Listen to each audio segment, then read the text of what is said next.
Yo, it's your boy Ryan, Northwest Sports Fanatics, back at you with the video. It's Wednesday, November 30th, 2022, with your boy Ryan and the Northwest Sports Fanatics. Make sure you guys subscribe to the channel. Smash that like button either now or on your way out. Donate to your boy if you can. Cash App, $, ORION, NWSF, or the YouTube Super Chat right here. We got Bills, Patriots preview for tomorrow. A little fantasy football, week 13 Q&A. AEW Dynamite is going right now in the Midwest and the East Coast, but I haven't got a chance to watch any of it yet. I've seen some things on Twitter that dropped, but I'll be getting it here in about an hour and a half, and then I'll end up watching that. Right now, I got the Celtics and the Miami Heat, 123-115. Boston is ahead by 8 at home. And then we got the Lakers and the Blazers on after that. So we're just going to hang out and chill and have just kind of a relaxed stream. I could try to get a real nice, beautiful background, kind of, bringing in that, obviously winter holiday weather as we're getting into December.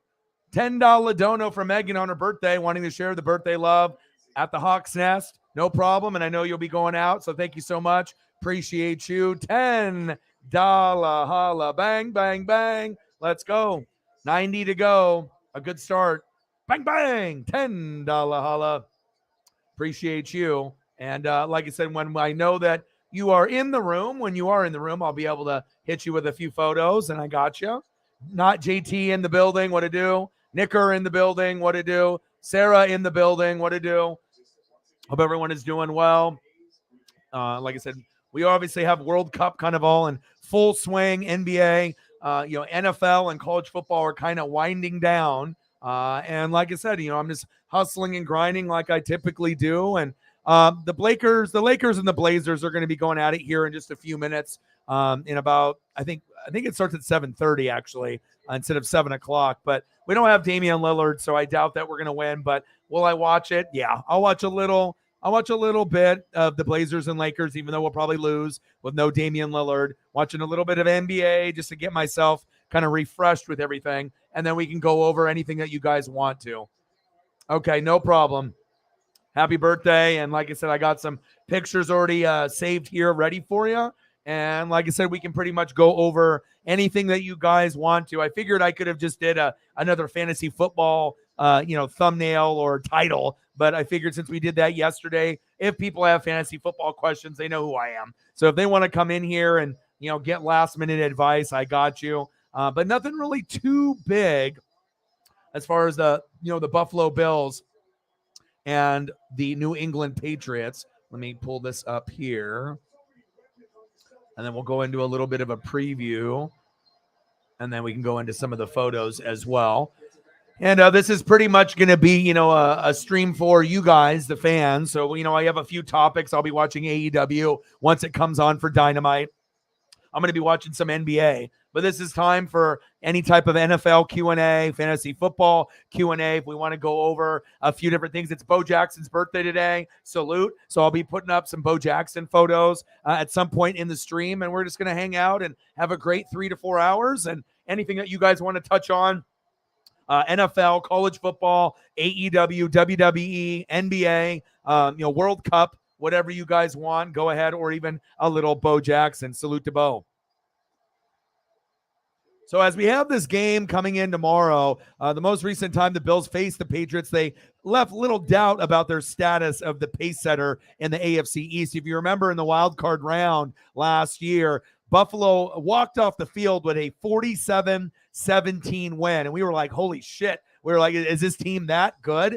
Or is this New England that bad? So now we're going to get another rematch of this matchup that, obviously the Bills were always little brother when Tom Brady was there with Bill Belichick. The Bills are 8-3, and they're looking to add to their recent run of success in a rivalry once dominated by the Patriots. But Patriots now are 6-5, and we'll have to kind of wait and see on how everything kind of matches up. Buffalo enters Thursday night matchup winners 3 of the past 4 in regular season meetings and in second place in the AFC, which they should be first place. Obviously we know the Chiefs took that spot, but if Josh Allen was a little bit better with the football, no doubt the Bills would only have probably 1 loss at this point, maybe 2, but there was a few losses that probably wouldn't have been losses if they just protected the football a little better. There's been some injuries on the defense. I get it. And Josh Allen hasn't been great. He's thrown a lot of picks. But remember, Matthew Stafford threw the most picks, right, last year, and he got himself to the Super Bowl with a great supporting cast and good coaching. So even if Josh Allen leads the NFL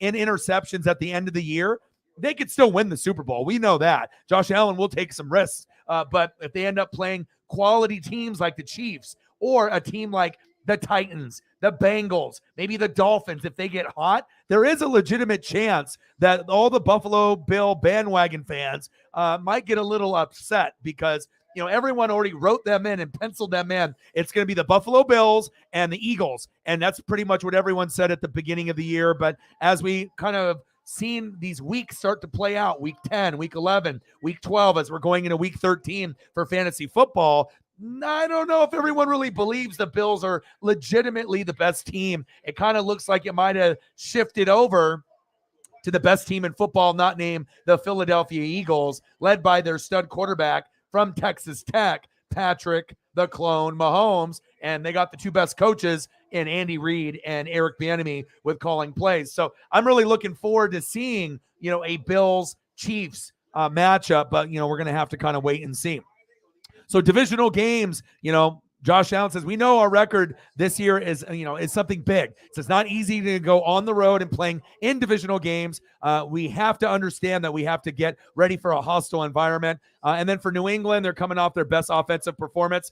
That quarterback with Mac Jones returned from the ankle injury. Now, the approach is going to be a little bit different than normal, but a lot of Ramondre Stevenson, if they end up doing that, they're coming off their best 3-game winning streak that ended in a 33-26 loss on Thanksgiving at Minnesota. And they also don't have Von Miller. So another injury for the Buffalo Bills. This is going to be key because, like I said, with Odell Beckham Jr. going to be choosing a team, I imagine he wanted to play with Von, even though they're going to be playing on opposite sides of the ball. So that kind of tells me that maybe Buffalo is out of the mix, even though he knows he can maybe get a Super Bowl there with Buffalo. Maybe it's Dallas, maybe it's New York, maybe it's San Francisco, maybe it's Kansas City. I mean, I guess it just depends on where you think you have the best chance to win at. But, having Von Miller go down with the injury, I think is going to hurt the chances of getting Odell Beckham Jr. to sign there. And that is big facts. So Patriots team over. Robert Kraft interrupted McCourty's weekly news conference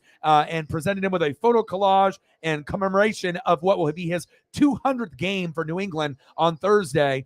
So there's going to be a lot of things on the line, especially obviously the bragging rights, for the AFC East. But I wouldn't be shocked if New England plays a little bit better than anticipated, but I don't think that they're going to beat Buffalo. I mean, the only way they're going to beat Buffalo is if they end up getting like a pick six, or start off on a really hot note, like if they're up 17-3 at halftime, something like that, and they continue to score in the third and fourth quarter and put the pressure on. But I would have to assume, even with the Von Miller injury, Buffalo should have enough to be able to beat a 500 type of quality New England Patriots. But you never know. We've been seeing crazier shit happen earlier in the season, so you never know. Megan with a tenner, appreciate you.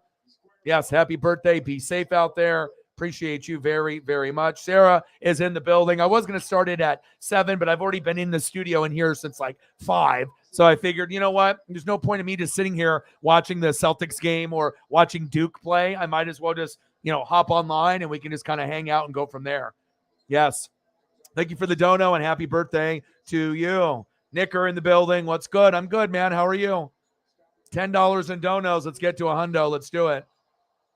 I did see that, and that doesn't, surprise me one bit. If they ended up offering $400 million, $500 million, would we really be shocked? Let's be honest. When Alex Rodriguez got his 200, 250, you know what I mean? Aaron Judge is much better and doesn't do steroids to our knowledge. So I honestly think that the deal is going to be a much higher than that. It should be the 300 to 500 million. I mean, Aaron Judge is that good. And if anyone deserves 300 million, 400 million, 500 million, it is Aaron Judge. Obviously, we know Mike Trout is getting a little bit older. Shohei Ohtani is great, but, Shohei could get, 300 million. I think down the road, Julio obviously, even though he signed with us with this big extension, after his rookie deal was up, Julio could get a $500 million. So they might have to restructure the contract that he already signed to put him in Seattle for the next like 15 years. Because once obviously, salary caps go up in the NBA and obviously in the NFL, no salary cap in baseball. So money will keep coming in. And at some point, we're going to see a $500, $500 million or $600 million deal. At some point, it won't shock me one bit. So he said, Cole said, never saw that face, but I actually have a reason to root for the Patriots tomorrow. Yeah, but it doesn't really matter if the Bills win or not. I mean, realistically, you guys should still be able to lock up the 1 seed, and we're hoping that we get that Chiefs-Bills AFC Championship game, because I'm not sure if anyone else wants to see anything but that. I mean, yeah, the Titans and the Bengals and the Dolphins are great stories, but if we're talking about ratings and a chance to be able to have something special, I mean, the best case scenario for me is going to be Bills-Chiefs and then Eagles-Niners. That's what I want to see this season. So, well, again, that's what the media is pushing on everyone. That's what the media is telling you what to think, right? Because that's what the media does, whether they know the correct answer or if they have an inside person in Odell's camp. But of course, that's going to be a much better spot than the Giants. But I mean, if he really actually wants to do something, I wouldn't go there. I would want to go somewhere a little bit better. You know what I mean? And where would that be? Philadelphia, but I don't think they have any interest. Niners.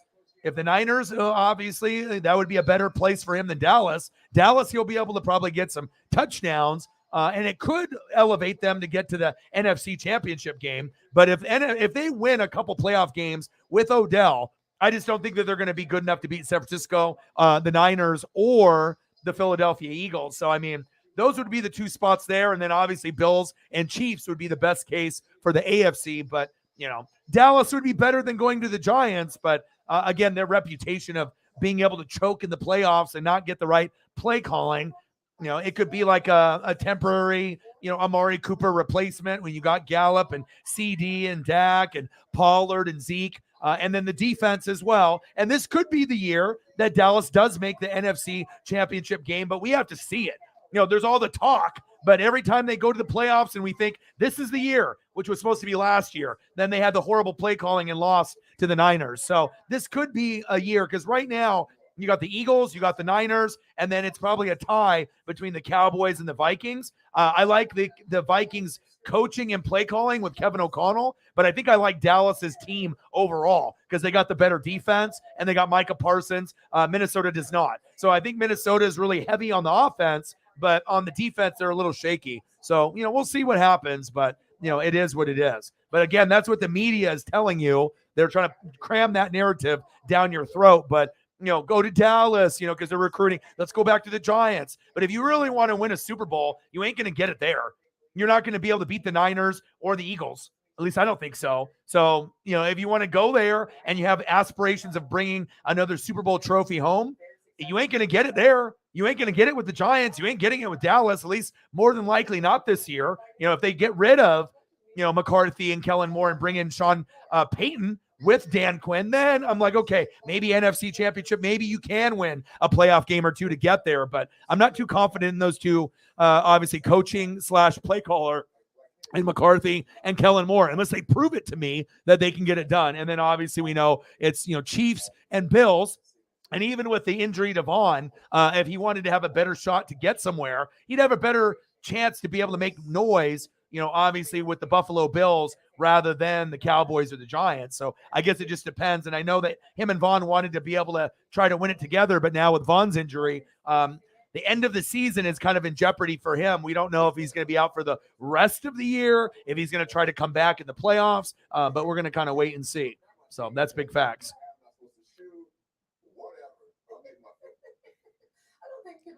That's fake news. Not happening.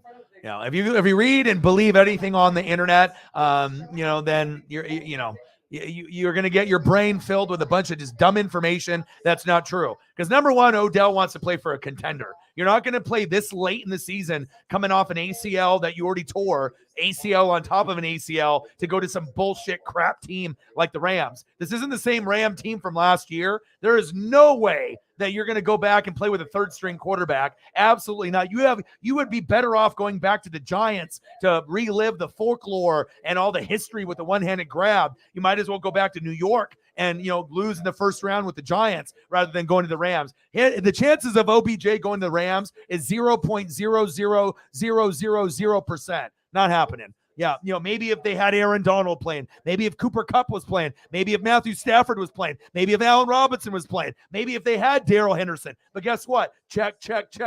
None of those guys are playing. 0% chance. Not happening. And this is something that they said like 3 months ago when everyone was healthy. You got to get up on your news, bro. You got to get up on your news. That's old news, fake news. Not happening.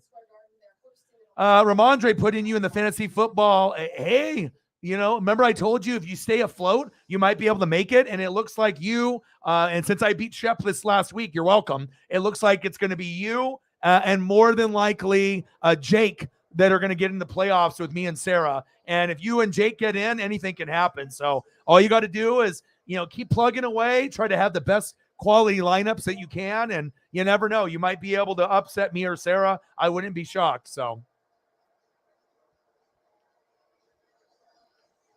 Yeah. Well, I mean, that was one of the rumors, but it's not going to happen. Like I said, I mean, I do a lot of reading, a lot of film study every day. I mean, and like I said, there's going to be all these potential rumors, but nobody knows. If you're looking on like Ballsack Sports on Twitter, who gets some of their stuff, printed on ESPN because they're fucking idiots and they don't realize that it's actually Ballsack Sport. Like if you got a name like that, that the sources are not reliable. But every once in a while, you'll see little Twitter, captured photo screenshots of like fake stuff like that. That's not even a legitimate, place, that puts out news.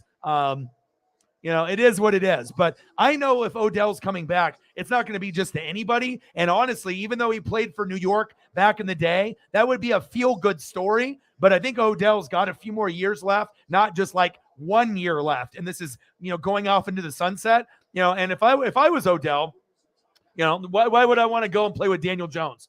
I need to get the football. So, if you want to be able to get the most, and he's going to want like $5 million, do you really want to get the money and play on some bullshit shitty team? You know what I mean? Like we know that the Giants right now are still up and down, and they might make the playoffs, but the Giants aren't going to beat anybody besides maybe Tampa Bay. Maybe my team they can beat, but I mean, I don't really see the Giants beating anybody in the playoffs except for maybe Tampa. You know what I mean? And I don't really think he would want to go and play for Daniel Jones. He's not going to play for the third stringer on the Rams. Jimmy G isn't the greatest quarterback, but he hasn't thrown a pick in like 5 weeks, and sometimes he doesn't even throw for a touchdown pass. I understand, but I mean, and I don't think the Eagles have any interest. Because if they end up getting Odell, that would probably be like the biggest surprise because their name hasn't really been attached, to Odell. But that would give them another piece at wide receiver to help them. But I think it would benefit the Niners, the Eagles, the Bills, and the Chiefs the most. And we don't even know if those teams are even interested. But if I could think of one team that more than likely would help the most, it's probably Buffalo Bills. Just because the defense is hurt, they're going to need as many options on offense as weapons as possible. And Josh Allen's going to need other guys to go to. You got Diggs, you got Gabe Davis, Dawson Knox. You got a few guys out there, but getting another weapon like Odell, that could be the difference between maybe, beating the Chiefs or not beating the Chiefs, having that extra, weapon there. So if I'm Buffalo, for sure, I'm trying to recruit with Vaughn, and that would probably be the most natural place for him to go to. The Chiefs already have a lot of wide receivers, so I'm not sure if they're going to be really wanting to pay $5 million. I doubt it, but I think teams like Buffalo, Dallas, the Giants, they definitely would be thinking about it, and maybe even the Niners. I mean, I don't know if they have the extra money to afford something like that, but I'm not sure if they even really need Odell. But again, if Odell is healthy, anything can happen, and that is big facts. So, yeah. Eagles. Your team isn't as good as I think. Obviously me or Sarah's, but like I said, if you can get hot and healthy at the right time, anything is possible. And I imagine people hate seeing my team when they see me projected for 140. That doesn't mean I'm going to score 140, but when you're looking through the lineups and other people are projected for 95, 110, 120, seeing a 140 on anyone's team is not what you want to see. But again, just because someone's projected for that high number doesn't mean they're going to hit it. So we'll have to wait and see. We got the Milwaukee Bucks 103, Knicks 103. Let me put up a photo of Bo Jackson. It's his birthday today. Let me hit a little Bo Jackson action here. So we'll get a couple bows up here. And if there's anything that anybody wants to see, discuss, fantasy football questions, just questions in general, let me know. 106, 103, Milwaukee Bucks up on the Knicks on the road. Happy birthday, Bo.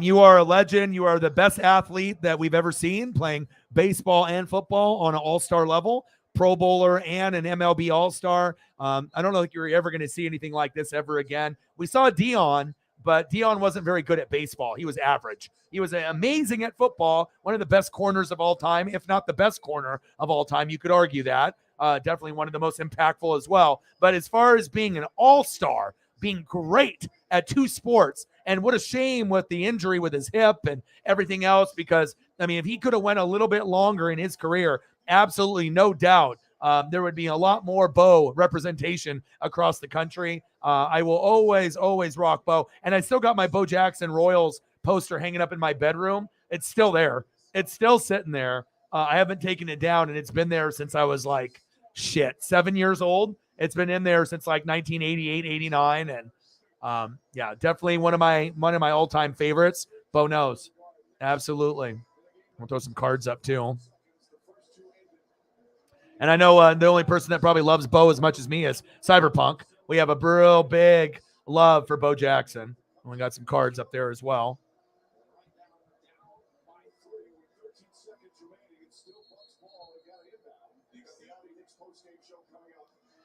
Yeah, but you got to think, I mean, if you're Odell, would you want to catch passes from Daniel Jones or Eli Manning? If Eli Manning was still there and had game, then maybe there would be okay, I have some comfort level with Eli. He's a borderline Hall of Famer, 2 Super Bowls against the Patriots. Maybe, if he had 1 or 2 years left and then Odell comes back, maybe that would be something that he would do. But we don't even know what he's going to look like, when he comes back. He tore an ACL on top of an ACL. And most guys, when that happens, they are not the same player at all. They're a shadow of themselves. Now, we also know Odell is one of the most freakish athletes that we've ever seen, right? So if anyone could come back from an ACL on top of an ACL and actually put up stats like he did last year for the Rams, it is Odell Beckham Jr., because we know that he is kind of like a freak of nature, right? He's not really a normal athlete. He can do things with his hands and obviously with his athletic ability that other guys wish that they could, right?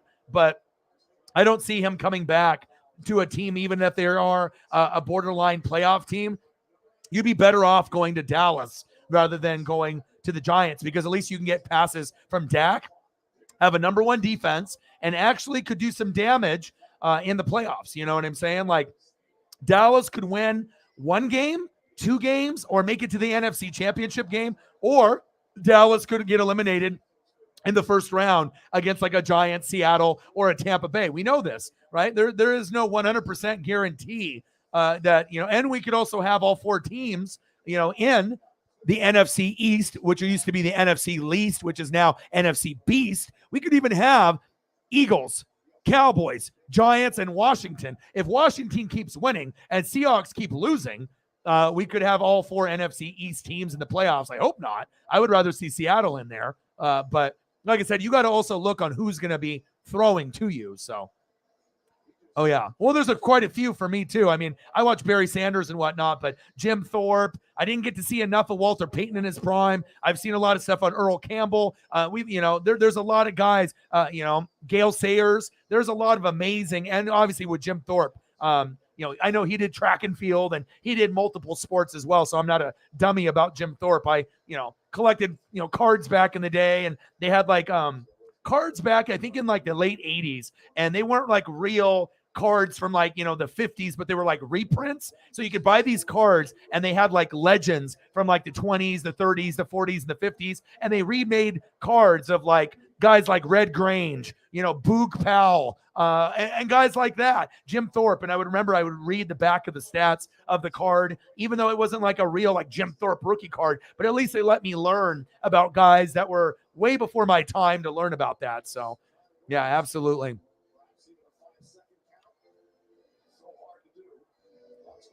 All right, we got Bucks up 106-103 with 12 seconds left and a foul call.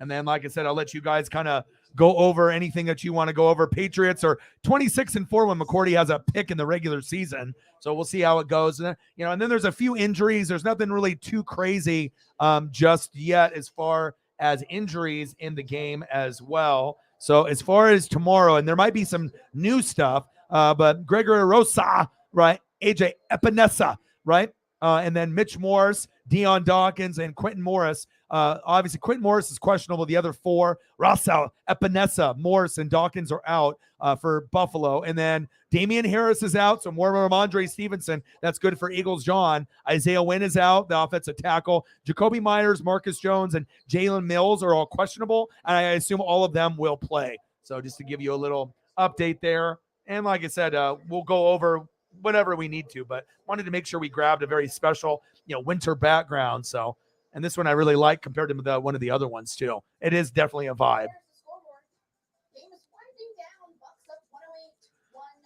Yeah, I mean, and like I said, Dallas is a playoff team. The Bills are a playoff team. And like I said, if the Eagles and the Niners are up at the top, Dallas is probably the third best team, them or Minnesota. But Dallas crushed the shit out of Minnesota. So I guess we need to be able to, I can't necessarily put Minnesota over Dallas if Dallas beat them by 37. So I got to put Dallas for now, the third best team in the NFC. But again, they are the Dallas Cowboys and they can't be trusted. They can be great one week, but I don't trust the play calling. I like a lot of the players. I like Dan Quinn, but I don't like, and I kind of like Kellen Moore, but after that horrible play call and him and McCarthy thinking a draw with 15 seconds left on the 50-yard line with Dak, he would be able to run it for 50 and they would win. I don't know where the logic is. That's like Dillingham with the Ducks with his, 4th down and 1 on the 29-yard line or the Ducks 33-yard line. Like, you have to be a fucking idiot to call plays like that, and apparently they are. So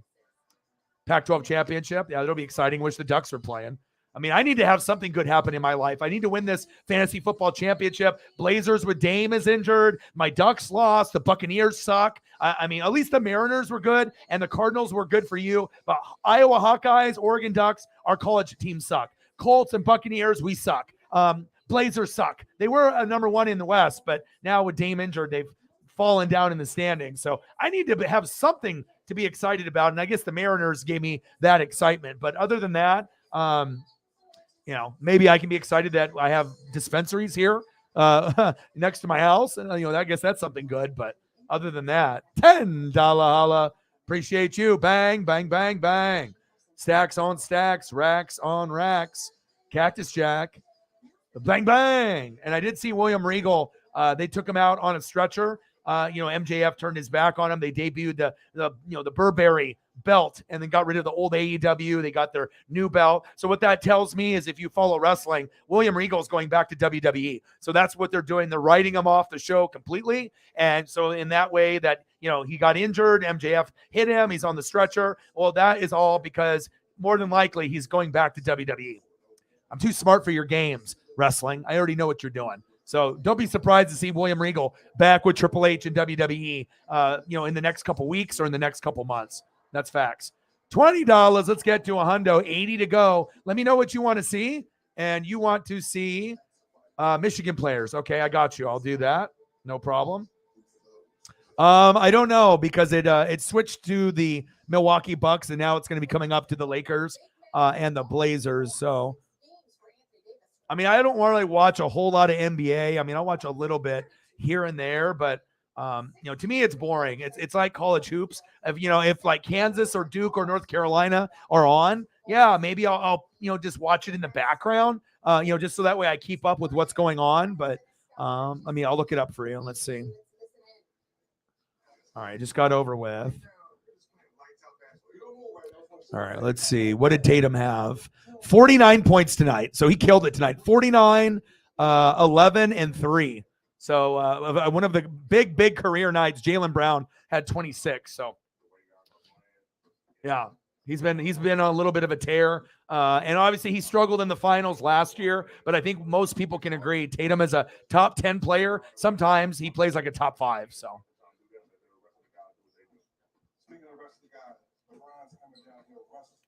Oh yeah, I'll be watching the Big Ten. I'll be doing streams on some of that stuff. I'll have to get thumbnails from Johnny for some of those games. So I just got to look at the schedule to see what it is. And I mean, we're doing Thursday night football, so I got the Patriots with Mac Jones, and we'll do Josh Allen. He'll make that for me probably tonight or tomorrow. And then I got to look at the schedule for Pac-12 championship and some of those championship games, so that way I can send him some money and whatnot and get that settled. So.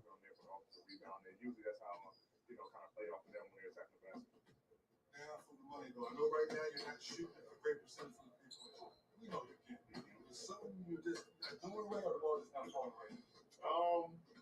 Not enough attempts. And that's really just on me to not shooting because I'm being so dominant in the paint. So it's like I don't have to. And I talked to Mr. Williams today, and I talked to Nate the Great. So I know that Nate the Great was going through some things. We all kind of go through sometimes like depression or anxiety, or we go through different things, and just nice to be able to, get contact, from some of the GOATs, especially people that really support me the heaviest. And that way that we want to make sure everyone's okay. But it sounds like Mr. Williams did some Disneyland stuff and lots of work. And it sounds like Nate the Great's been working and, had some things going on, at home and people moving, people staying and things like that. So it's nice, to be able to make sure that the GOATs are okay. So.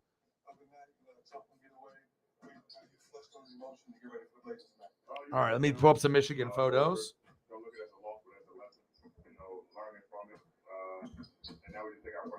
We'll do past and we'll do present, so that way we can make it fun. I can throw up like a Charles Woodson. I can even do like Michigan basketball with like Weber. We can do football. I mean, primarily it'll be football, but you know what I'm saying. I can do a little bit of everything. But first, we got to hook you up with the Blake Corum. So now it looks like the tides have turned. Instead of Ohio State being that team all the time, now Michigan looks like maybe they are the top dog. And if they start getting more and more recruits, Ohio State might be second best, not Michigan now. So big win against Ohio State. A little Blake Corum there.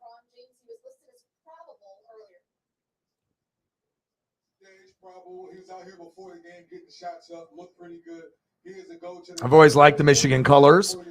Back when I was a little kid, I mean, I had sweatshirts of Michigan football, Notre Dame football, and I even had a sweatshirt for Washington when they won the Rose Bowl in '91. I still have all those sweatshirts. Those are the ones that I would go out in the front yard and play with my friends or my dad, tackle football. So they got plenty of mud all over them. But I always remembered, I always try to get team things, team boxers, team socks, champion jerseys, and all kinds of different, hoodies or just sweatshirts. Back when this was, back in the 80s, early 90s. And that's a good time back then. But always loved Michigan. And I bought Michigan long shorts like Weber had back in the day. That was a new style. And I definitely bought the Michigan shorts. I still have them too.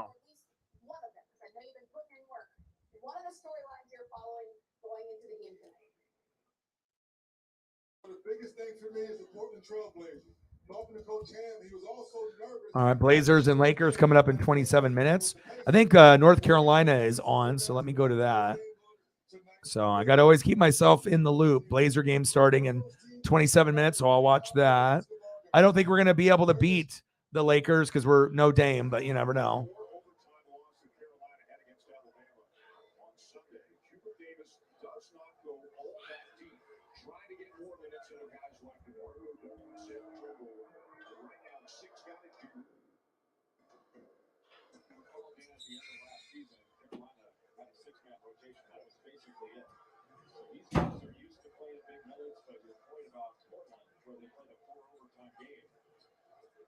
Got to stick with them a little bit. Carolina came right here from Portland to Bloomington, and then they go back to Chapel Hill, and they've got finals starting on Friday. 10 of them have the final exam on Saturday, and then they open up ACC play Sunday at Blacksburg against Virginia Tech. Always a tough place to go.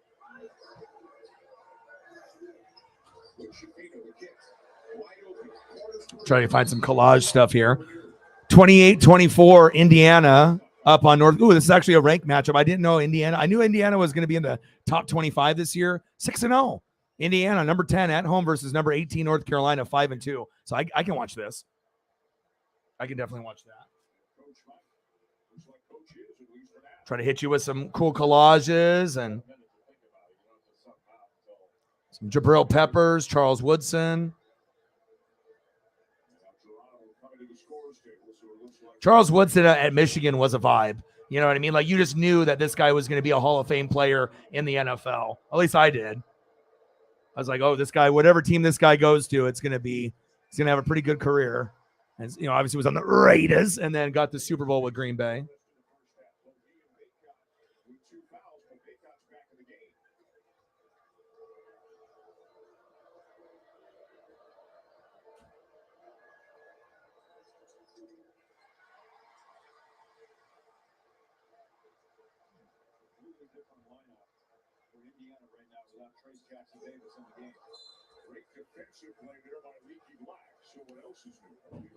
Calm down, Paisley. Sasha Banks at the Celtics and Heat game. Looking good.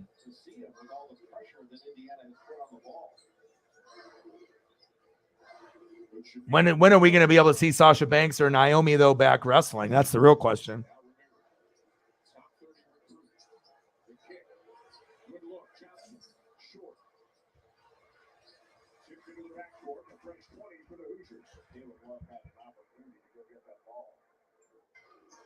Yeah, but it is kind of nice to be able to see like new teams, get towards the top instead of the same ones over and over and over again. I'll hit you with that. Aiden Hutchinson.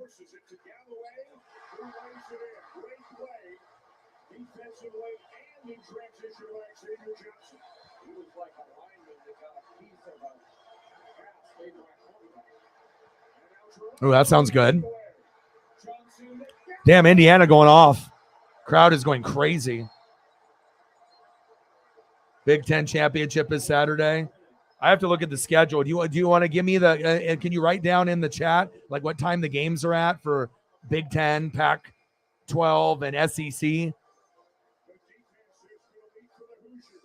So I got to know which thumbs I need to pay for to get all that situated for this weekend. So we'll use any of the donos through Cash App. I'll go use that towards obviously thumbs for the Big Ten and the SEC, Pac-12. I'll do at least those probably three. So.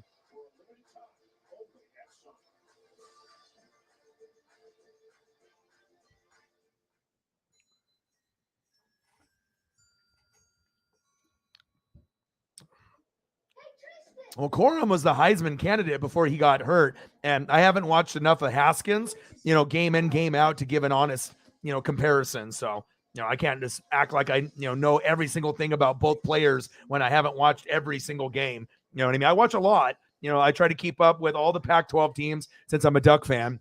So I'm always scouting USC, Oregon State, everything, UCLA, Arizona State, all those teams, Utah. And then I always try to watch Michigan, Ohio State, Alabama, Georgia, LSU, Clemson, Notre Dame. Like I try to follow a little bit of everything, but from what I've, seen and with the stat line and everything, I mean, Corum before he got hurt, I mean, that was a guy that you were like, okay, this guy could be maybe one of the Heisman candidates as like a running back compared to all these other quarterbacks that have been playing well. But as far as the other individual with Haskins, I don't know enough. I'd have to go back and watch all the film and then get a kind of a breakdown. I mean, I can always look stats and look them up on the internet here, but that's not going to give me what I need to see. It's like the conversation you have with people, who's better, Zeke or Tony Pollard? And most people, if they don't know football, they'll just say Zeke because he's been the star. He's always been the running back with Dak. But the real football fans know that Tony Pollard has actually been the better back for the last 2 years.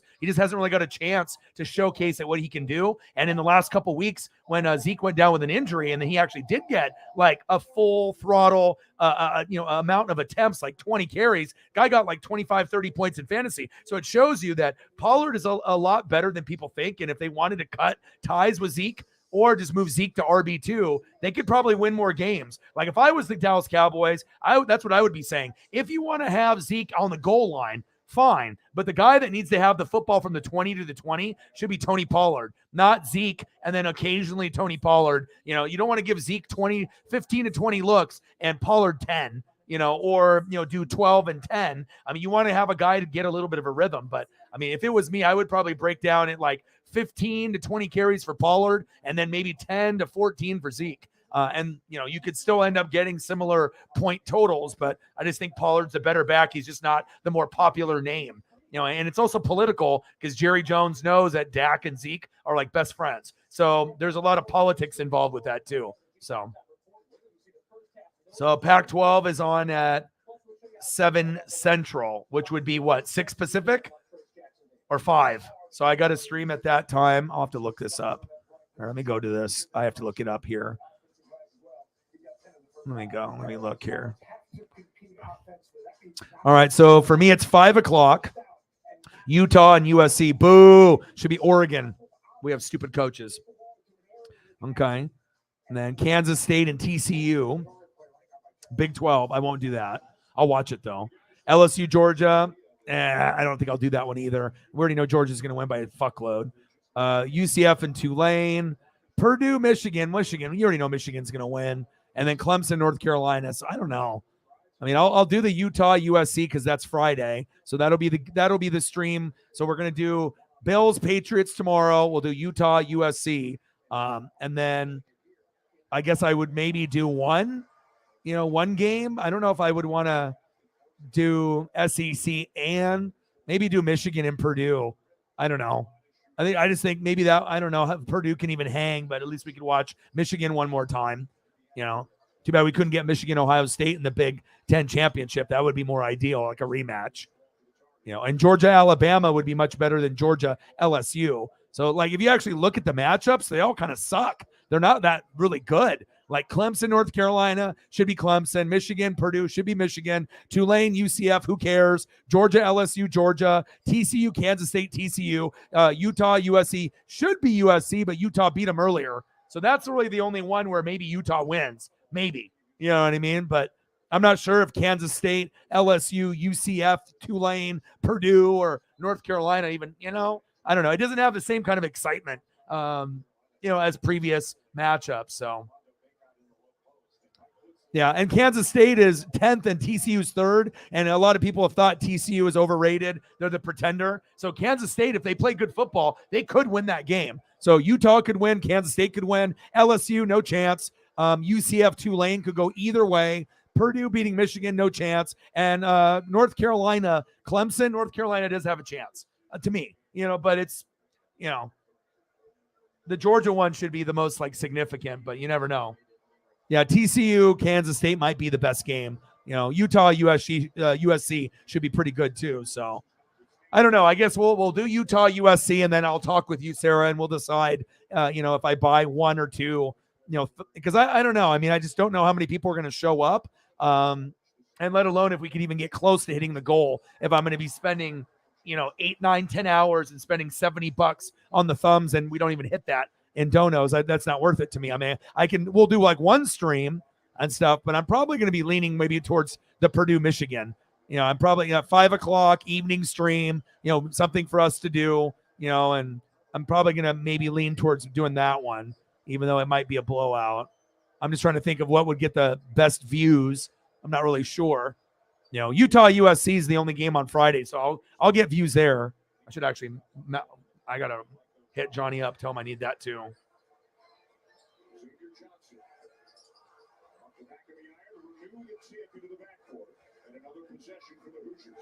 Rose Bowl has signed an agreement. What's that? Rose Bowl signed an agreement for something. I got to pull it up here. Yeah, I would love that. If we could get a couple TCU, USC losing, and then we can get Bama back up there to get Bryce Young. I used to be with Sarah, fucking Bama and Georgia. I'm sick of them. They're always there. But now when Alabama's not up at the top, I feel college football is suffering because you either really root for Bama to win or you root for them to lose, but they're fun to watch because they have a shitload of NFL players. And now that I don't have Bama up there, I feel like this college football slate kind of sucks. It's not the same. So, yeah, I mean, if we can get TCU and USC to lose and I can get Bama playing Georgia in the Natty or Michigan versus Georgia in the Natty, something like that, okay, you know what I mean? I just want to have a good option for games where an actual underdog has a shot. Rose Bowl agrees to amended deal paving way for college football expansion. 12 teams in 2024 and 2025 is cleared.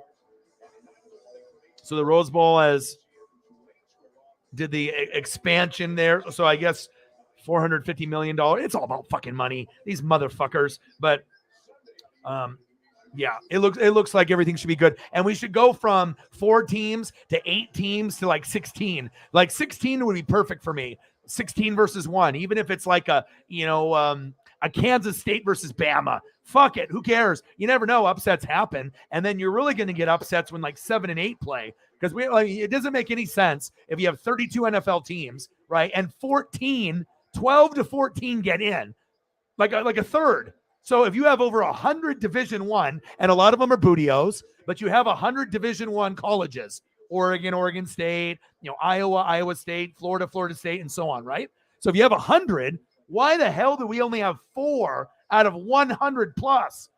That doesn't make any sense. And if you want more money, right, you have more games, right? So make it go to 4 to 8 to 8 to 12 and 12 to 16. So I don't know if you want to go above 16, like 32, but if they ever do, that would be cool. Because like I said, and they should change the top 25 to the top 50. I think that would give them more ratings as well. Because like I said, if you have over 100 Division I, like number 9 Kansas State is playing unranked whoever, Indiana. But if Indiana's ranked 30th, and, it's like number 7 versus number 30 instead of number 7 versus unranked, you're probably not watching. But if it's top 50 and a team's ranked 30th, you're like, okay, all right, well, maybe I will watch it. Maybe number 30 upsets number 7. So I don't know. It's all about up here at the top. Who's got money, but who actually has a brain? And I think that those are little subtle things that would raise the ratings by just adding, the other ranking from 25 to 50 and expanding. So, because like I said, having 4 is lame. I mean, it's not, like I said, it's not like we have 20 colleges and we're putting in 4 teams. Okay, that would make sense. Or we have 32 colleges like the NFL. Okay, if you want to do 4 and be a little lower than the NFL, whatever. But it doesn't make any sense to have 100 Division I and we're only rewarding 4 teams. And, there's all that money involved. You might as well make some of the other bowl games like the Toilet Bowl relevant, the Sun Bowl, like have it mean a little bit more. But, it is what it is. But I was like, Bama, like, I was for a while like Georgia, Bama, fuck them, man. They're so good. It's like, you get jealous of them because they're always winning 10 plus games. They always got 10 or fucking 50 NFL players. And then a lot of our favorite teams will have a couple each year, and who knows if they pan out. They're going to have a baby NFL team, Georgia and Alabama. But now seeing Alabama lose those 2 games, it's not good for college football when Bama's not good or they're not in the top 4, in my opinion. I would love to see Bama get up there and have a chance at Georgia again or Michigan to see if they can hang, or Alabama, Ohio State.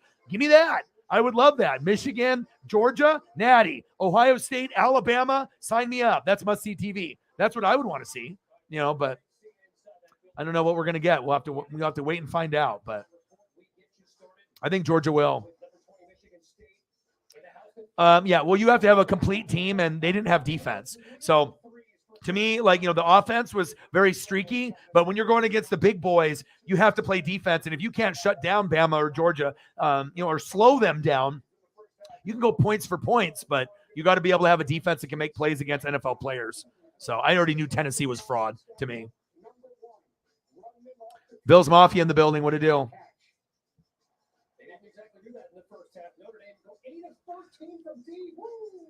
42-24, the Irish lead over on ESPN2. Yeah, exactly. And they want to be able to, have people have belief that, and the games are very close. Like most games are decided by 8 points or less. So if you do get a 6 seed or a 7 that wins the Super Bowl, that it's going to feel, or even look like at the Phillies this year. Phillies and the Mariners were like, we were just like the bottom feeder. We just got in, but then we got hot and healthy. They got further than us, but it shows you can be hot and healthy and be one of those last seeds. And you can go a lot further than most people anticipate. We beat the Blue Jays. No one thought that, right? And they went all the way to the fucking World Series. And if they just could have got a little bit more hitting and better pitching, maybe they would have been able to stretch the series a little bit longer, but it kind of felt like Houston was going to win it based on what they had. But you got to give that Phillies team a lot of credit, beating the Cardinals, beating the Braves, beating the Padres. If it was Dodgers, maybe it's a different story, but you have to give them credit, and it shows if you can get hot and healthy at the right time, even a team like the Phillies or Mariners might be able to go, to the ALDS, ALCS, NLDS, NLCS World Series. And, even if you don't win, it's exciting for sports because it shows that, like, okay, if you get hot and healthy, you don't even have to be the best team with the best players. You just have to work together and believe in each other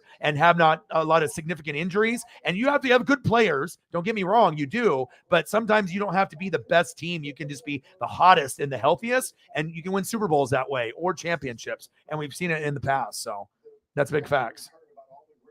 Yeah, that's what they're saying in that article is 12. But going to 8 or 12 would be ideal. You could have the top 2 with the bye, and then the other 5, they're playing each other. So, the 10 teams, different matchups and whatnot. So,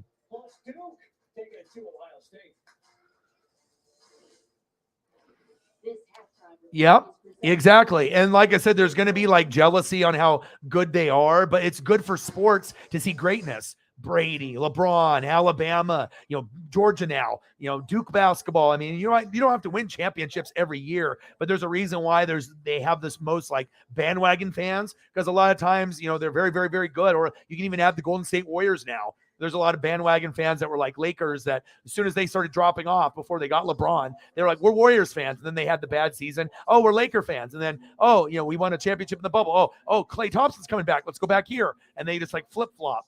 I don't know what it is about some of those California people or just bandwagon people in general. Like whenever you see someone's profile when they're like, I'm a Warrior fan, Laker fan, Yankee fan, like, Patriot fan, Brady fan. Okay.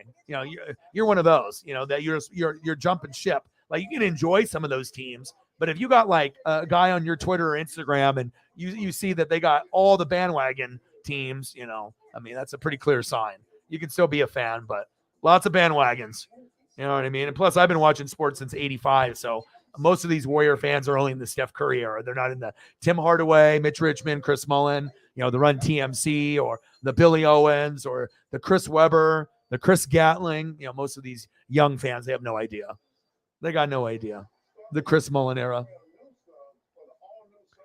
All right, Blazer game's about to start in about 8 minutes. And if there's any other photos that you want me to pull up, Sarah, anyone that I can pull up, anything that I miss, I could always do Brady, but that's not really a need. I figured Charles Woodson is a cooler photo than Brady on Michigan to me because we just don't see Charles Woodson photos often. Ohio State in the background. The Michigan thing, the defense is what was most impressive for me, that they were able to slow down C.J. Stroud and Marvin Harrison and Njigba and all their studs, and they didn't have an NFL guy like this. It's like us losing Kayvon Thibodeau, and they still were able to win that game. I think no one saw that coming, because anyone that said, oh, yeah, I knew all along Michigan was going to win, liar, fucking liar. Even Michigan fans weren't very sure that they could compete for 4 quarters. They knew that they won it last year. But when you lose a key piece like Aiden Hutchinson, and you lose a couple strong pieces like that, normally you don't win against that rivalry matchup. So yeah, good old Billy Owens, the old school. See if I can find a Fab 5 one here, nice one. So with the first I had a lot of questions. This time around, the research is out there. For me, it's kind of a no-brainer. It's the best chance at protection to keep myself safe and my family safe. You are watching the Jeep halftime report. God damn, this brings me back too. This brings me back to being like 10 years old.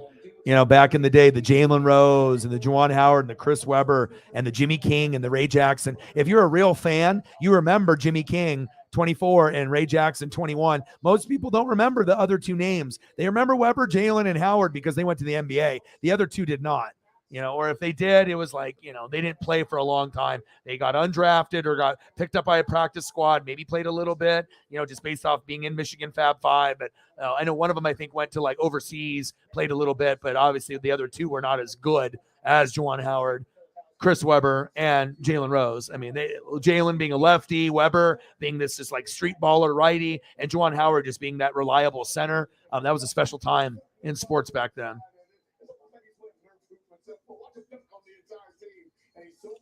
patient when he catches it down there. So he cannot speed him up. Two people come over, he makes the pass. He's 11-14.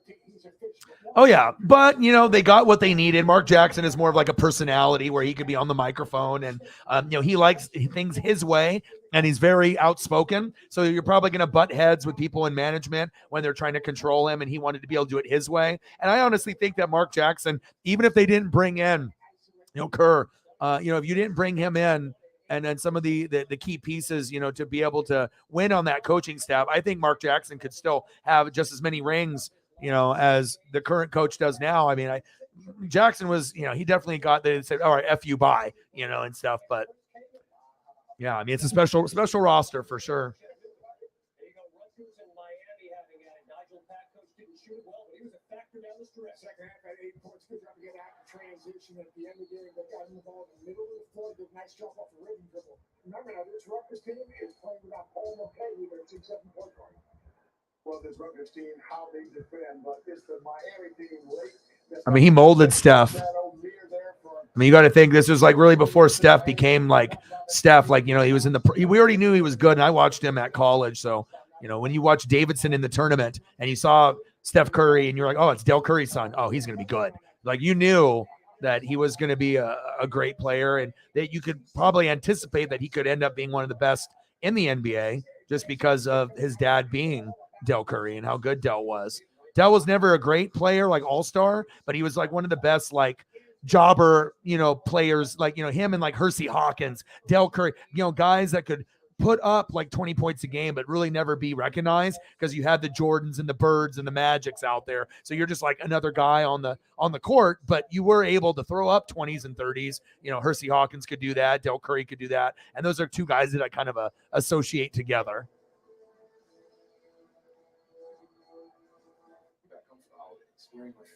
But I agree, they kind of did him dirty. All right, I need to go to the Blazer game here. And then in 30 minutes, then I can do AEW. Entice the Lakers, shoot as many as you want, and you have to prove to us that you can make it. Last time we played these guys, they were abysmal. They have gotten better, but they are not a good three-point shooting team. And they also. All right, let's see. Where do we want to go from here? Hopefully, we'll get a few more goats to kind of come through, and then we can get to a good number. Make up for yesterday. And like I said, I'll let you guys pretty much control, what you guys want to see. You let me know, and I'll take care of you.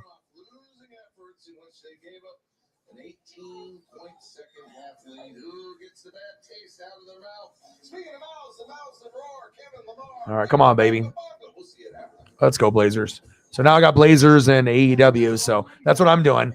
So anything that you guys want, question-wise, photo-wise, just please speak up. And, once we get the questions or the donos, we'll go through those and take care of those people appropriately. And, just you guys let me know what you want. I mean, we'll be doing games for the next few days. So this will be kind of just like a laid back Twitter and obviously, YouTube stream for whatever we want. Food. I mean, I don't really care what direction we go in. I'm going to grind it out probably for 3 to 4 hours. So Paisley.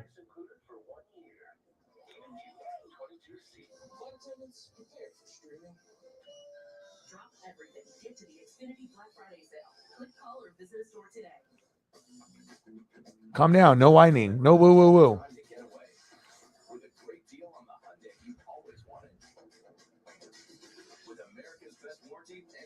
No Dame tonight, though. But Anthony Simons is playing awesome, and Jeremy Grant. I mean, that might have been one of the most underrated signings in free agency. He was scoring like 20 points a game for the Pistons, but I mean, it's the fucking Pistons. They were horrible, right? So now to be able to have that like as a scoring option with, what we have here, with Anthony Simons and then a little bit with Nurk, it's, if we can just stay healthy with Dame, we could make a deep run in the West this year. I mean, but without Dame, it's, not as good. So we're definitely went from like a 500 ball club now. Yeah, I got to decide what games I'm going to do, but Chiefs Bengals would be definitely. And then they flex that. Is that going to be the Sunday night game now, right?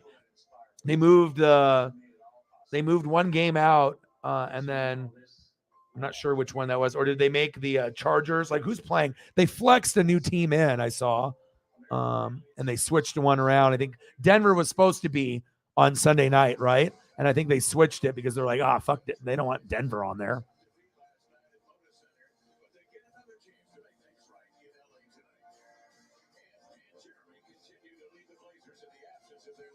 So is it Colts Cowboys? Are they going to keep it? Saints Buccaneers is Monday night, or I don't know if it's a future week, but Colts Cowboys, Chargers Raiders, Chiefs Bengals. Man, Chiefs Bengals would be very good. I might have to do, maybe they're talking about the following week coming up or something. But we got Bills Patriots, and then I'm thinking Chiefs Bengals. I'll have to do that.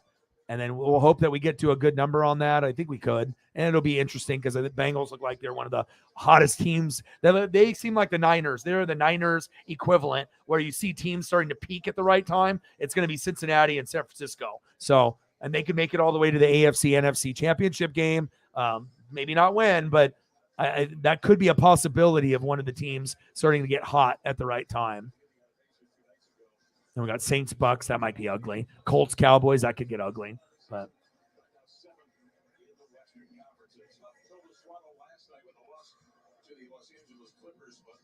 all right, Blazers. Let's go, baby. He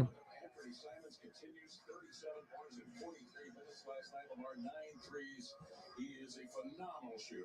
He is good. He's special. We've known that for a while now. He is a special talent. Still has room to grow. Started at the end of the game where his coach challenged him to go get the basketball more. Yeah, I wouldn't either. Well, what's there to care about? The team sucks. You should be losing games. You want to be able to watch your team win, but it's just a lost cause, So at this point, I mean, even with my Bucks, I don't want to win. I just want to fucking have the season get over with, move on from Tom Brady and then figure out the draft picks and where we're going. But even the Ducks in the bowl game, what are we going to do? Lose? You know what I mean? Like, there's not a whole lot of excitement, for our, football teams. Blazers look like they have a little potential. Mariners and Cardinals were at least good for us. So, and then the Dodgers lost this year too. So, I mean, you're not going to be able to have winners all the time. I mean, sometimes you're going to have to go through the pain of just having your team just suck. And there's a lot of bad teams in the NFL. So it's not like you're the only bad team. I mean, shit. I mean, my team's bad too. So.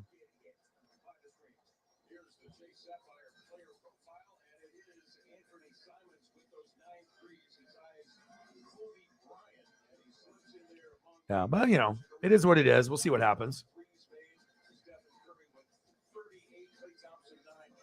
Biggest surprise, Geno Smith. I don't think anyone had that on their radar with Seattle. And that's great for the NFL, to be able to see something that I don't think anyone really anticipated.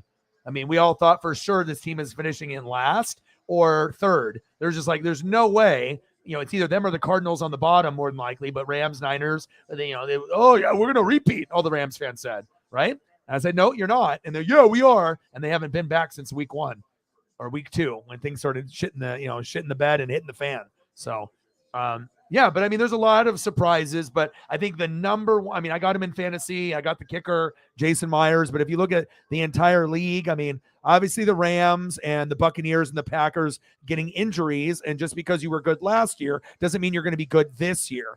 So a lot of those teams that were expected to be good, and we're getting better football from the Jets and the Giants in New York. That was a surprise, a nice one, but we still have to wait for the full season to end to see if they can keep being above 500, or are they going to be at 500 when the season ends, like 9-8 or something of that nature, instead of you're sitting at 7-4, Jets and Giants, which is surprising. But what are you going to end? The Broncos being horrible, another surprise. No one expected Russ and obviously Nathaniel Hackett to be this bad. That's another big surprise. You have to say Geno and probably the Broncos. Those are probably the two biggest surprises in the league, I think. I'd go, the Broncos, Geno, and then the Giants and the Jets being above 500 and actually being good football teams. Those are probably the biggest surprises that just come off the top of the head. So, what up, Matt? What's good? But I would say that's what I would rank that.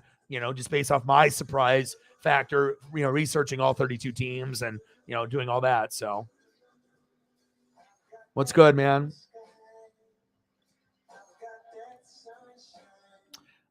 Biggest disappointment. Oh, easy. Easy.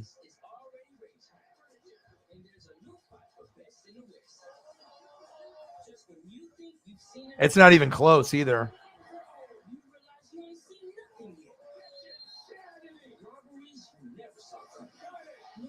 Are you ready? The biggest disappointment? There's like two, but right there. You know, because this was a team that could have maybe got to 10 wins. No one ever said, 15-2, 14 and no, but getting like to 10, 11, that people thought maybe Denver could finish first, second, or third. Maybe not last if the Raiders are there, but maybe, the other teams are better, but maybe something. But I mean, to be like, he's ranked 33rd and there's only 32 starting quarterbacks. So there's even a backup that's rated higher than him. So, yeah, things are not very good. But I also have to include the head coach. I can't let the head coach not get the wrath as well.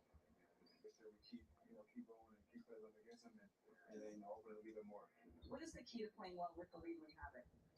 Just stay, sound. Anthony Simon, do the man, baby. I think last game we kind of got away from that.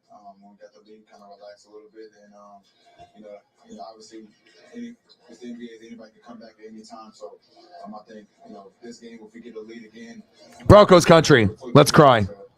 Broncos country, let's cry. Broncos country, let's cry. Right there. Welcome to Broncos country. Get the fuck out of here.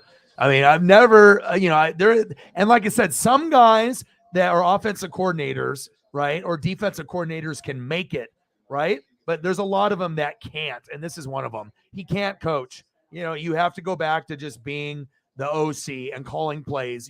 It's just a lost cause for you, a lost cause for this as well. I mean, this set the franchise back like 10 years. You were thinking, okay, maybe there's going to be, and it's still possible. I don't know if both of them are even going to be there in the next year or the year after. I assume they'll probably fire Hackett, and you're stuck with this.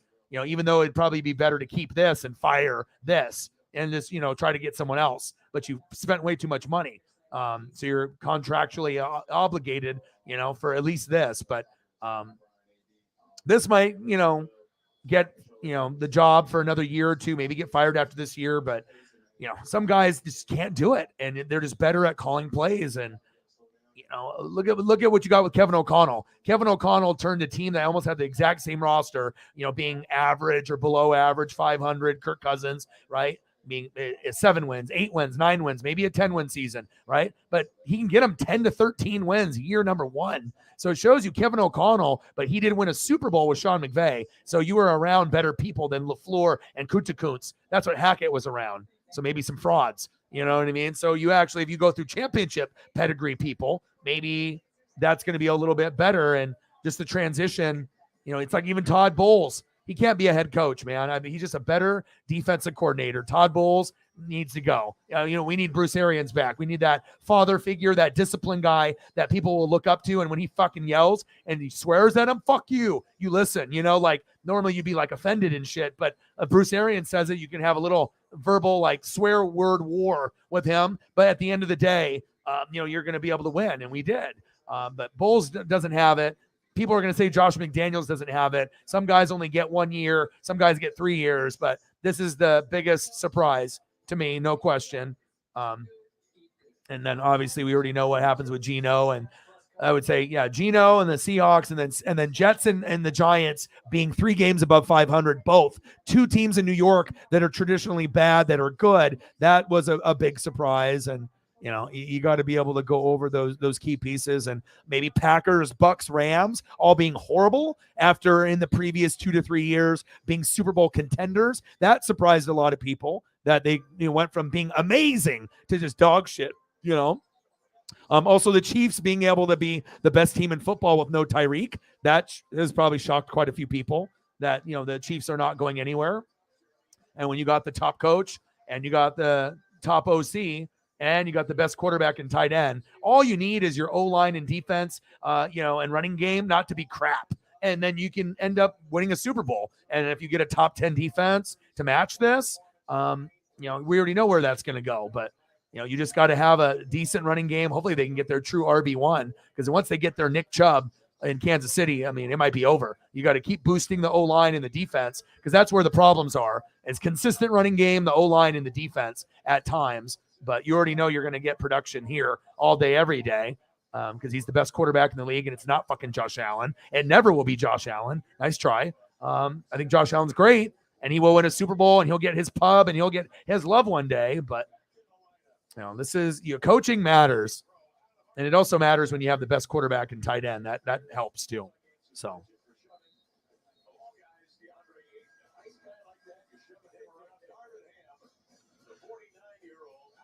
Hackett, Lanning, Urban. God damn. And you heard about the guys that transferred out, right?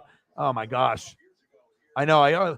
She messaged me. Sarah messaged me. I was like, great. There's another good job, Dillingham. You're single-handedly bad play calls because you stopped caring about the Ducks and you had a job at Arizona State lined up already that you made us lose guys that maybe would have stayed. You know what I mean? And even Duck fans like me, we're not happy with Dan Lanning. I would be totally content if we fired him and we started over. You know what I mean? That shit was unexcusable. And losing guys like Butterfield had potential at quarterback. Cardwell, role player, and Thornton was like a starter, so not good. Not good.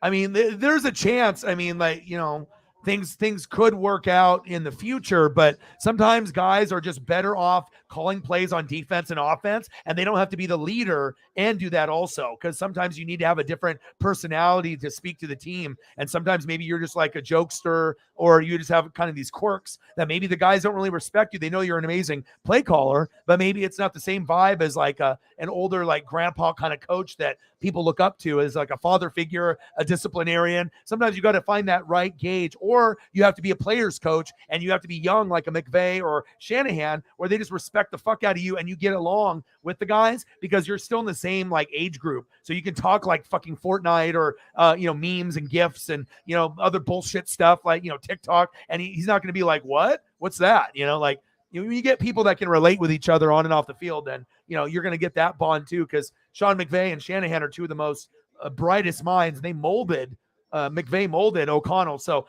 like I said, for the Vikings to run that division moving forward shouldn't be a surprise because the guy's really good. Like, I think he's going to be known as one of the top 10 coaches this year. And like I said, they might be able to get 10, 11, 12, 13 wins. Who honestly thought that? I mean, I know Colin Cowherd thought it. I did. But I thought it could be, within the first 3 years, win the division. But I thought, hey, they could do it this year.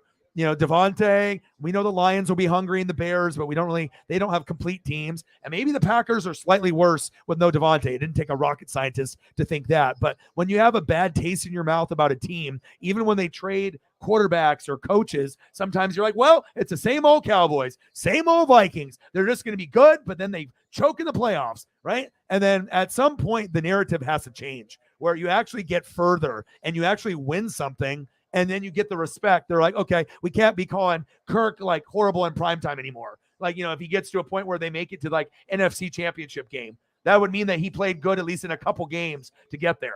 You know what I mean? So you never know. I mean, but also you have like the best wide receiver in the game and Justin Jefferson. So it's pretty easy. You throw him the football, he catches it.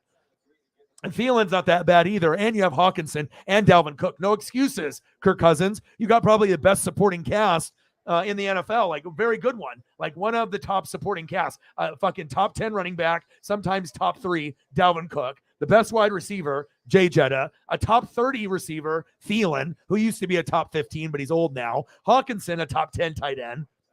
I mean, offensive line needs work, defense needs work, but the play calling and the leadership, and it's like, do you think Zimmer would be able to have the record that they have right now? Hell no, because he's just not the same vibe. It's like, you want guys that you're going to run through a wall for and people that you can look up to. And I mean, like I said, Kevin O'Connell, that one came true, but the Broncos prediction, like I said, some predictions don't come true. Like I can do it based on like Javonte Williams, Jerry Jeudy, Sutton, and what I see, Dulcich, and, but even though the offensive line and the defense needed work, but Denver showed going into the year that they probably were not going to win the division, but they probably weren't going to finish in last unless everything imploded. And we also saw, okay, if Hackett can call plays and help Aaron get MVP twice, how the hell are you going to go from that to Russ, and then both of them just absolutely being both dog shit. Play calling, leadership, and execution, and being just like that football player that used to be. Like, it doesn't look like it's coming back ever again. You know what I mean? Like, it looks like it's, regardless of a little injury here, injury there, not knowing the playbook, but it looks like, I don't know, like some kind of like time machine where we saw like a Russell Wilson, and then all of a sudden it's like the end of his career, and then all of a sudden we got like time portaled like 5-6 years from now, and then the last year of Russell Wilson, and that's what we're getting. We're like, the guy can't throw, the guy can't run, the guy can't complete. It's like a shell of himself. And yeah, maybe you get better coaching, better offensive line, better defense, better playbook or chemistry, but I mean, at this point, it's kind of a cancer. And all the time where I was standing up for him and, and going to bat for him and really loving his career, and then just finding out like the true who he is, I can't support the guy anymore. Fucking guy's a weirdo. It disrespects the teammates and the coaches, wants this special treatment, treats people like he's like the president, like looks down on people, like talk to my agent, like or like my team manager, if you want to send me a message. Like, he had a birthday, I think, yesterday, and only like a third of the team showed up. That doesn't surprise me. You know what I mean? Like, why are you, and the guy seems just like fake as shit too. I don't like people that are fake. Like, it's one thing if you're trying to be silly and you're doing it for like social media, like the Subway commercials, the Danger Witch, like you're just trying to be goofy. But the thing is, he's always trying to be Russell Wilson, the persona, instead of just being himself. And that's what makes it like weird, because you're being like ultra fake. And even if you're trying to like expose that you're being like a character, but like no one ever takes you seriously anymore, because you're always pretending to be Mr. Unlimited instead of being Russell Wilson. So, and your play on the field sucks now. You got a horrible attitude. None of the players or coaches like you. The fans don't like you anymore. Even the diehards that repped you at NC State, Wisconsin, and Seattle don't like you. Like, you're losing everyone. Like, I don't know if Sierra is pumping his head, or maybe Future's kid, pumping his head that he's still good. But a lot of things need to change. Like, even Pat McAfee said, motherfucker needs to be human. He needs to go back and learn how to be a regular human before the money.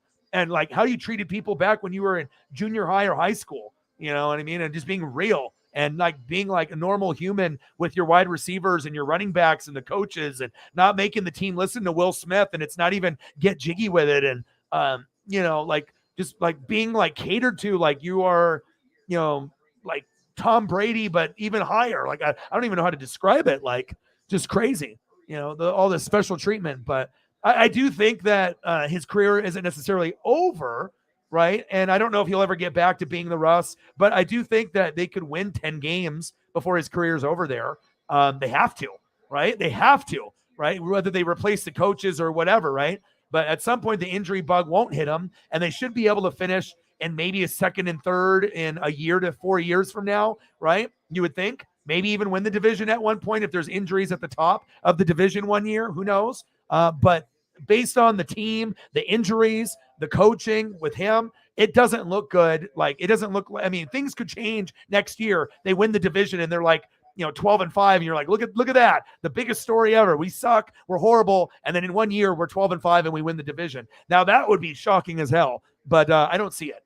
I don't see it. Maybe down the road, but I think that even if he does have a bounce back year, the attitude of what he says and how he acts, like in real life and on social media, he lost a lot of respect. And I think a lot of people, they don't like really want to fuck with him anymore. You know what I mean? Like, there's not the same Russell Wilson love. Like, if he makes the Hall of Fame for what he did in Seattle, that's fine. But winning other Super Bowls, I'm not sure if you're going to get it. And I thought, for sure, you probably would at least be able to get one more. If we got the old Russell Wilson and the coaching worked good, play calling worked good, and none of their players got hurt, that maybe if they have a strong run, they keep having good drafts, good free agents come in, they keep building the O-line, build the defense, that maybe they'll have 1 year that they could get to AFC Championship game or win the Super Bowl or get there. But I don't know. A lot of things look very bad there, and it's the culture too. So I don't know.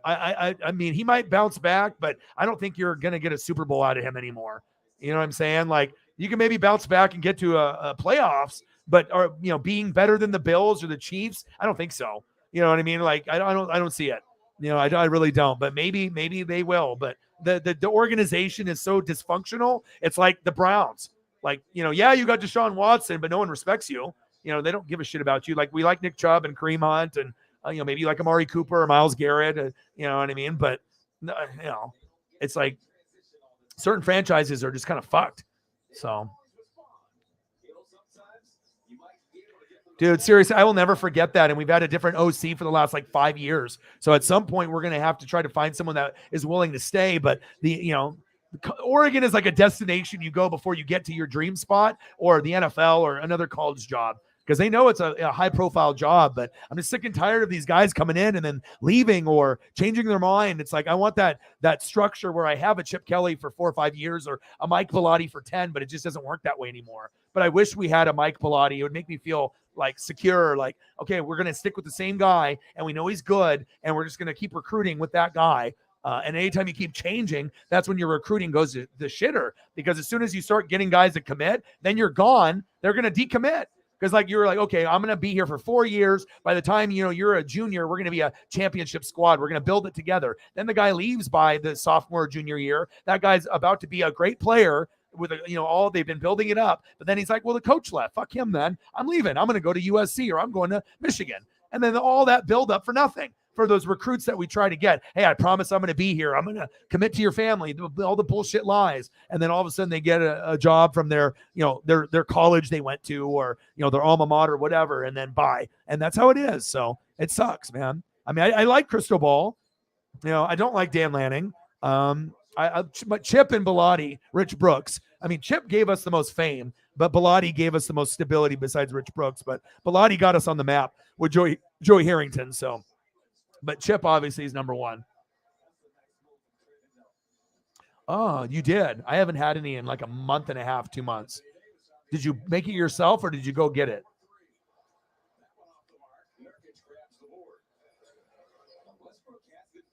Yeah, it depends on who the quarterback is going to be. It can't be Tyler. Might as well cut him. He's horrible. I wouldn't even want him as our backup. We need to try to get like new recruits to come in and some transfers or something. And watching the film too, Michael Penix Jr. from UW, that might be the steal in the draft. That guy could end up going first or second round now. He's got like the most yards, touchdowns. He's lefty. He's smooth. Like, there's going to be a team that's going to grab Michael Penix Jr. I don't know if it's going to be the Colts, someone past the top 10 pick. And that could be a guy that could change a franchise. You know what I mean? Like, I don't get too worked up about, we'll see what Bryce Young does and CJ Stroud, and I hope they pan out. But I'm really hoping for that Washington kid for the Huskies. He showed me a lot in every game I watched. He seems like he's the nation's best passer, even though CJ Stroud and Bryce Young and Will Levis and a lot of these other guys are going to be highly touted. But Michael Penix Jr., I'm really rooting for that kid for his whole career. Not only is he a lefty, Northwest, UW, even though it's the Oregon rival, I hope he gets a chance to wherever he goes to be able to learn from someone great, or if he gets to start right away and change a franchise and be like the man, that would be awesome. I mean, there's a chance that he goes to the NFL and fails too, or ends up being like a chronic backup, second or third string. But something about him, when it seems special. So hopefully that he has a great career. I'm rooting for him. Oh, she did. Oh, nice. You guys have snow or ice? What's the conditions at your house right now? Yeah, me too. So you're not going to be able to make it the way they make it with the broth and everything. It's just it needs to be better off with all the ingredients you buy. It's not going to, it's like you have to really know or learn from an elder or someone that like has that shit down. So. All right, 17-9 Blazers. I like that. Yo, boy likes that. And if there's any pictures of anything that you guys want to see, I can throw up a picture of some pho. We might as well if we're talking about it. Yeah, Sasha Banks was looking pretty at the game.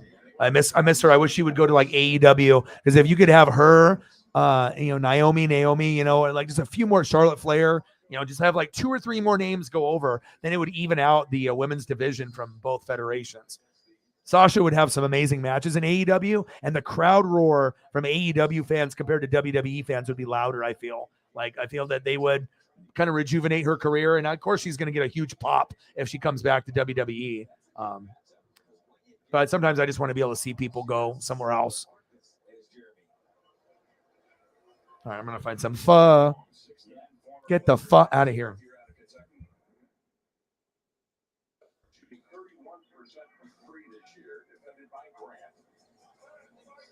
It's like ramen, like times like 1,000. Like hard to describe it. And then the way that the noodles taste, it's not like a traditional like top ramen noodle or cup of noodle.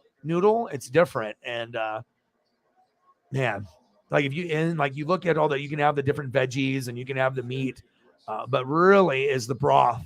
That's really where the broth and the noodles. I mean, it's all comes together. It has the noodle. It's got the amazing broth. It's got the vegetables and the meats. So it's not like you're eating all meat or all vegetable. And yeah, and then the broth. Like I said, it's if you like broth for like top ramen broth, or if you like cup of noodle broth, just something like it's like comforting, that type of like baked beans, cornbread, comfort food. Yeah, I mean, like I said, some people are afraid because they get afraid of like the sushi vibe or Asian food. But I mean, you can be any race of any person and just go try it, not be like afraid of the stereotype and actually enjoy it. I mean, it's if you like ramen and noodles, you're gonna love it. I mean, and like I said, it's almost like it'll take you by like surprise a little bit. You think it looks pretty good, but then you don't realize like how good it actually is. And sometimes you go to spots where the broth is like a 10 out of 10, and you'll go back just for the broth. Like you'll say, fuck all the vegetables and the noodles and the meat. Like the broth is something crazy. So let me some pho. Get the pho out of here. Happy birthday. Let me get you some photos.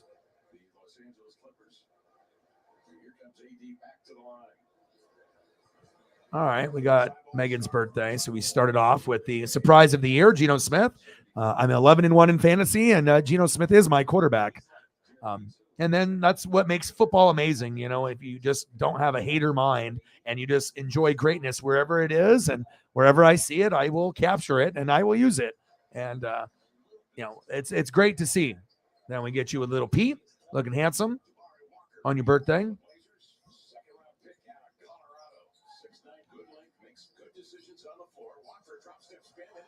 And we got Pete and Matt.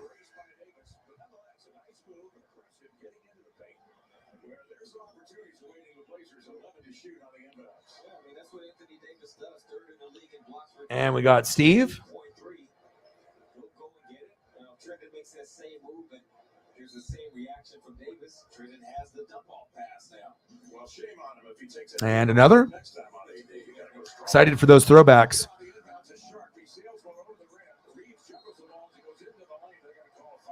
Oh, Ring of Honor. Zorn. Ooh, you haven't seen that one. I mean, we've seen the picture on the left. That's our chest photo that we use, but not the actual graphic with the selfie there on the right side. It's a cool one. I found that one for you for your birthday. I'm always got to try to. We'll do the regular stuff and the stuff that I love, but I'm always going to try to dig for other stuff. I know you like that one. That one's giving you a grin. And another one. Oh, look at this. Never seen that one before. Nice close up. O-Dog pulling out all the stops. $10 dono before the stream started. Oh, Pete with the trophy. Oh, O-Dog doing big things.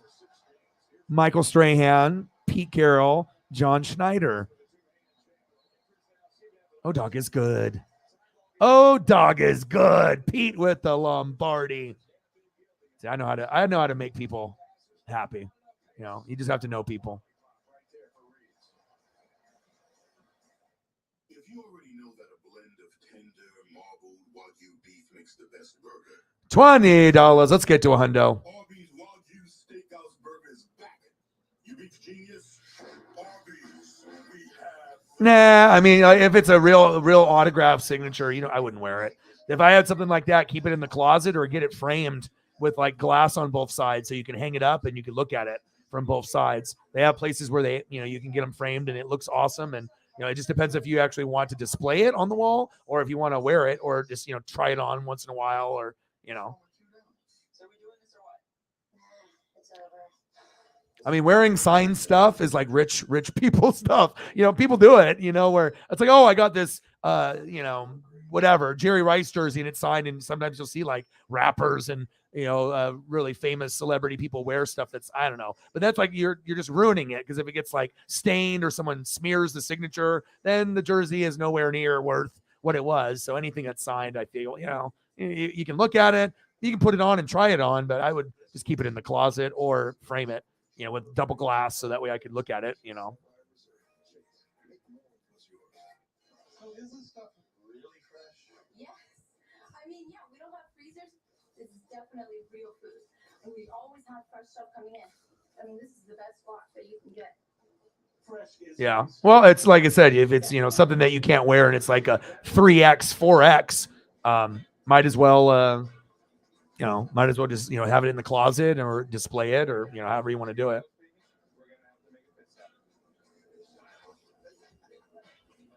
At Domino's, next time you order 2 medium, 2 toppings. You haven't? Well, I don't know. I have.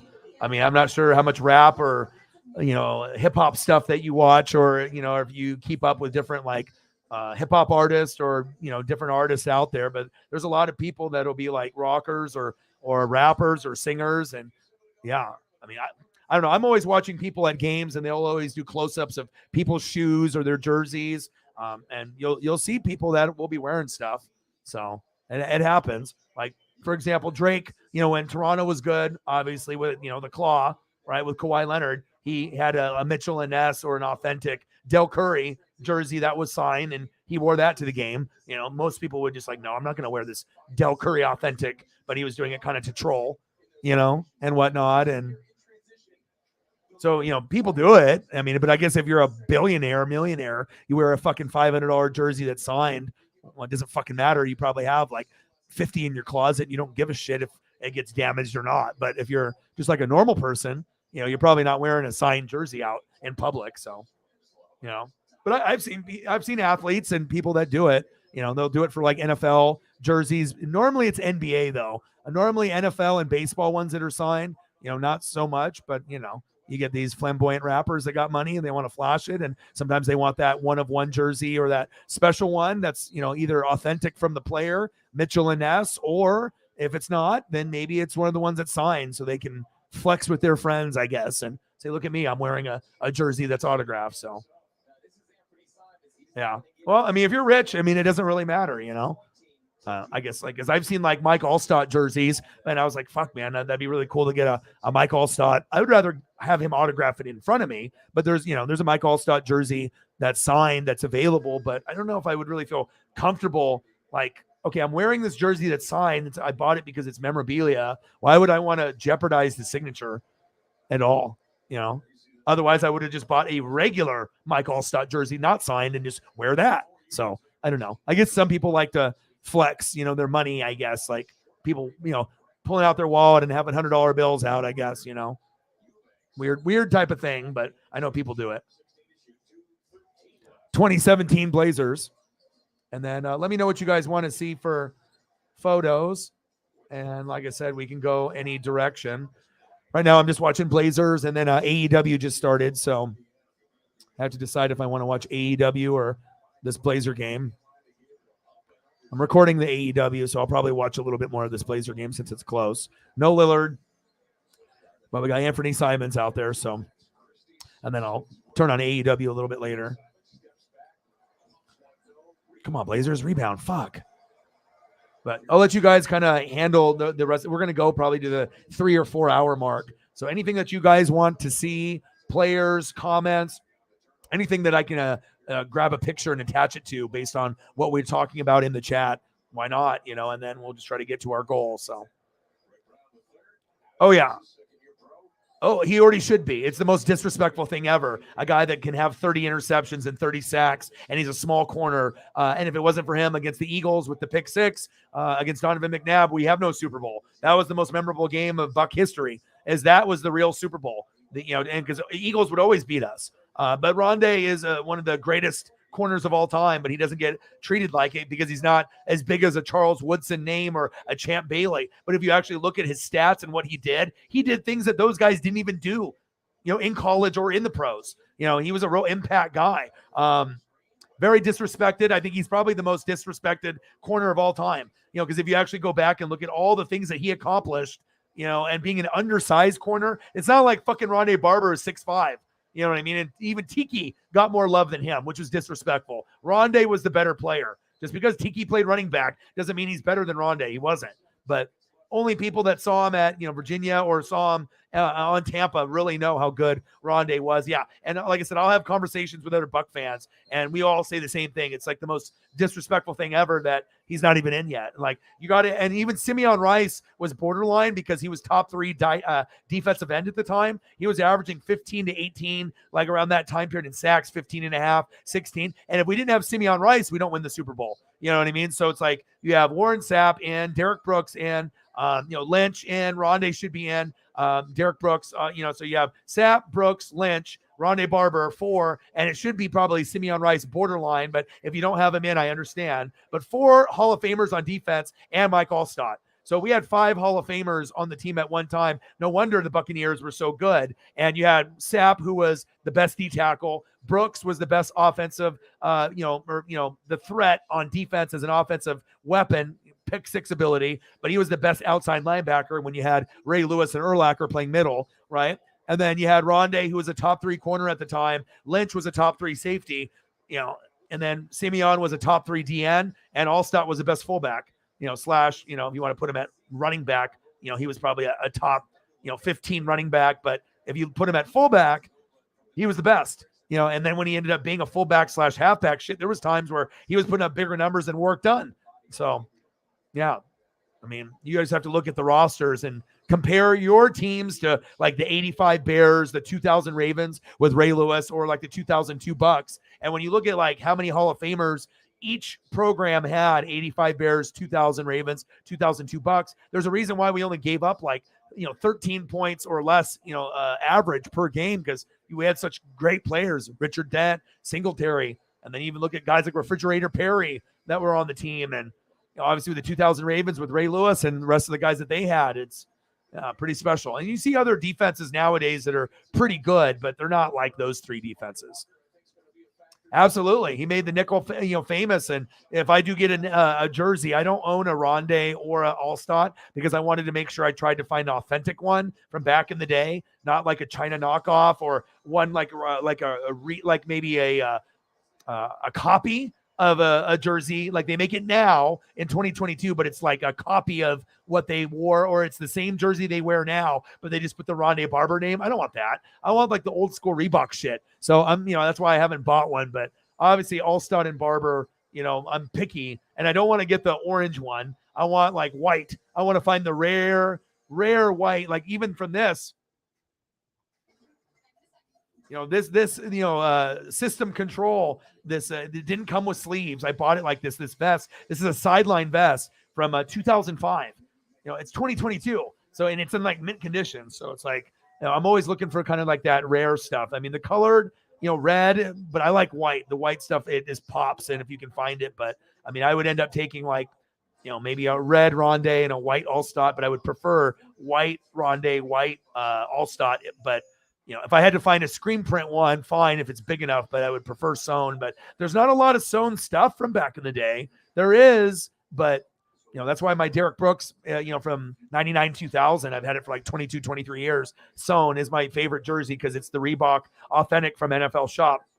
And my hard hat is from that time period as well. Way back in the day, they only sold it for like a year or 2, and then they cut it off, just like the gloves. They did the gloves in like 2011, and you either got the gloves with your team logos on them, and then they stopped doing them. They should do that every year. Why aren't you making a hard hat every year? Why aren't you making the gloves every year? You don't think fucking fans would buy that shit? So that's why I like to be able to show them off on the stream, because the gloves are cool. The hard hat is cool, like those extra accessories. The leather hat. I have a Tampa Bay leather hat that's like shaped like, the hats they used in the 20s, and it's got the Tampa logo, and I attached like shoestrings. So it's got like a little look to it, but obviously it's like foam in the inside and whatnot, but it's a kind of like a recreation. I'm always looking for those unusual items.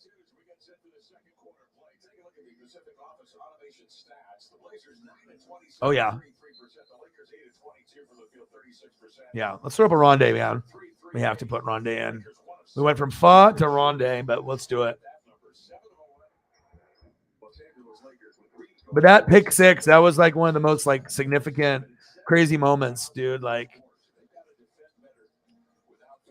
Lamar, they have done well all year. Yes, yeah, they've been a great team at limiting fouls while forcing the opponents to foul.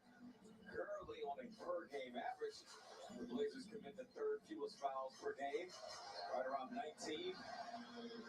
There, that's easy offense right there. Kendrick Nunn making it happen.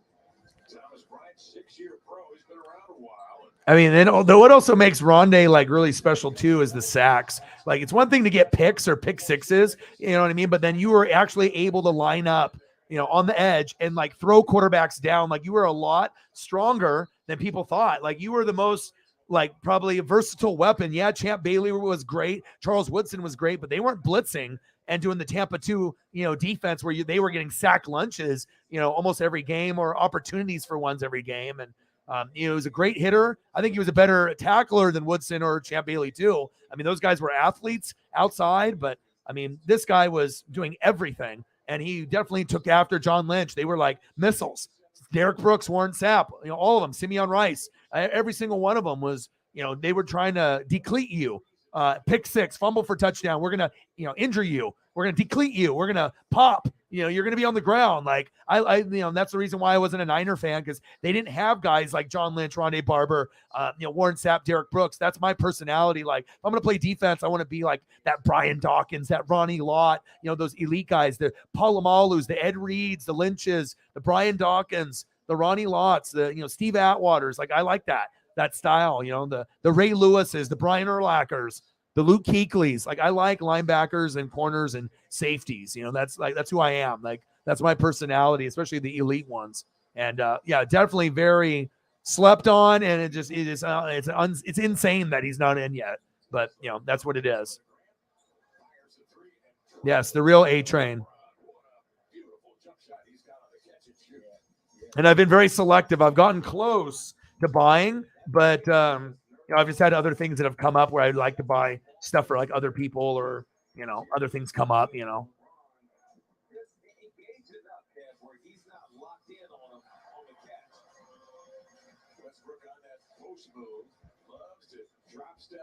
Yeah, but every time I see Barry Sanders or Mike Allstott highlights being shown on Twitter and it goes on my feed, I always retweet it and I always heart it, because it's just like when you watch them run and you see Barry Sanders jukes and Mike Allstott, how he would run over like 4 to 5 people a play. It was pretty like, you don't see that anymore. Like, you know, someone that's fast but has power and it can run over people, but then also get up and not fall down, put a hand on the ground and gain his balance and run over 3 more guys and score like a 55-yard touchdown that most people would have got 5 yards on. You know, like I said, I think that Mike Allstott and Barry Sanders highlight reels are probably the most entertaining as far as like running backs. So.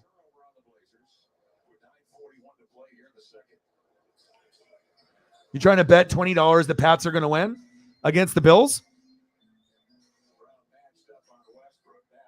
Yeah, but only, I mean, if you're a Bucs fan, like a real one, you know, and like I said, I've been watching since, you know, 95. So I was blessed that, you know, I didn't do the Niner thing. They didn't have the defensive guys. So I got to see really Rondé's whole career, pretty much most of John Lynch's career, Sapp, Brooks, and Simeon, and, you know, getting the John Gruden and, you know, getting all the pieces there, but the Mike Allstott. I mean, yeah, and also, if you remember, we have Ken Dilger at tight end. We got him from the Colts, but then we'll also Keyshawn Johnson, number 1 pick for Jets, right? Got him. Keenan McCardell, super valuable from the Jags with him and Jimmy Smith. And we had Joe Jurevicius and Michael Pittman. So, I mean, we had a lot of key pieces and Jeff Christie at center. So it's like we had a really like underrated team. I don't think people realize how good we were, but the defenses was one top 3 all time. That's why we won. But the offense, you know, Brad Johnson actually had a Pro Bowl year that year. It's like 22 touchdowns and 6 picks for like a Brad Johnson. No wonder we were good. You know, if you got Brad Johnson with 22 touchdowns, 6 picks, and the number 1 defense, yeah, we're probably winning the Super Bowl. And that's what happened. So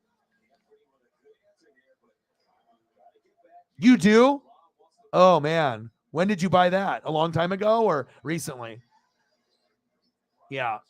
So nice. Yeah, that's what I would buy. White, Ronde, white All-Star is what I would. I already have plenty of red jerseys as it is. I already have like 10 or 12 Buccaneer jerseys, old and new. Doug Williams in the creamsicle orange, and I got all kinds of, a couple Devin Whites, red and white. I got Warren Sapp. I got Derek Brooks, Warren Sapp in white, Derek Brooks in red, Simeon Rice in red, Doug Martin in red. Levante David in white, but the one with the orange stripe, like the ugly one that we had for like a year. So.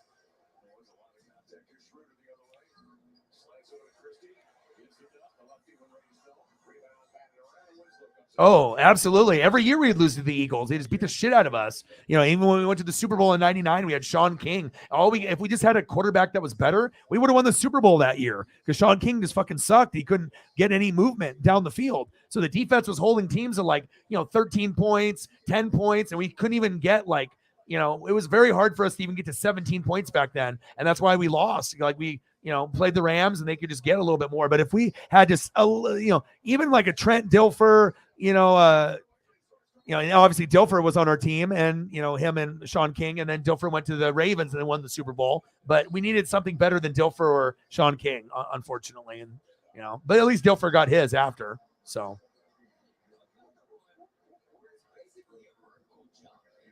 Oh yeah. Thunder and lightning for us. And I also like Cadillac. He never panned out, but I got a couple nice big photos autographed. And Cadillac is one of those guys. He was rookie of the year in 2005, but then just the knee injuries, and now he's in coaching now. But I got a couple nice pieces of memorabilia from Carnell Williams, Cadillac Williams. Yeah, and then he went from a guy that would block that could actually get 20 carries and get you 100, 150 yards and 2 touchdowns. And he got MVP at a Pro Bowl. Guy was much better. At one point when he was the lead guy and Warwick Dunn went to the Falcons and Mike Allstott was RB1, he was actually doing just as good or right there with the top dogs in the league. He was a threat to score, and we had a very good backfield, even when he was by himself or with another running back. So. Berta, man, yeah. Yes. But Dungy built the squad. So if we didn't have Dungy building the squad, we wouldn't have been able to get over the hump with Gruden. So, and he was able to get his championship with the Colts. So everything ended up working out for the whole Dungy and, the whole experiment with everything. Everything happens for a reason. Yeah. Yeah. Yes, it did. Yes, it did. I totally agree.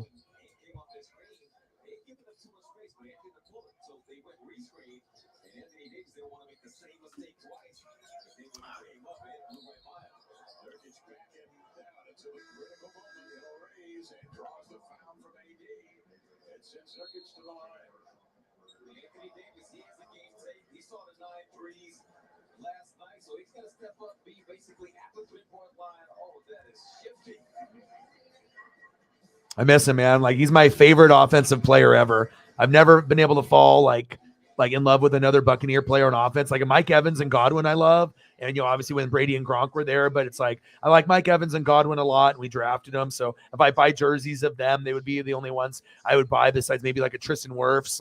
I like guys that we draft and everything, but, yeah, I don't know if we'll never have a player like this ever again, not only on the Buccaneers, but maybe ever. I'm not sure if we're ever going to see this again. They're starting to kind of phase out, that position like that, which is unfortunate.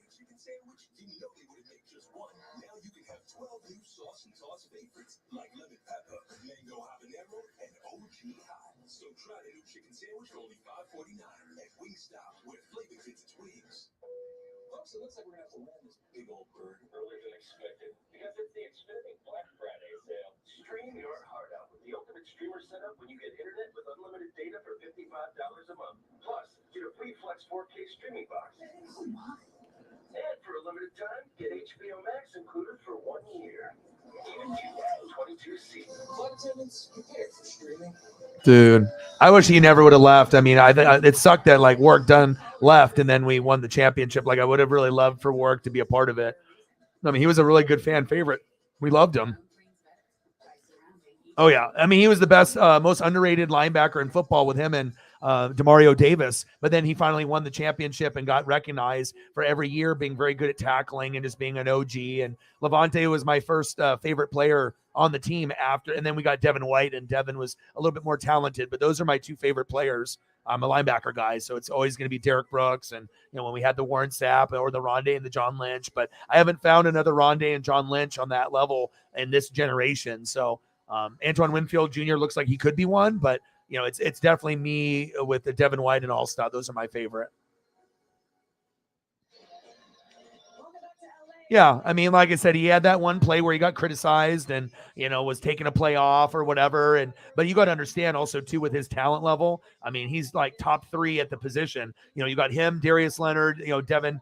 You got Darius Leonard, Shaq Leonard, him, right? And then you got Micah Parsons and Devin White. To me, those are when healthy, those are the 3 best.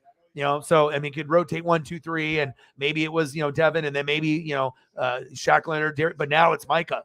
He's the number 1 guy, so now these other guys got to get healthy and catch up. But guys that are sideline to sideline, and obviously Levante's a different guy, and he's a second rounder, Nebraska. But that was the first guy I was like, I really fell in love with after Derek Brooks. I'm like, I'll buy this guy's jersey, and I obviously did. So.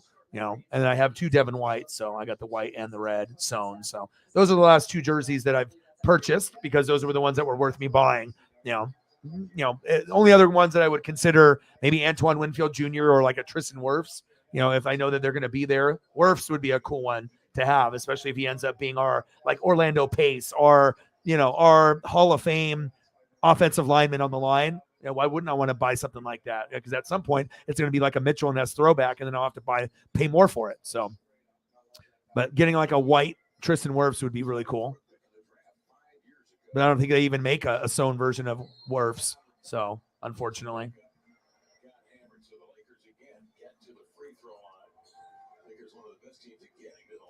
Yeah, some days we're good, and sometimes things are a struggle. Tien Jose. Sometimes your boy has to grind for 4, 5, 6, 7, 8 hours. 39-36 Lakers. I probably should turn on AEW now.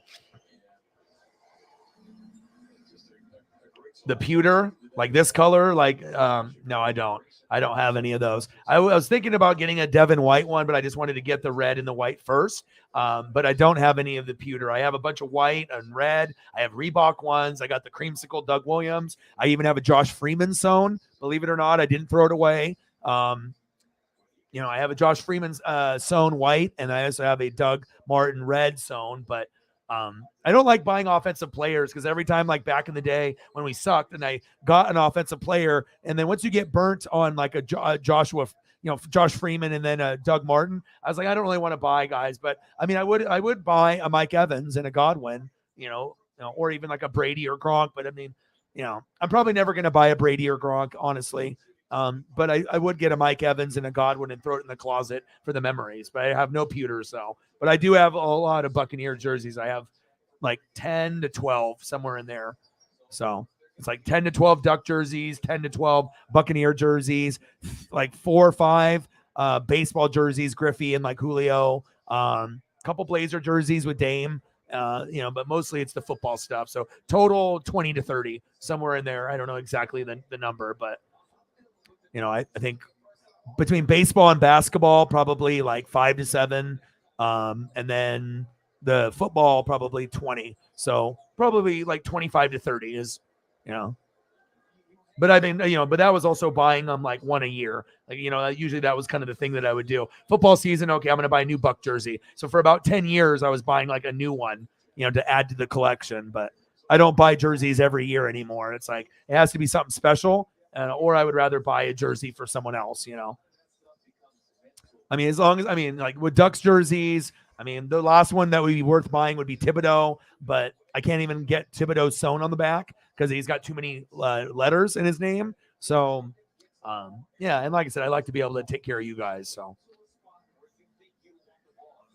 yeah, but I actually have it in the other room, and it's a white, and oh, thank you so much. $20 holla. But it was like the white version jersey that I would wear because I didn't have a better one to wear besides Freeman in the white. And then I got the Devin White jersey. That's my last one that I got. So I wear that now when I want to switch up the colors, wearing, but sometimes just for fun and shits and giggles to show how hardcore I am. That, yeah, sometimes I buy a jersey and the guy ended up being a failure. But there's memories there. Because if you remember in his first year, I think we went 10-6, and when the Giants had the tiebreaker, so we didn't make the playoffs. But he did go 10-6. You know what I mean? We just had lost the tiebreaker to the Giants that year. But so, I mean, it's not like Josh Freeman was always horrible, and then he went to the Colts and never really could, pan out to be a good player, just like Cadillac Williams and a few others. But I do like to, have it and show people, look, I got a Josh Freeman jersey. So don't come in here and think like I'm some Tom Brady kiss ass or, some guy that just was like, bandwagon. Like, dude, I got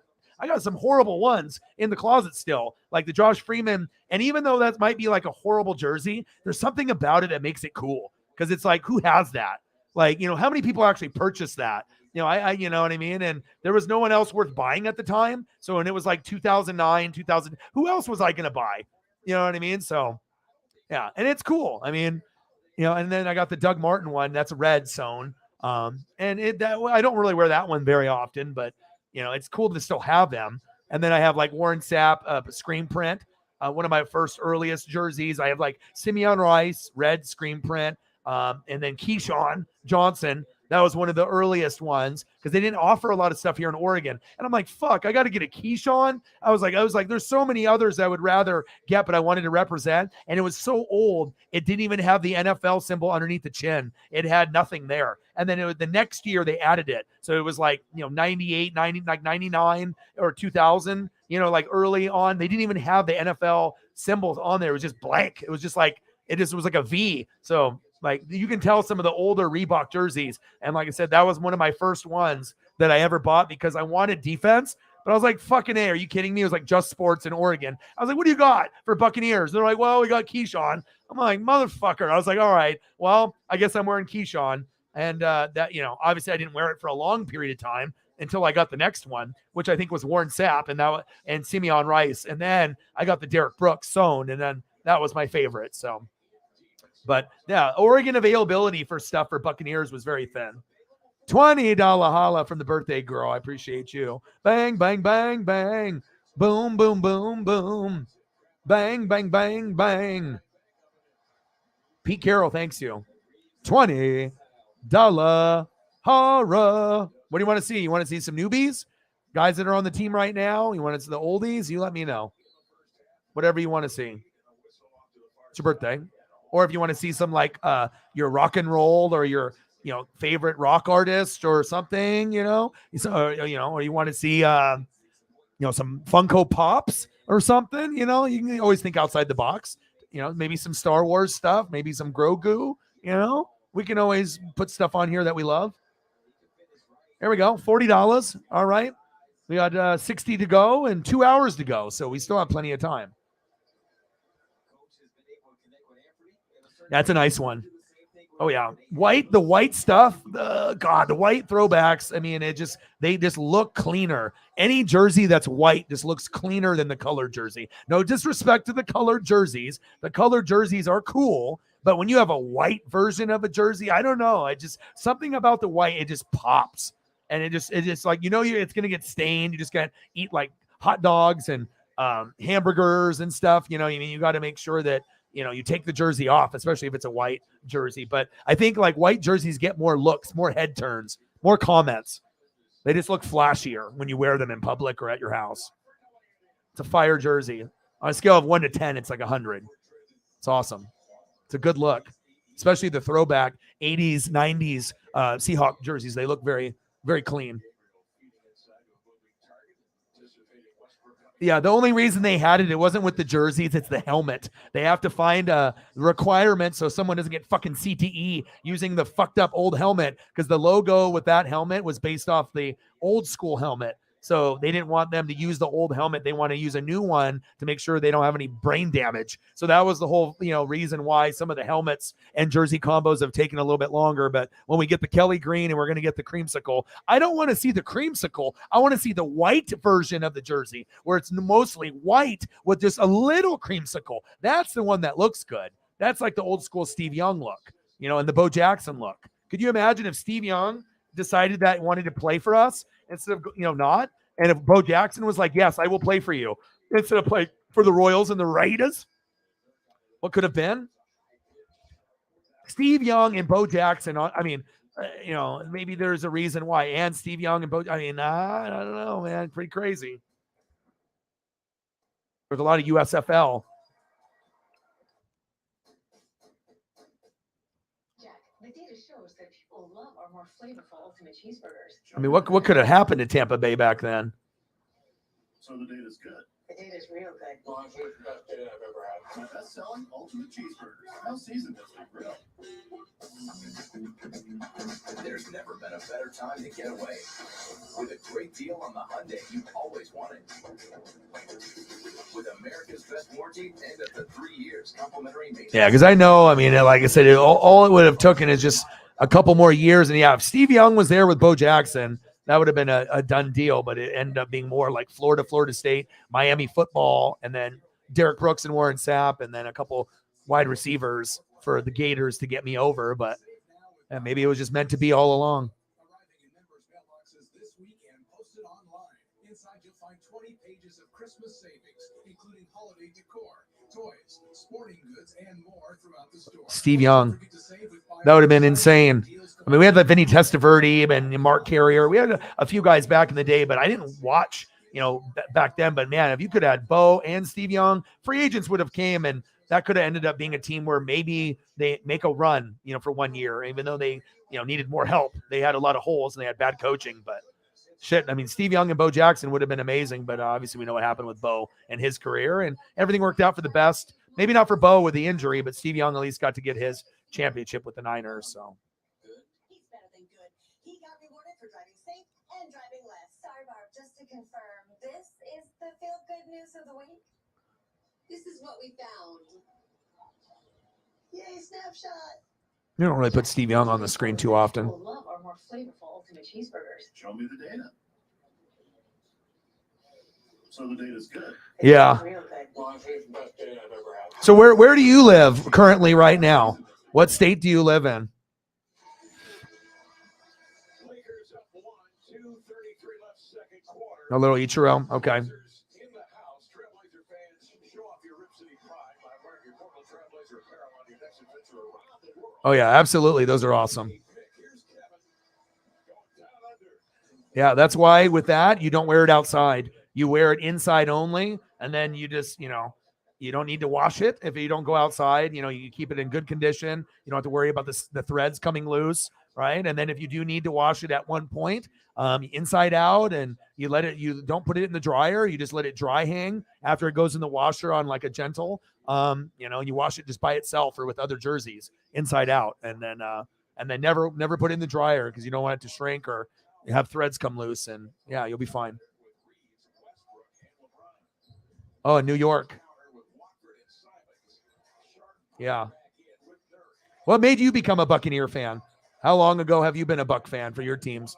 Put your teams down that you like. We don't get a chance to talk to you too often. You come through, and like I said, I have a few Buck fans that will come through and talk with me and stuff, but not enough. I tried to being a part of a couple like Buck Twitter and Instagram and Facebook like fan things, but it got too toxic for me. All the shit talk towards the Saints and the Falcons and the Panthers, it got really old. So I'm like, dude, I don't want to be a part of this Facebook, Instagram, Twitter for not only the Oregon Ducks, but the Buccaneers. I had groups that I was doing in both, and it wasn't healthy. I just I don't want to be a part of these. You know what I mean? But it would be cool to get those people that are there to come here so that way we can get more fans and they can see that I'm not biased and I can rep all the teams and we can have conversations and stuff, and we can teach people not to be so,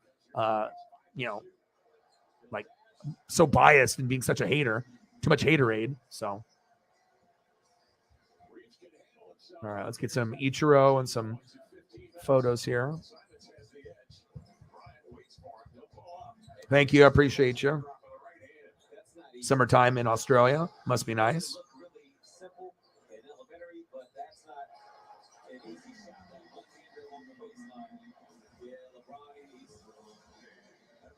LeBron James, 61-55 Lakers with 50 seconds left before halftime.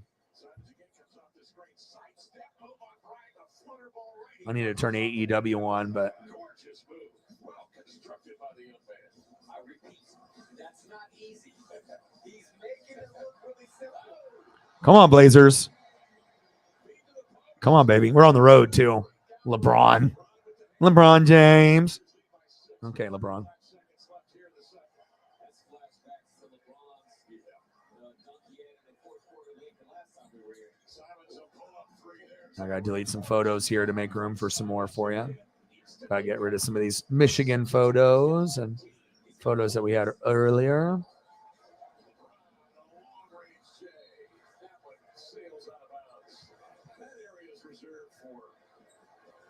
Oh, and shout out again to Bo Jackson, his birthday today. We said that earlier. So I don't know if Cyberpunk will come through, if he's busy or not, but definitely got to shout out one of my favorites when I was a kid and still to this day. Happy birthday, Bo Jackson.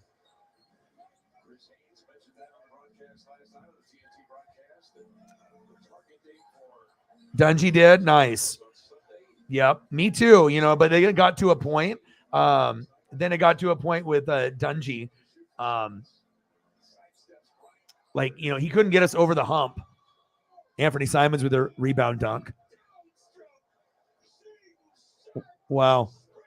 But yeah, you know, like he just was too conservative in the play calling, where it was like 3rd down and 1, 4th down and 1, and then like he would just always like kick the field goal. And we needed to get to a point where, you know, we needed John Gruden to take the playbook to a whole nother level, spider 2 wide banana. So we actually would go for it on 4th down once in a while and actually get touchdowns instead of field goals and win the Super Bowl. So that was like he built the squad. But at one point or another, if you watch that 99 and 2000, 2001 season, like, okay, we needed to make a change. Like you could just tell at that point. But he was the one that built it.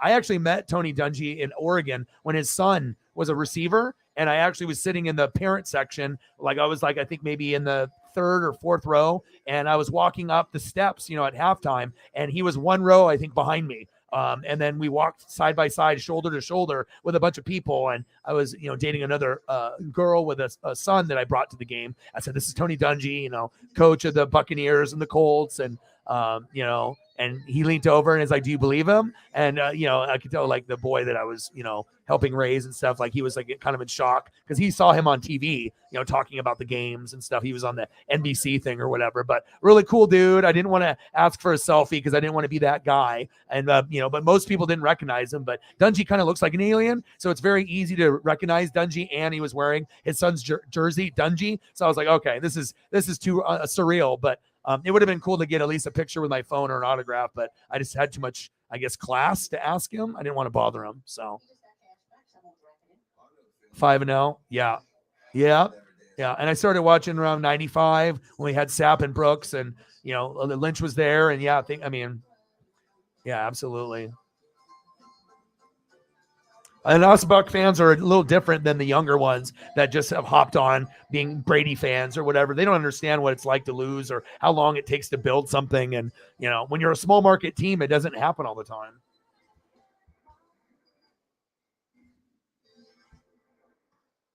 But you got to think we're 2 for 2 in Super Bowls. Most people will never be able to say that in their lifetime.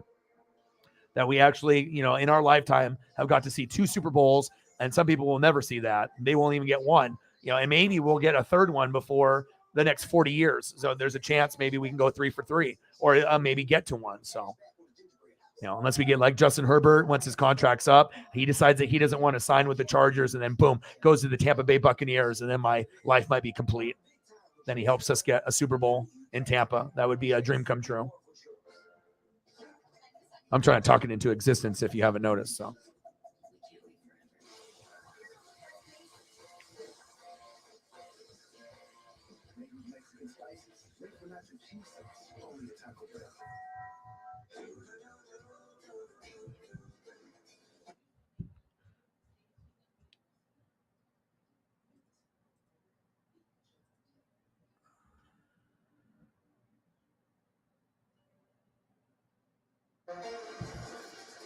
Welcome to the McDonald's McDelivery halftime show, brought to you by your locally owned and operated McDonald's. Proud supporters of the 66-62 Lakers. That's a pretty picture right across from the Crypto.com Center at LA Live. Okay, Francis Williams, Neil Everett here. Okay, we're watching the game. Last 2 minutes, a lot of whoa.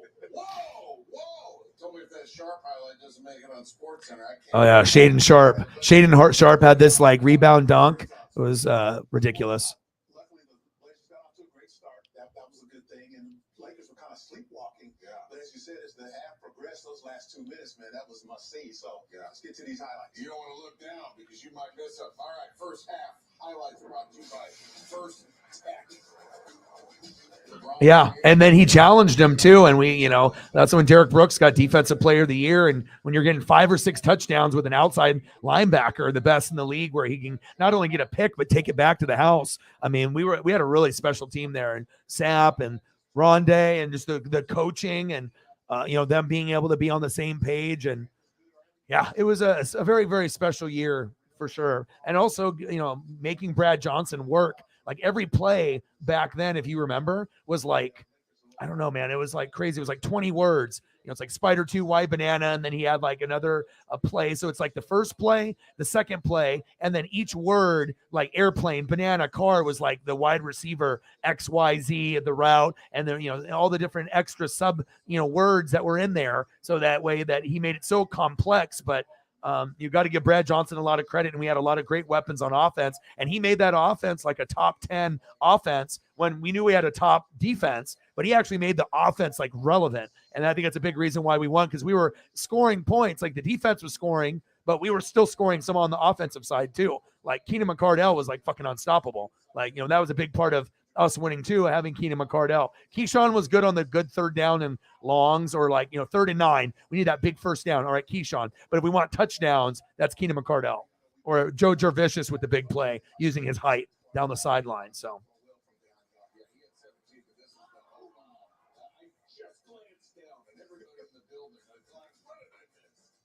Oh yeah, me too. Absolutely. Absolutely. We've talked about his explosiveness, and that's just a snapshot of what we're going to be seeing for years to come. Yeah, the kids call that a highlight that'll be trending.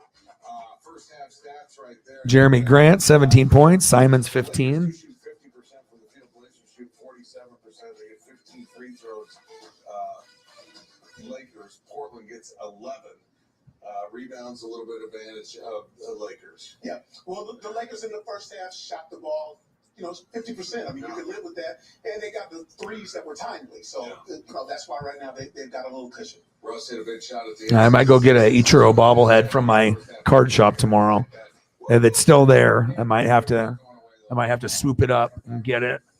Because I think it's going to be like $20-$25, but I could talk them down probably to 15, and they'll sell it to me if they want. If it's just been sitting on the shelf, you want my $15, or sometimes you can get good deals that way. You never pay full price. Always negotiate. It's not haggling, but again, if you want to get a good deal,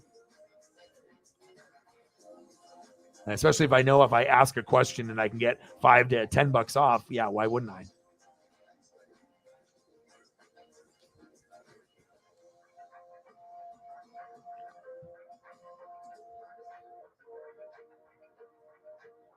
These days, seems anyone with a website can sell you a new car. But your Northwest Ford dealers know there's more to it. Yeah, that reminds me, I need to message Johnny for that. Than just handshakes. More confidence than computer plays. And for decades, we've been a friend in the neighborhood. So whether you need help today or tomorrow, we'll be there. We're your Northwest Ford dealers. Yeah, no worries. People love it. You're not pulling it out of a box. You're making food. Yeah, if you watched him at Detroit and saw that he was scoring like 20 points a game, but you're like, okay, but he's doing it for Detroit. But it's just a good blend of offensive skills. CJ McCollum left, so we need guys to step up like Simons and someone else. And he's just a really good fit, but also it's Chauncey Billups. Like a lot of us weren't really on him as a coach. We were like, we could probably get rid of him. But now he's starting to get like the fans and the players to believe. We just need Dame to get back healthy, because when he was healthy, we were first place in the West. So we do have a good trio of Dame, Anthony Simons replacing CJ McCollum, and now Jeremy Grant is a guy that can score and even Josh Hart once in a while, and Nurkic. So they got some stuff, you know. They got some stuff.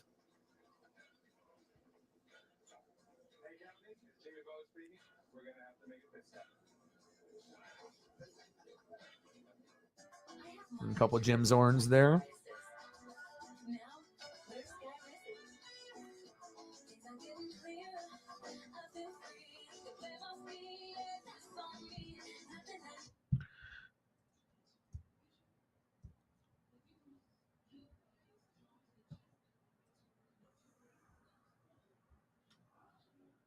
People achieve 90% clear skin in 4 months.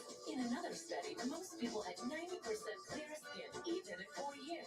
And Skyrizi is just 4 doses a year after Yeah. starter dosage. Brunson.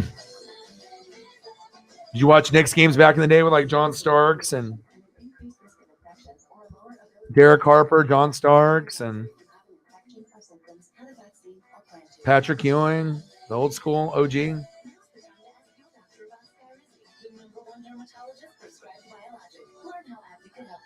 This copyrighted broadcast of the National Basketball Association may not be retransmitted, reproduced, rebroadcast, or otherwise distributed. I'll hit you with some New York. Yeah, once I get to know like who people's favorite shit is, it's like, you know, then I can, you know, learn about that person, and then I kind of remember, you know, what fans and like of what. Oh, look at that. See, I got you, man. What are all your teams that you root for? Type it in the chat so that way I remember. All I needed to do it is one time, and I'll remember. But Buccaneers, but you live in New York, so Knicks, and then what else? What other teams or players do you like? I got a nice Patrick Ewing here for you. My whole neighborhood knows what's going on when Chuck goes up for that deal. You know, Portland South out here, so absolutely. But Coach Phillips did mention the transition game in his pregame presser. So if he talks about it, I miss Nick basketball back then in like the 80s and 90s. That shit was like electric.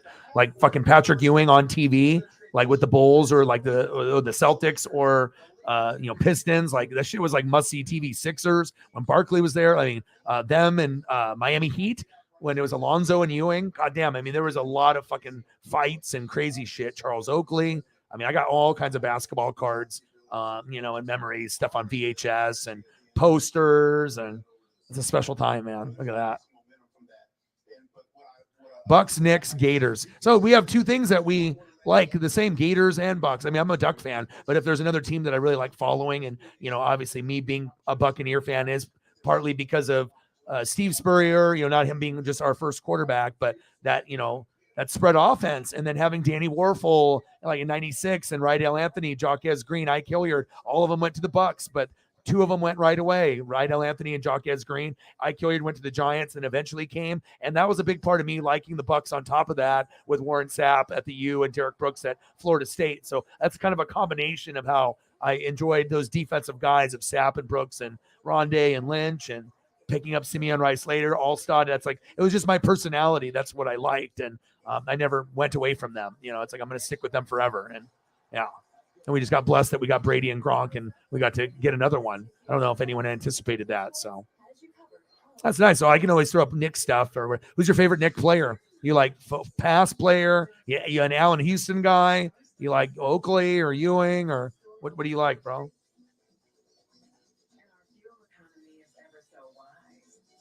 Bro, I'm gonna hit you with a fucking throwback. Oh my gosh.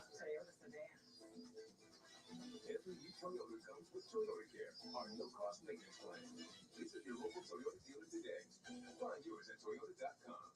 Toyota, let's go places. Patrick Ewing. And I always liked the you know, at the Garden, and, you know, in Boston, and obviously they're in New York, just like when they had their you know, Oregon, you know, where they would be playing the music on the Oregon, and just the announcers and the way that things sound, the intros, and just the way that the announcers talked. Yeah. Larry Johnson, LJ. Yeah. Yes, Duncan was. Anthony Mason. Yes, I'll put some up, dude. See, now I know. So when you come through, I can always hit you with stuff like that.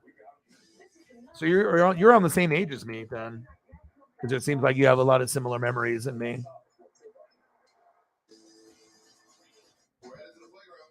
seems like you're having fun. I just like to get to know people, you know what I mean? Especially like once I know who your favorites are and stuff, because there's not gonna be a lot of people that like have the Knicks as their favorite team. Woo! Look at that. 6th man of the year, 13.8.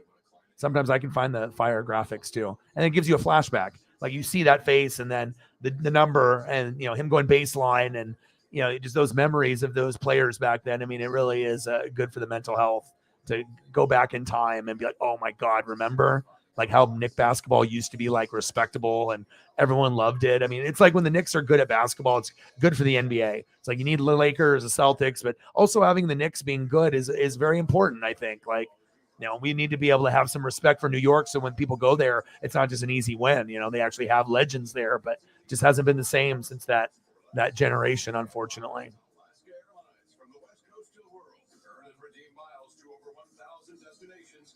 We've thrown up Starks in the past, but not often.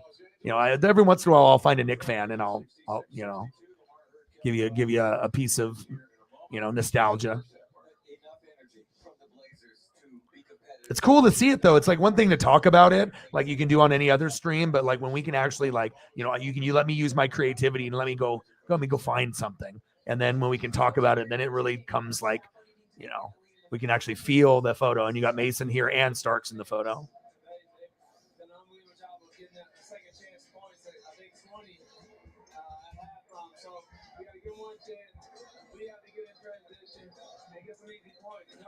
And I'll show you the best part about Anthony Mason, rest in peace. I know it's like all my favorite players like Terry Porter, Clyde Drexler, Jerome Kersey, Buck Williams, Kevin Duckworth, Cliff Robinson. Half the team is like dead already. I'm like, fucking A, dude. Like all my fucking favorites that I used to watch when I was like 5, 6, 7 years old. Like all these guys are fucking like almost dead now. But right here, boom.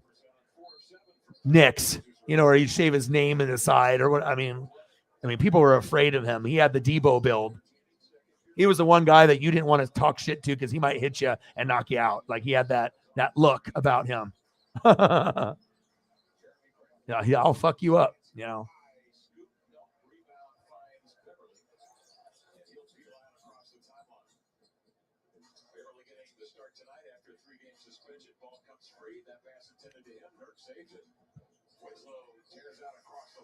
And I got to do him justice. We actually have to see his image. Then it really is a throwback, and it like puts it all together. Like seeing the basketball cards and seeing him on TV. He was fun to watch. He definitely was a grinder. He wasn't the best scorer or anything like that, but yeah, crazy. He's been gone since 2015. Here, I got something better. See, that's why I like to be able to learn, because like if things are a little slow or whatever we got going on, that way we have some other things that I can bring up. Yes, he did. Yes, he did.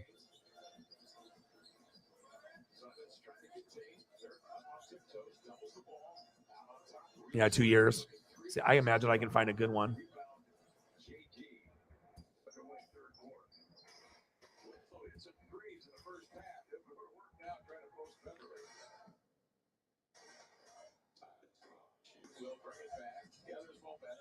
Your boy's good, right? So, of course, I'm going to find it. The dunk, bro.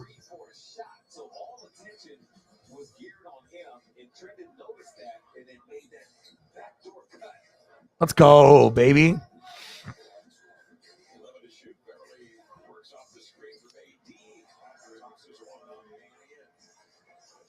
No problem, dude. See, that's why I like to get to know people, and that people will let me know like who their favorites are. So that way, if you come in and we just are just chilling, or we got some downtime before someone comes in with a fantasy football question, or we have people, dropping donos, and I'm working, pulling up photos that way, where we can just like, while things are a little slower, we can, look at stuff to give us memories of how things were, 20, 30 years ago, 1993, back when I was 11.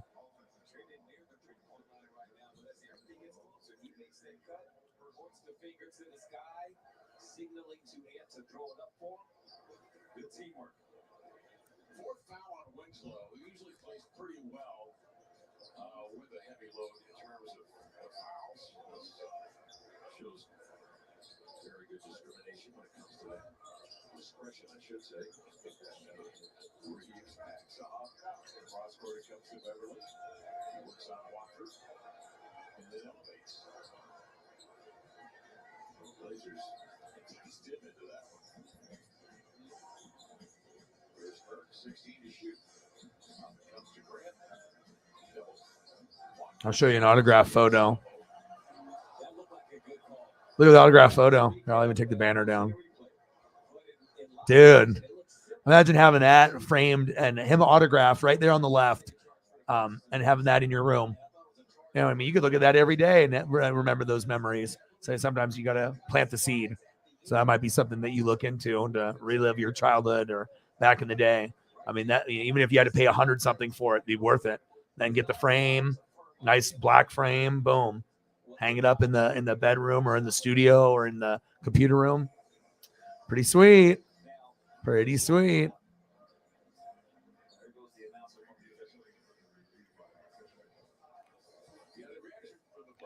Oh, yeah. Bro, Reggie was always talking shit, but he was really good at 3-point, right? You know, it's like you knew he could fucking shoot. And then you had Antonio Davis and Dale Davis and Detlef Schrempf, Rick Smits, and Mark Jackson was there for a point. And yeah, I mean, they had really crafty teams as well. The Davis brothers. So that's the reason the bucket is not going to count. It's not about, I heard the PA announcers say before the All right, 68-64 Lakers, 9 minutes left. And then I'll watch AEW probably later because if I watch it while I'm doing this, I probably won't be able to focus that much. So,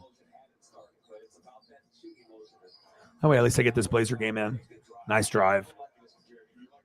Jeremy Grant, baby.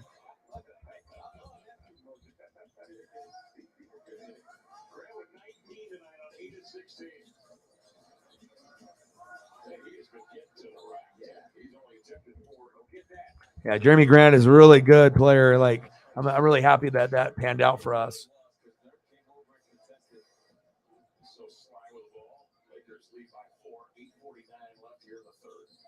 You see how Beverly was pressured and traded. If he goes ball straight with Dirk, they got to make a decision because they don't want that right there where Beverly would be guarding Dirk down there. Quick hook is off. Davis the rebound. Schroeder will push it. Oh yeah, absolutely. I mean, I grew up here in Oregon, so I mean those are like basketball gods to us. Drexler and Cliff Robinson. I got all kinds of memorabilia. Rod Strickland, all those guys. Mario Elie. All the guys that we had. Ala Abdel Nabi, Danny Young, Duckworth, Cliff Robinson, Porter, Drexler, Dan. All those guys. I mean, Wayne Cooper. I mean, I can go for days. Randolph Childress. Some guys that panned out, some guys that did not.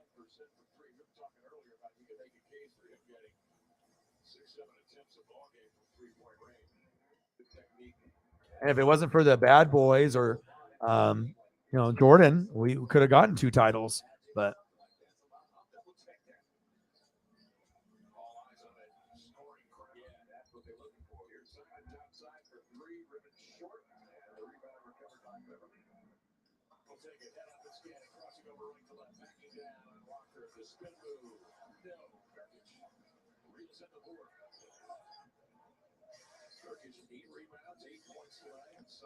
this is what it was about for us, though.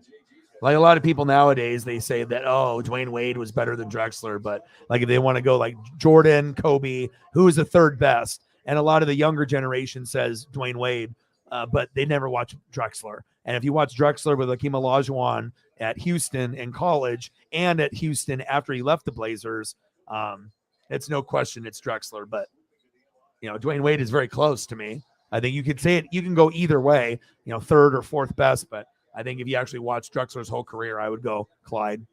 He was more impactful. I mean, you got to be able to watch both before you actually, really make a decision instead of just watching one and assuming, especially if you didn't watch basketball in like the 80s or 90s. Because at one point, he was the second best player in the NBA to Michael Jordan. It was Michael Jordan and Clyde Drexler, 92. I mean, he was the second best player that year. Old school jerseys like that too. That's what the fire is right there. That's what we want here in Oregon as collectors, shit like this. Right now, community is happening. Here, and here, and here. It doesn't happen on its own. It's made by business owners, leaders, visionaries, people who create livelihoods. Yeah, Cliff Robinson opened up a weed place, but then he got sick and died. Uncle Spliffy. Yeah, we loved Uncle Cliffy. We loved him out here. 6-man from Yukon, you know what I mean? Like, brought that instant energy off the bench that we were lacking. Big fan favorite as like 6-man off the bench and just a fun player to watch. No, nothing bad we can say for Uncle Cliffy ever. Like, we loved him. Just like we did with Porter, Drexler, Kersey, Buck Williams, Duckworth. I had my interactions with a few of the Blazers too, but I usually try not to bother them for autographs and stuff. No one achieves a dream alone.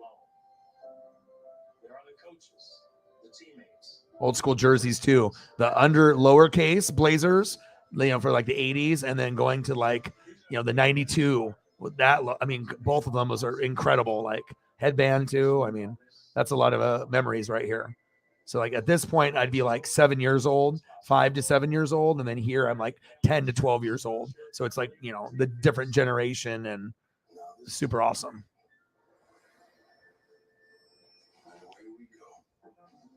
Sheed, Bonzi, Pippen. Yeah. Yeah. The Jailblazer. Yeah. That was with like Isaiah Ryder that we had and, you know, some of the other people. Isaiah Ryder. Remember him in the dunk contest? How good he was? Minnesota Timberwolves. Isaiah Ryder. That was a name, man.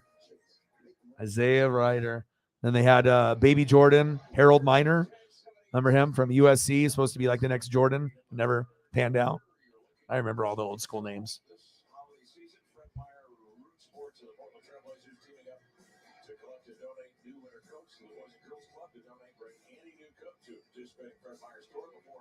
December the 5th. For more information, visit trailblazers.com/coat-drive. Yeah, Rasheed Wallace. That's one of my dad's favorite players. Lillard still on the sidelines. I can find an old school Rasheed.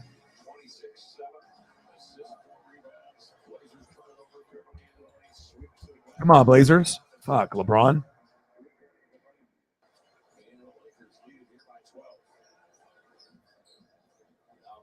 Switches to Anthony. Going to try to apply similar pressure.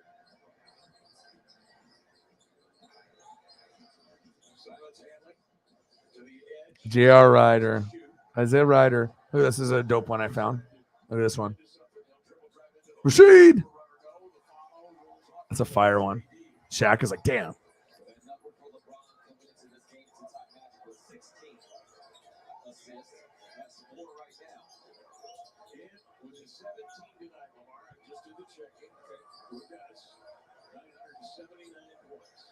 His career average is 27, which means in about 36 games he could pass Kareem Abdul-Jabbar at the top of the mountain. He drills a three here to lead the Lakers on a 15-2 run. The Blazers have Yeah, between the legs. Yep. Yes.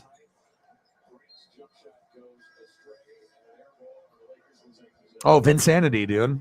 Definitely Vinsanity. I mean, I seen the Jordan stuff in the 80s, which was incredible. Jordan and Dominique. There has never been a dunk contest like the Jordan Dominique ever. But the Vince Carter was probably the most entertaining one because he did shit that no one else on planet Earth could do. Dominique and Jordan did stuff that was very crazy as well back then. And they were the two best dunkers in the 80s. But the Vinsanity for sure.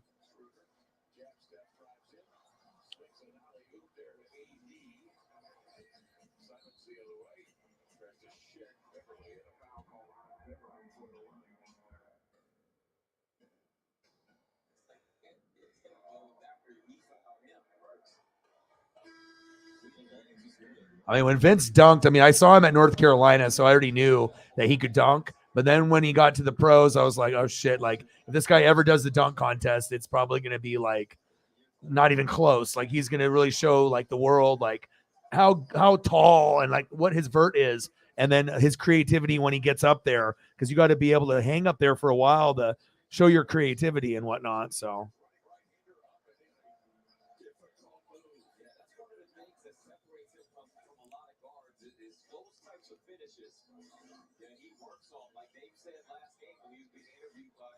but just all the different types that he did, everything was just insane. I mean, you could tell like the players too. I mean, they lost it. I mean, even stuff in games, like I'll show you this one, like this photo right here at in a normal game. Who the hell does this? You tell me.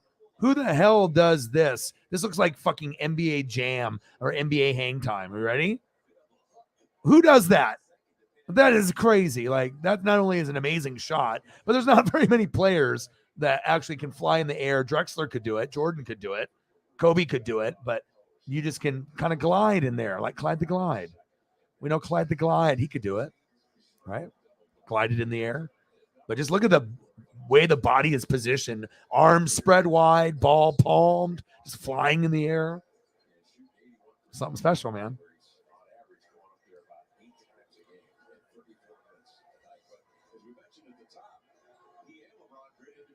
Just has not translated to win. 7-12 on the Lakers coming in, 5-6 here at home, 2-6 out on the road, where they will head for a 6-gamer out to the east after tonight's. So the Blazers, of course, will stay in Los Angeles tomorrow, then on to Utah for a game this weekend. The first of a back-to-back, and then home with the Indiana Pacers, who might have all club. Simon's outside for 3, drilling over backs Christie. And for Simon. Just because we talked about J.R. Ryder, Isaiah Ryder, I found. Oh my God. I love those jerseys. Like I almost bought a Kevin Garnett Minnesota Timberwolf one way back in the day because I really liked the color and the jerseys and whatnot. And I wrote to all the teams when I was like 10. I got a lot of pocket schedules and bumper stickers and photos and stuff that was worth money. But I actually got one thing that was authentic that most people didn't get. I got a Karl Malone autograph. And for years I was like, okay, is this thing like actually signed by him or is it by his like, you know, their fan club guy? And after like authentication and everything, it's like straight up legit, because there's others that are on eBay because he stopped signing cards like in 92 because people were selling them. So then he would do these like LA Gear promo photos and he would sign them for the fans. And there's like maybe about 4 or 5 on eBay. And there's even one that's graded and authenticated. And it's exactly the same photo that he sent out to fans that wrote him. So yeah, I thought that was lost forever and someone stole it from me. And my dad just found a box of stuff from what I had in high school, like some cards that are, you know, full sets, boxes that haven't even been opened, old school pictures and magazines and bobbleheads. And then I ended up getting the Karl Malone, which I thought was pretty cool. And finding out that it actually is authentic and real. It wasn't fake and it wasn't stolen all along. It was just in a box that I misplaced. So what's good, Trick? $40 in donos. Let's get to a hundo. Oh yeah.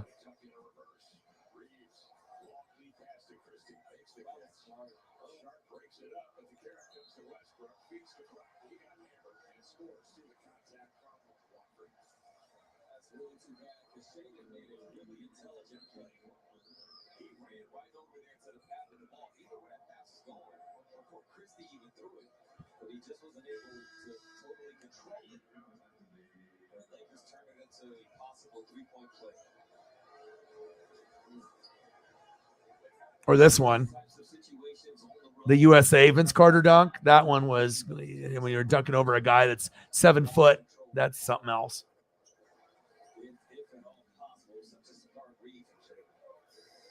Right out of Indiana University, a big lift off the bench. 14 minutes for Darvin Ham tonight. 10 points, 5 boards, and 2 assists.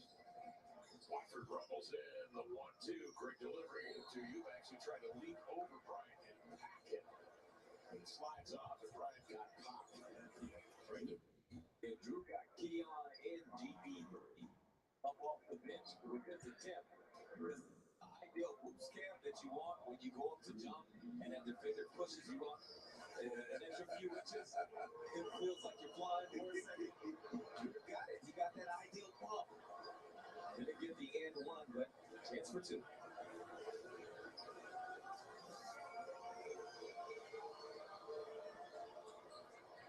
Drew knocks down a couple of free throws. The Blazers trail it 88-75. 3:06 to go third quarter.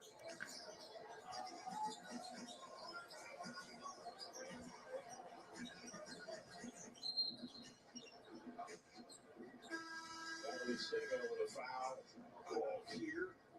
A hold off the ball. He's going to go against Jabari Walker. 2:58 left, third quarter, timeout on the deck. The Lakers lead it 88-75.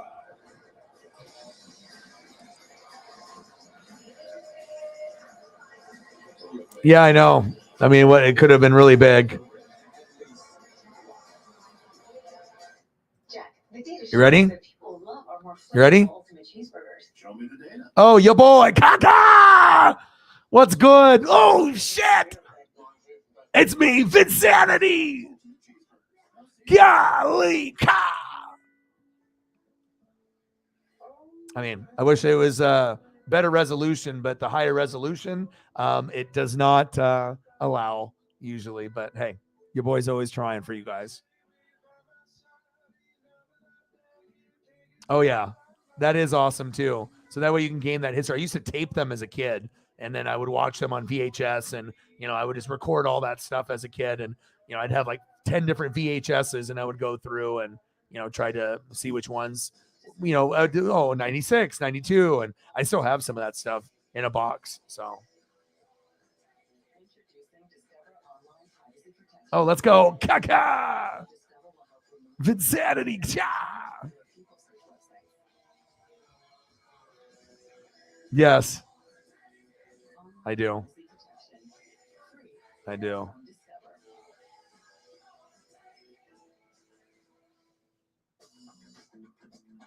There's never been a better time to get away.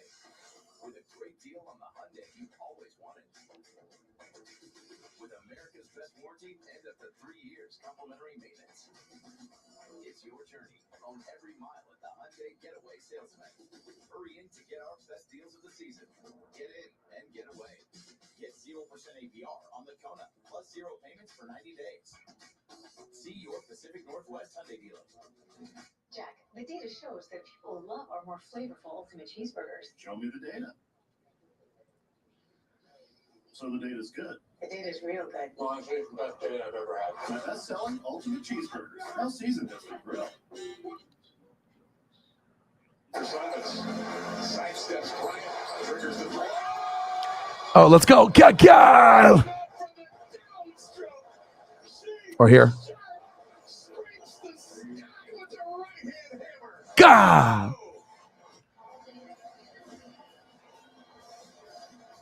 Everyone loses it. Over. Your boy. I'll find it. I always will find. I don't watch anybody. I do my own thing. I mean, I don't have the time to follow, or I mean, the amount of reading that I do for fantasy football and covering all 32 teams in college and NBA and Major League Baseball and NASCAR and wrestling. I have literally zero time to watch any other streamer or YouTuber. All I have to do is, yeah. I mean, I know some of them will probably spy on my channel, but I don't know if enough people know that I am a Buccaneer. I mean, they know I do NFL games, but I don't know if there's a lot of them that know that there is a Buccaneer YouTuber out there that actually has a pretty good presence on YouTube. And same thing for Oregon Duck fans. I don't have enough Oregon Duck or Tampa Bay Buccaneer fans that follow me for sure.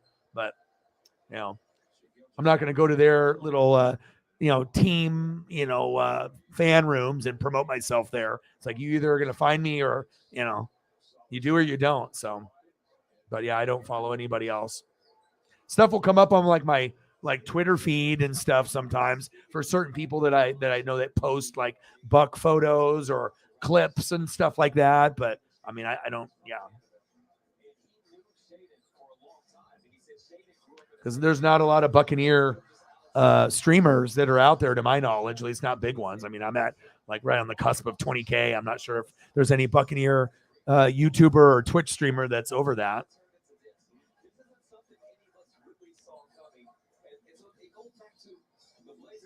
I mean, because plus, like I said, I do more than just the Bucks. I do all the teams. So, I mean, anybody can be a Buccaneer streamer, but I mean, you want to have someone that's knowledgeable about everything, not just one team. All right, we got an hour and 17 minutes to go. Anything that you want to see, let me go and look that up if you want more Knicks stuff. Like I said, I wanted to go down that rabbit hole and, you know, whatever you want at this point. I mean, we'll wait for people to come through. If someone comes through and they want to, you know, help me with the dono train, that'll be great. And we'll just keep grinding it out and we'll see if any goats show up and we'll go from there. After missing some time to start this season, Trendon is getting it all together. And then Gabriel gets in deep to lay it home. 1:18 to go, third quarter. Laker benches played well tonight, buying time for LeBron and AD. Into the lane, Simons makes another great handoff to Walker. This time a quick dispatch for a two-man jam. Good cut from Jabari. We know his IQ is through the roof. It's nice being able to look. I mean, this is like my childhood too. And like I said, some of my best memories are from 5 to 13. So anything that's from like 1987 until like 1997. So maybe like around that time, those are pretty special times. 95.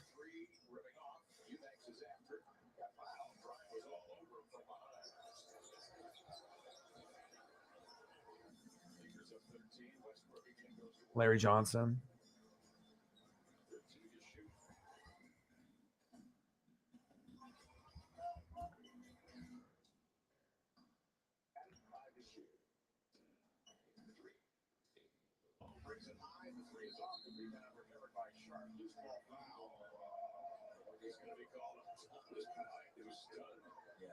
Now, early in that defensive possession, Trendon did something that was so cerebral. He changed the side that he was forcing the screen and threw Westbrook off. It looked like he was going to force the ball to the middle. Then he jumped on that right side of Westbrook, forced the ball down low. Watch, last second, he just jumps, sends it back. And now Westbrook, he might have gotten away with a travel right here. Drugged that foot. But Trendon took him totally out of his rhythm.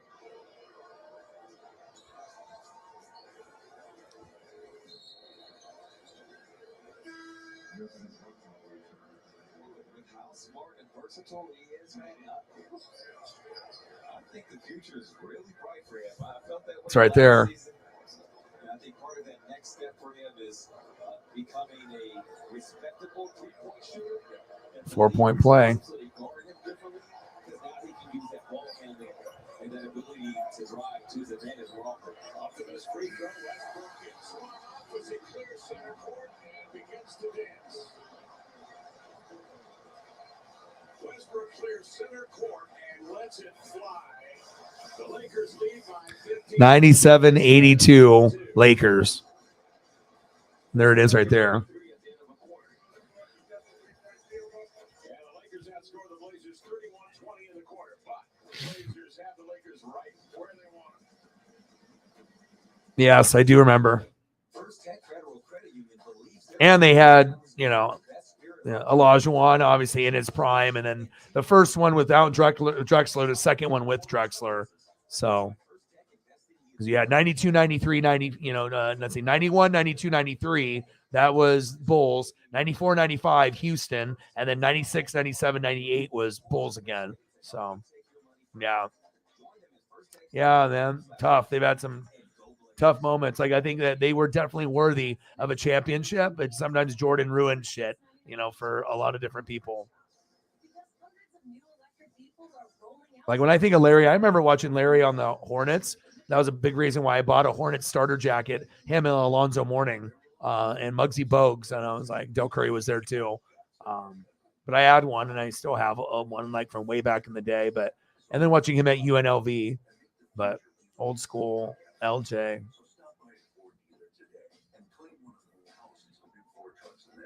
And then they had Stacey Augmon that was on the Blazers, Greg Anthony that was on the Blazers, and Larry Johnson. I mean, what a team.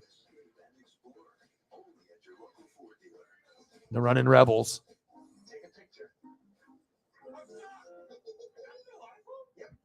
Old school.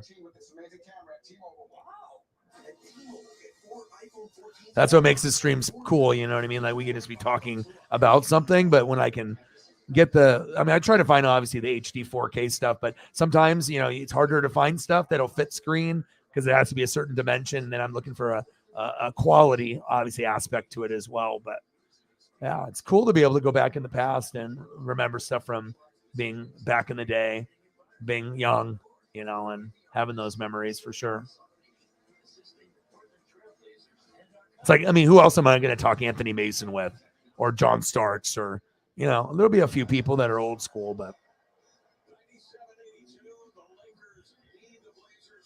yeah, Jerry Tarkanian. Yeah. And it shows, like even though I'm 40, like a lot of this shit is just based off me buying a shitload of cards and watching and, having all those memories. And it's like sometimes people can't even remember what they had for dinner the night before, but I can remember shit from when I was 5 on the back of a basketball card of like Larry John, like weird shit that you just remember, from back in the day.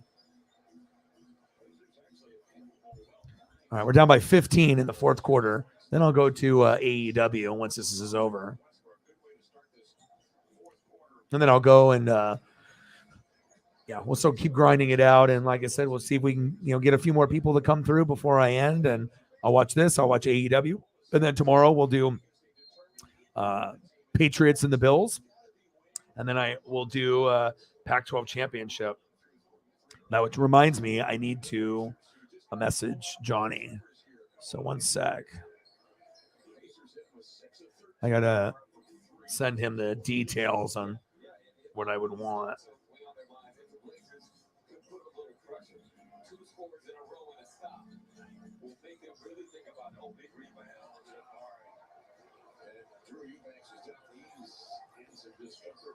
All right, we got Utah.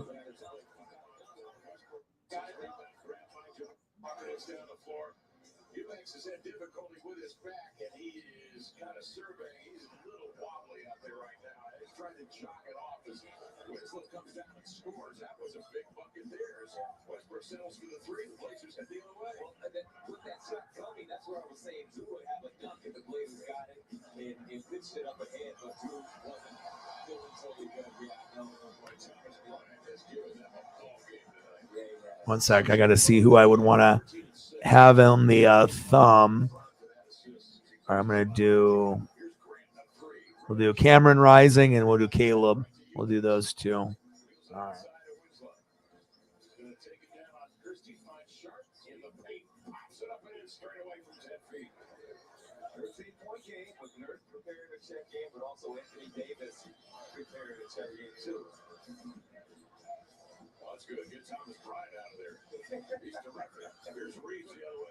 Number 11, Utah. Number 4, USC with Cameron Rising and Caleb Williams. Okay. So I got to have that. And, we usually get pretty good views and results and stuff. So it's like the NASCAR stuff usually does pretty good and the college football and everything. It's just NFL is hard to break through. Just too many people doing it. At least that'll help him get some snow tires.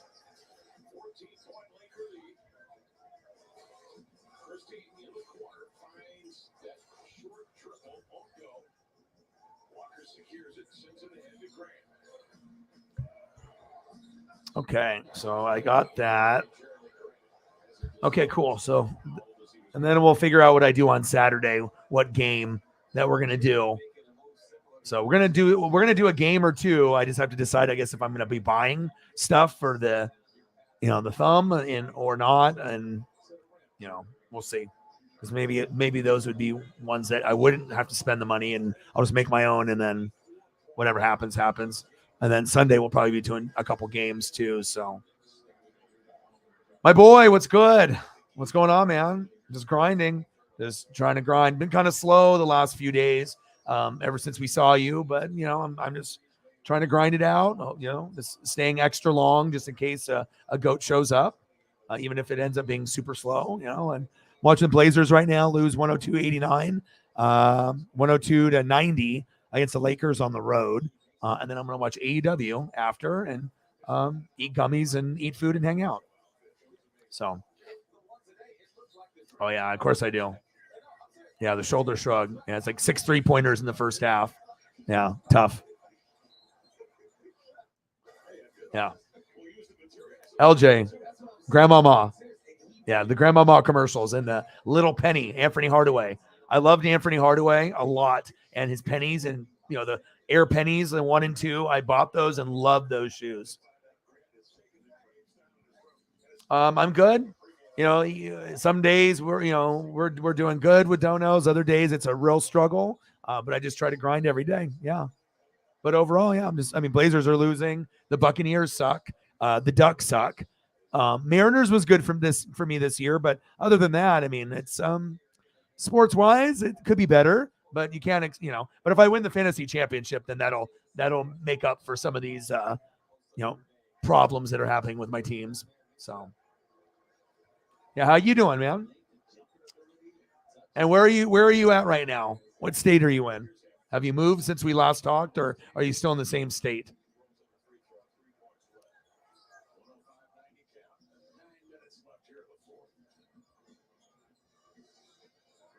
$40 in donos. Let's get to a hundo.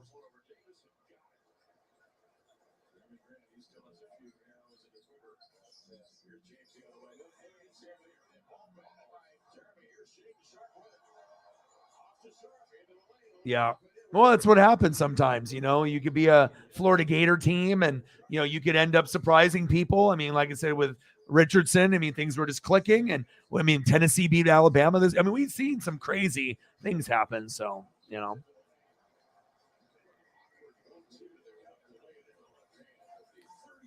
Oh, I did watch that. I did watch a little bit of that game. Tatum, 49. That's pretty impressive. I'm trying to watch a little bit of basketball when I can, like if Luka is on, like John Morant, there's certain guys like Dame is injured right now, but like if it's a superstar and I like him, like Luka or John Morant, yeah, maybe I'll take a peek and I'll watch a little bit, or Tatum is on or something like that. So, oh yes, the Anthony Hardaway stuff was the coolest ever back then, because then you had Shaq, and then that was when I was 10, so I was like in like 4th grade, and then Penny, then I was in 5th grade. I was like, oh, I love this guy. But I love the shoes, and I collected all this stuff. I even bought a fake Anthony Hardaway autograph at the card shop because I loved him so much. But then I got them back for selling me a fake autograph Anthony Hardaway. So let's just say Scottie Pippen rookie card ended up in my collection from that, thievery that they did to me. Working hard for my money and, having to do chores and having, to spend $50 or something on a fake Anthony Hardaway autograph. How dare they? I was like fucking like 10 years old, 11 years old. You're going to take my $50 that probably took me like a month or two to save up, and you rip me off with some fake Anthony Hardaway. I was like, okay, motherfucker. Grant Hill. Yeah. I like Grant Hill back then too.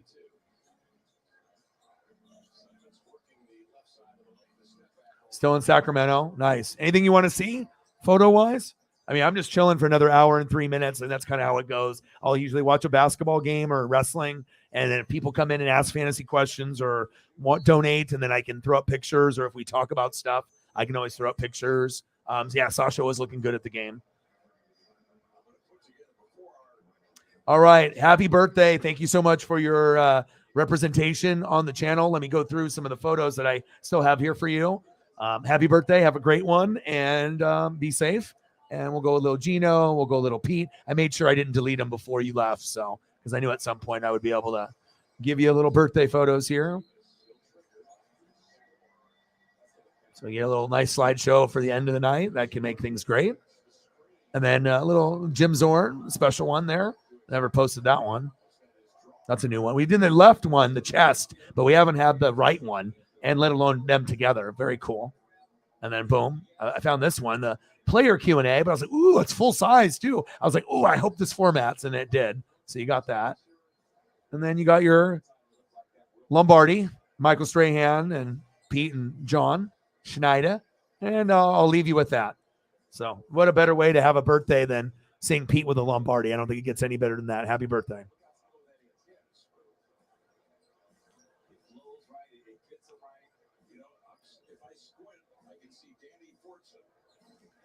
Were you? Oh man, the Penny jersey was so sweet. My favorite one was the Iverson one, the 96 red. I wore that champion jersey. I bought that bitch and went with the family, and I would go to night court, and I would always rock the like Anthony Hardaway. Usually was at like home or at the park or around with friends. But when I would go to like the fancy night court where all the junior high and high school people would play ball on Friday nights, and you'd usually have like 100 people there. So I was like, fuck yeah, I'm going. And I would always rock the Iverson, but the Penny Hardaway and Iverson, and I also had a rookie Alonzo Mourning, the teal, and I'd rock that one. So Alonzo Mourning, Anthony Hardaway, and then the Iverson. But my throwback one that I had that I liked was my Derek Coleman Nets. Before the Nets was like a cool team to have, and he didn't pan out in the NBA like he did at Syracuse, but I thought the Derek Coleman was like, because I always had a throwback mind even when I was a kid, and I was like, this is going to be a really unique jersey that no one is going to have. Everyone, and there'll be people that have the Alonzo Mourning, and there'll be people that have the Iverson and the Penny Hardaway. But how many people are going to have the fucking Derek Coleman? Like nobody. So I was always doing shit like that once in a while as well. Ooh, the throwback. Nice. Hey, smelling like Whoppers? Fuck it, man. I remember when Whoppers were $1 and I could get an onion ring and a strawberry shake, and it was like maybe $3 total. The good old days when the Whopper was a big size. They shrunk it. I saw that. Yeah, we don't know what we're going to get out of him. He could end up getting 8 points, or he could get 19, or who knows? Maybe he can get 29 points in one of these first few games. But, I mean, he's been away from the league for a few years, so it might take him a little bit. But they do have a decent defense. The running game is still one of the best, so he can, hand the ball off and probably do a lot of check down stuff to Donovan Peoples-Jones and Njoku. But, I mean, I don't know what he'll be, but maybe he'll help you win. Because it's going to get to a point where it's me, Sarah at the top. She's 9-3. I'm 11-1. And then it's between Shep and then Fluffers, Eagles John, and Jake. So there's only going to be 4 spots and 5 of you. So what happens in these last 2 games is going to be very critical on who the number 4 team is going to be. But I mean, I think right now it looks like it's me, Sarah, and probably Jake for sure. And then between Shepard and Eagles John for that last spot. So, and anything could happen. Help keep drivers and backseat drivers safe with Schwab tires. Look, we know that health coverage is important, but we also know it can be a big expense. That's why you should start with OregonHealthcare.gov. Here, you can find Old Nuggets. Yeah. Or Dikembe Mutombo back in the day with like that old school jersey. Or you may get less, but chances are you will get help. Last year, over 79% of people who signed up received financial help. That could be you too. Go to Oregon Health. Let me delete some of these other photos. Get the card NerdWallet calls insanely valuable and watch the value add up. Free check bag for you and a friend, plus our famous companion fare, and $100 average annual value from everyday purchases. That's $441 in total annual value after just one flight with a friend. Nearly triple what you get. Bills, Pats, Niners, Dolphins, Ravens, Bengals. Destinations faster. Apply for the Alaska Airlines Visa card today.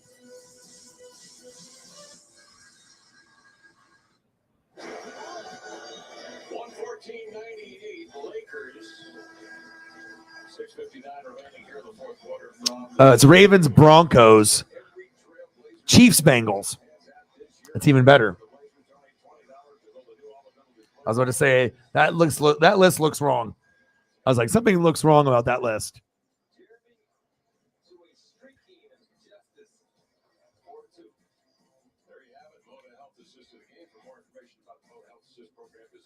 Yeah, it's always good to get more people in here. We get older people. We're going to get more females. Like I said, trying to get it to about 20%. We have it usually around 12 to 14%. So.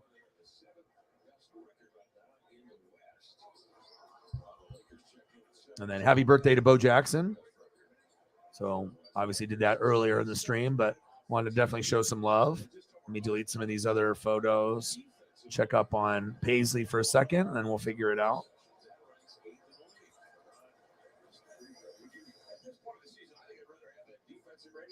Yeah, you know this is going to be a better offensive team. Yeah, without question. Right now, the Lakers up 16. Here's Grant going to work. A lead comes off too strong and a rebound to Reeves. To LeBron's credit, he has not shied away from that matchup at all. He's defended Jeremy. Yes, he has. Pretty much all game. That's extreme. Right, obviously, all aspects of the game. And he's really been three. Golden pass, 6 of 8. LeBron with 31, 8 assists, and 7 rebounds. 6 triples. LeBron James. Silence. Outside is shady for 3. It's the same Peterson watcher.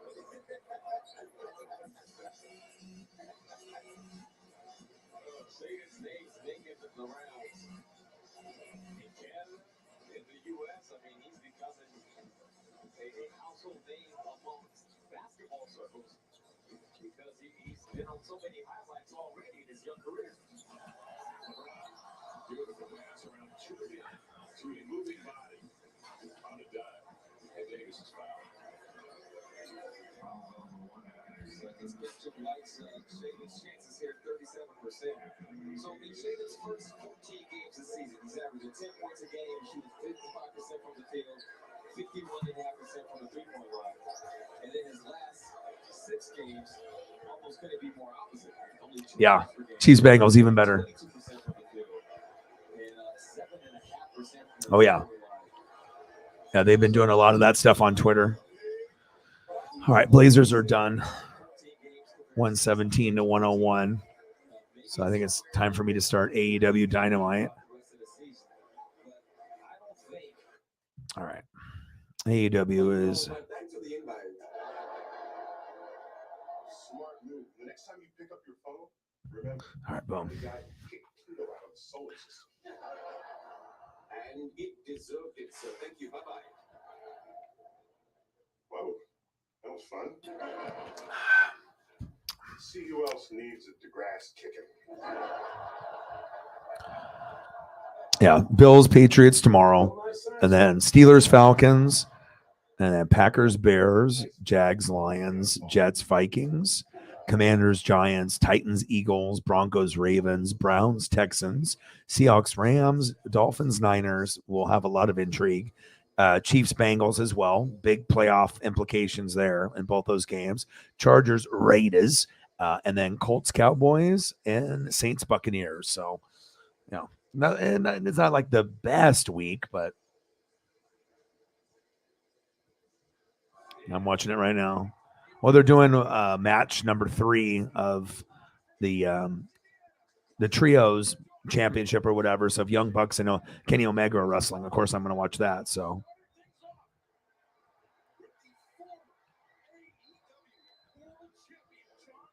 John Moxley. Then I get to see MJF today as well. So all right, John Moxley's coming out.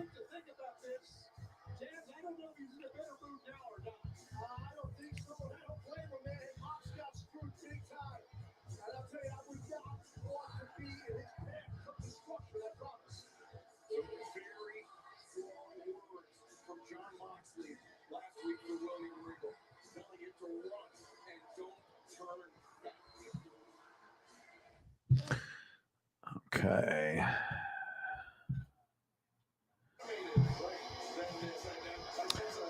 Yeah, hopefully the episode ends up being pretty good. I mean, I can't turn my back on wrestling. I mean, I'm going to keep watching no matter what. AEW's on, I'm watching it. I still tried to watch NXT, but every episode, it just doesn't do it for me. I don't know. There's not enough action there. I know they're lower name people, but it's just, I can't invest my time, even though I still watch it. But I know there's an insane amount. That's a good question. I like a number of different types. I'll show you a couple that I like.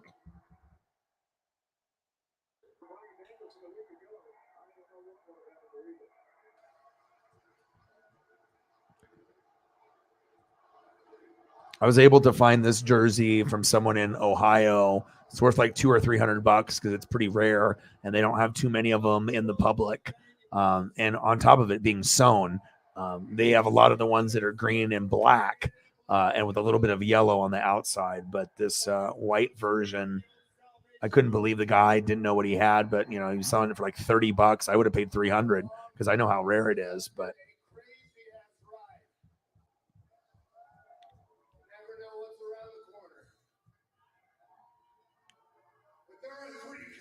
this right here, really love that jersey. And then, like I said, it's through a Nike exclusive. So most college jerseys don't have a name on the back, college ones, but with Nike, they, with the Heisman stuff, they made a few of certain players, that particular year. And I was able to find that like super cheap. And so I like the old school look. And I have this Oregon helmet. I have this helmet as well in my closet. I like that vintage look, the Mike Bellotti era. And then obviously I like the stuff with like Chip Kelly, and I'll show you the other stuff I like. But I have that.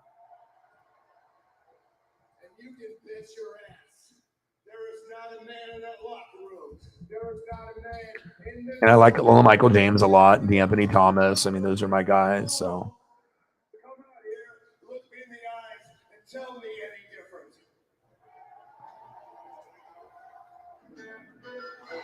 Oh my God.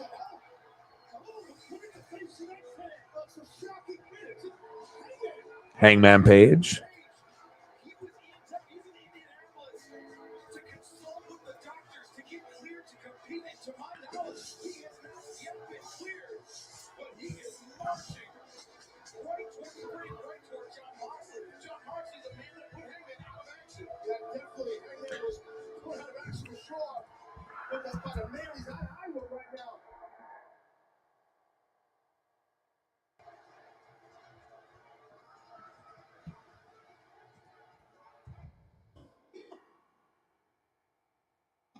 My surprise here.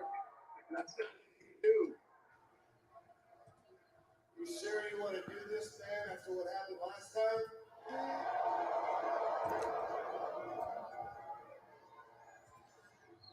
Oh, I'm sorry. Do you not remember last time? These ones, are, as far as like I have a LaMichael James Natty jersey. I mean, as far as like the flashiness, but this one right here is one of my favorite helmet combos besides the Rose Bowl that we had the chrome that reflected. But I actually have this jersey and the chain and everything matching. I got the patches, and I even went to a seamstress and got James sewn on the back. But those are probably, and I own that jersey, the LaMichael James, but I like that one a lot. That was tough. We should have won that. Out of any national championship game, this was the one we deserved to win. We should have won this one. $10 holla. Thank you so much. Appreciate you.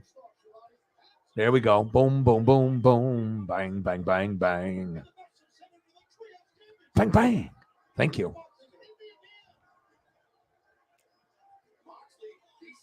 Let me know what you want to see there. Yeah, Joey Harrington. Yep. All right. 50 to go. Halfway to the goal. Yeah. Okay, no problem. I know it's getting late and you got work tomorrow. No problem. I'm going to keep grinding it out. Yeah. And I got receiver gloves that were game worn for the from this game, and I got the jersey. I don't own the helmet or anything, but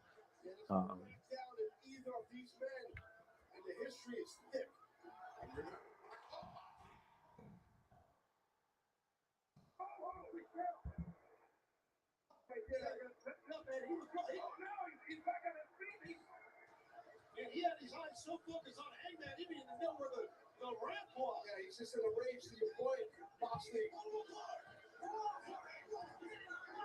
mean, this is a Herculean effort by the officials. Appreciate you, Sarah. Thank you. Glad she did that before she left. But these chrome helmets, those were like probably the best of all time, because when we were in the Rose Bowl, just the reflection. I mean, we don't think we've ever seen a helmet that looked like that before. One of the cleanest looks ever. obviously the jersey, maybe not, not so much. I mean, it's just green, but definitely the helmet made it pop for sure.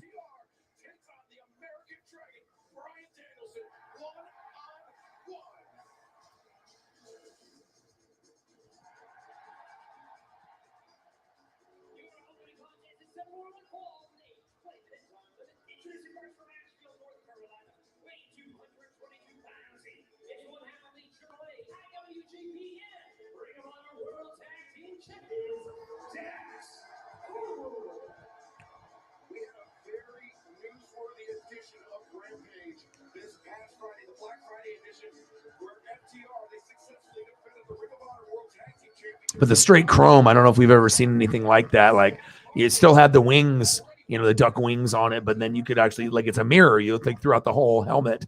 I don't think, obviously that cost a lot of money to make them like that, but it was worth it.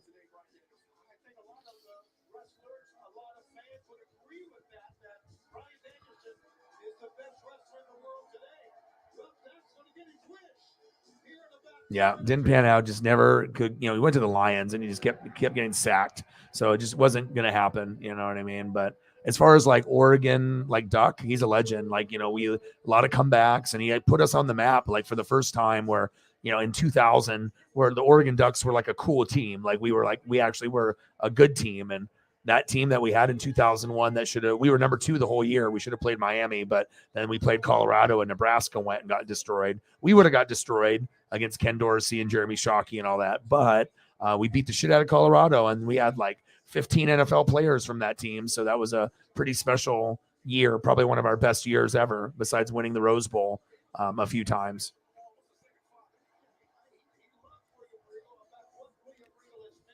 No, but Joey, I like, Joey and Marcus Mariota. Herbert's my favorite. I'm big on LaMichael and on DeAnthony. I got jerseys of those guys as well. So.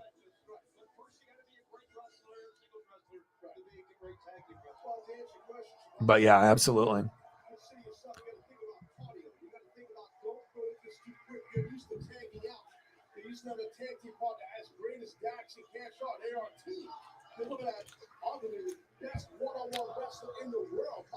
All right, Dax Harwood versus Bryan Danielson on Dynamite. Yes, sign me up.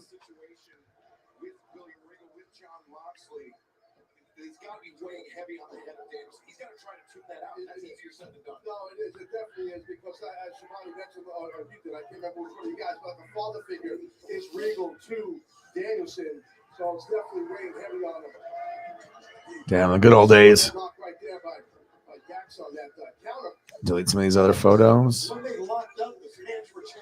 And we'll see if we get anybody else that will come through. I always just like to grind. You never know what's going to happen.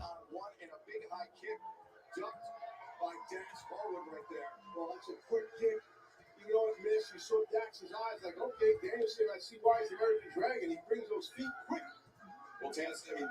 But at least got to be able to see some stuff that I haven't seen normally in a while. Get some John Stark stuff, some Ewing. Yeah, an excellent striker, no doubt. Dax, a heavy hitter, and Danielson well documented a heavy hitter. Nice open. Look at us. Look for the label lock right away. Yeah, try to get it down or get it over with. Dax trying to step through, look for the sharpshooter, Danielson. Weave the legs in, goes underneath the bottom rope to force for the break. Small with Danielson did. He put his left leg behind the crook of the knee of the right leg of Dax to prevent. Oh, yeah, sharpshooter. Big up kick and Dax now. Oh, Dax with a stump to the side of the head. Yeah. Rex Grossman. Yeah.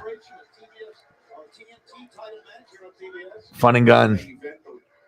Match 3 in the best of 7 series. Is that trying to get out to a 3-0 lead? That's going to be awesome. It's been awesome. The first 2 were amazing. And for the special programming next week on AEW.5 Austin, Texas, the Dynamite Diamond Ring Battle Royal. The winner. Yeah, I think it was like probably 1996 was probably the most memorable year that I think it just keeps coming back around that time. Let me see. See if we can find some cool Gator stuff while we're just chilling.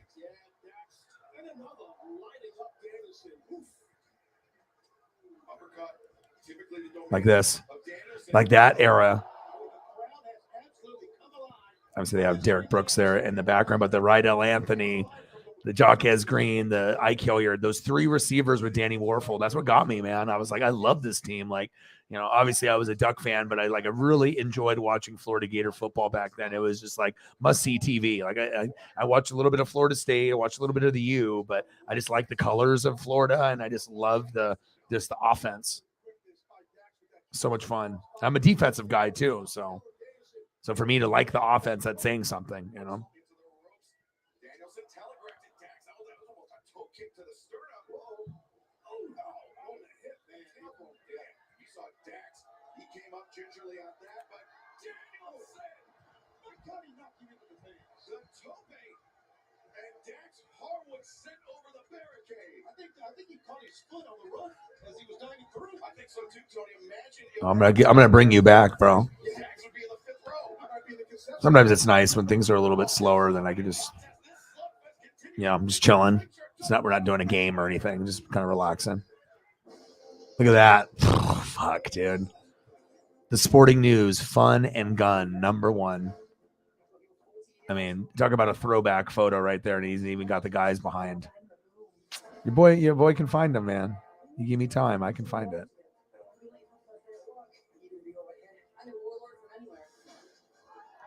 Florida State. This is actually the homeowners association.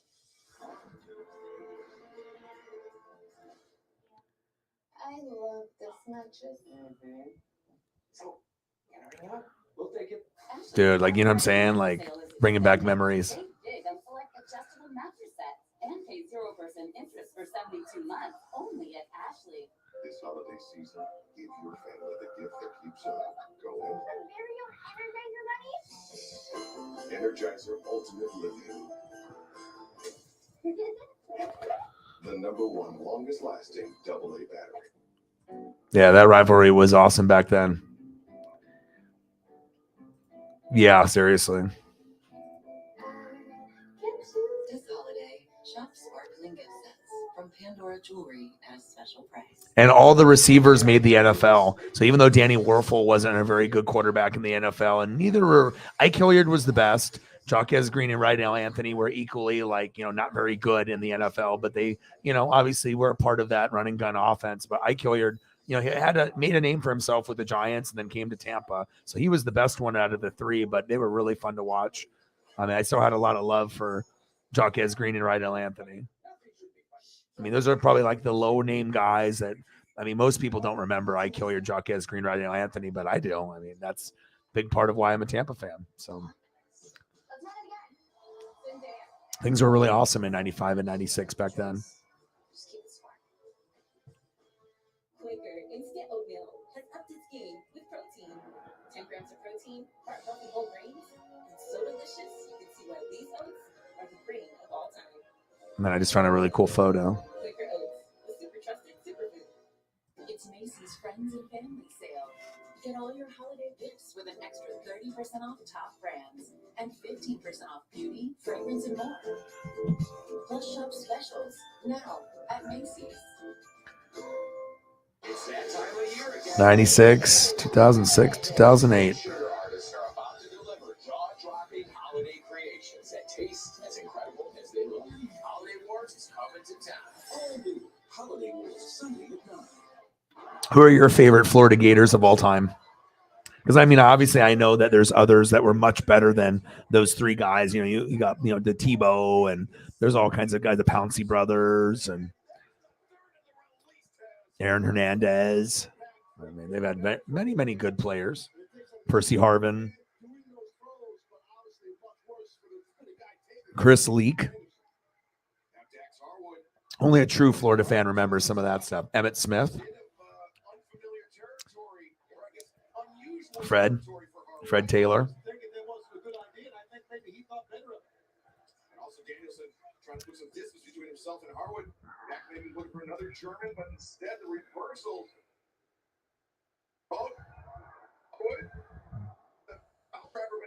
See, it's crazy. You'll never know what you have in common with someone, you know, like even might have the same team, might have different teams, might, you know, be a little older, a little younger, but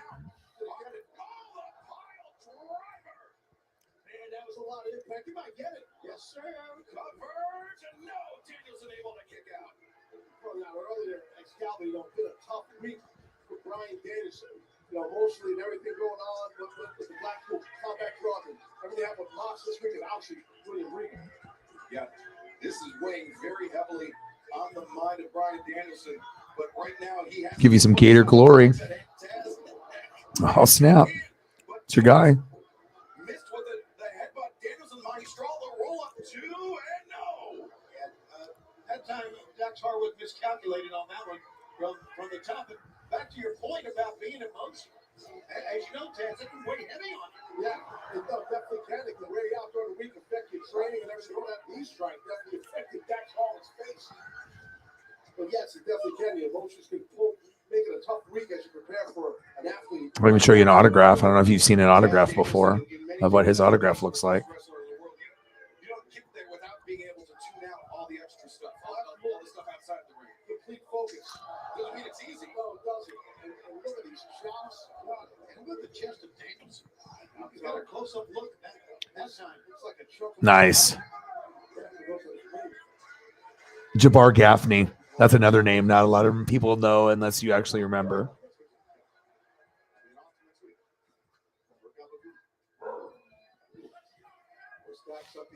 Holy shit, I haven't heard anyone say that name in such a long time. That's when you know there's like, okay. It's like, oh, this guy knows.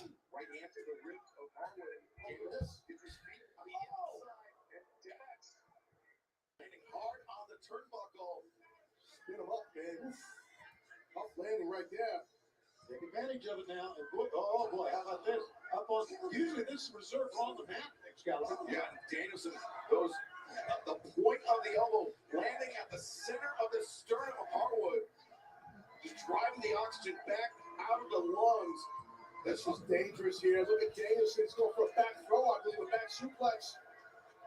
Dax Harwood, Brian Danielson perched on that top. Versus. No, Danielson rolls through. Two. No. Jabbar Gaffney. Mindset by Danielson to realize the momentum was shifted. The body weight of Dax was able to turn and counter that. That was nice. That was an amazing series right there by both men. A tremendous reversal by Brian Danielson. Very nearly scored the victory, but Harwood with the wherewithal to be able to kick out. And AEW will be making our debut in Dayton, Ohio on Wednesday, February 1st at the Nutter Center. Tickets available on Friday, December 9th, and then our El Paso, Texas debut on Wednesday, February 8th, El Paso County Coliseum. Tickets available Friday, December 9th as well, and in San Francisco, California at the historic Cow House. March 1st for Dynamite, March 3rd for Rampage. Tickets available right now, AEWTIX.com. Wait to go to the historic Cow Palace. Dude, old school times. Crazy.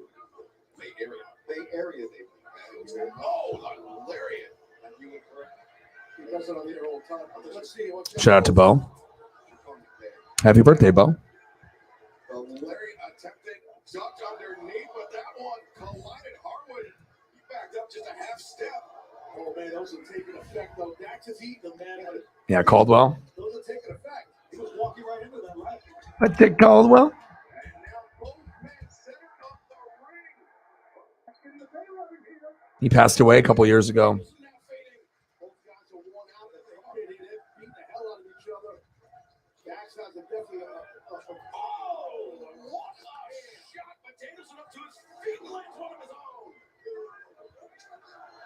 Taz at this point, exhaustion very quickly becoming a factor for both men. Absolutely, it's tough to hit high impact moves this late in the match, but fatigue sets in. That lactic acid builds up in your legs. It feels like your legs are filled with concrete, man. It's hard to explain. Oh, man. The referee, Bryce Remsburg, with the 10 count to both men.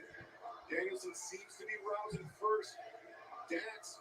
Now, oh, look at the chest of Danielson, ripped up by all those chops. Nasty. Danielson went for the kick, but Harwood intercepted. Now Dax up to his feet, one on the right hand. Nothing fancy about that. Dax looking perhaps for the slingshot power bomb. Danielson reverses work on around, but the reversal to the reversal. Man, after the week that Danielson has had, ready still to be fighting in this match. Yeah, old school times. And now they knocked him out. Near leg hooked and no, Dax still in it. Both men leaving Yeah, Chris Leak. Away. Our first match here tonight from Indianapolis. Yeah. Dynamite. I found a tribute thing here. Explosive start with John Moxley and Hangman Adam Page and Bryan Daniels. It's always cool to go back in time and remember. It's just sad sometimes that the stuff is like, just like it seems like yesterday, even if it was 10 or 20 years ago, and then you're like, fuck, man, these people should not be dead yet. Like, they should still be living their lives. Danielson takes a step back. Dax ducked underneath. German suplex. Danielson, though, went landed on his feet. Now in that corner. Looks like no. Instead, scouted. Good job by Dax. Scouted. Slingshot wire bomb. The stack is high, and no. Danielson able to kick out. Oh, Dax, though, smart. Immediately sees the legs of Danielson. And how quick he went into that sharpshooter. Well done, Dax. But Danielson, you can see he's on his shoulder. He's not flat on his stomach, alleviating some of the pressure on the lower back. Some, not all. Correct. And notice how Dax pulling that knee pad. It could be quasi-illegal for more leverage instead of grabbing his skin. He's pulling up on the pad. But Danielson made it to the bottom rope. I doubt there are many. Most people probably don't remember Chris Leak unless you are big into college football.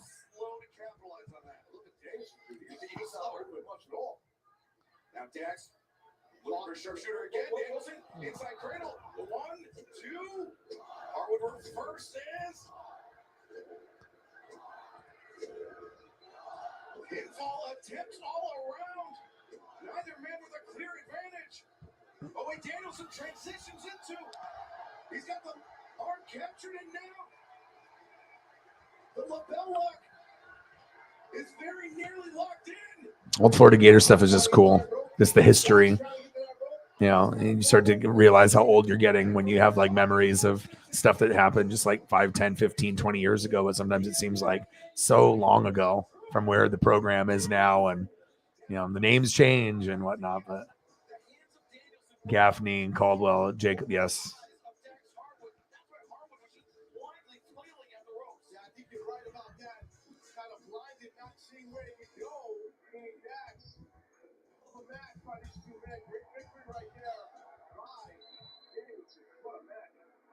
Incredible match to kick off this episode of Dynamite, and it only gets bigger from here. Remember, we will hear from the AEW World Champion MJF for the first time since Full Gear here tonight. And our main event, the third match of the Oh, shit. Jeff Demps, Keywan Ratliff, Josh Evans, Ben Troop, Marcus May, Alex Brown.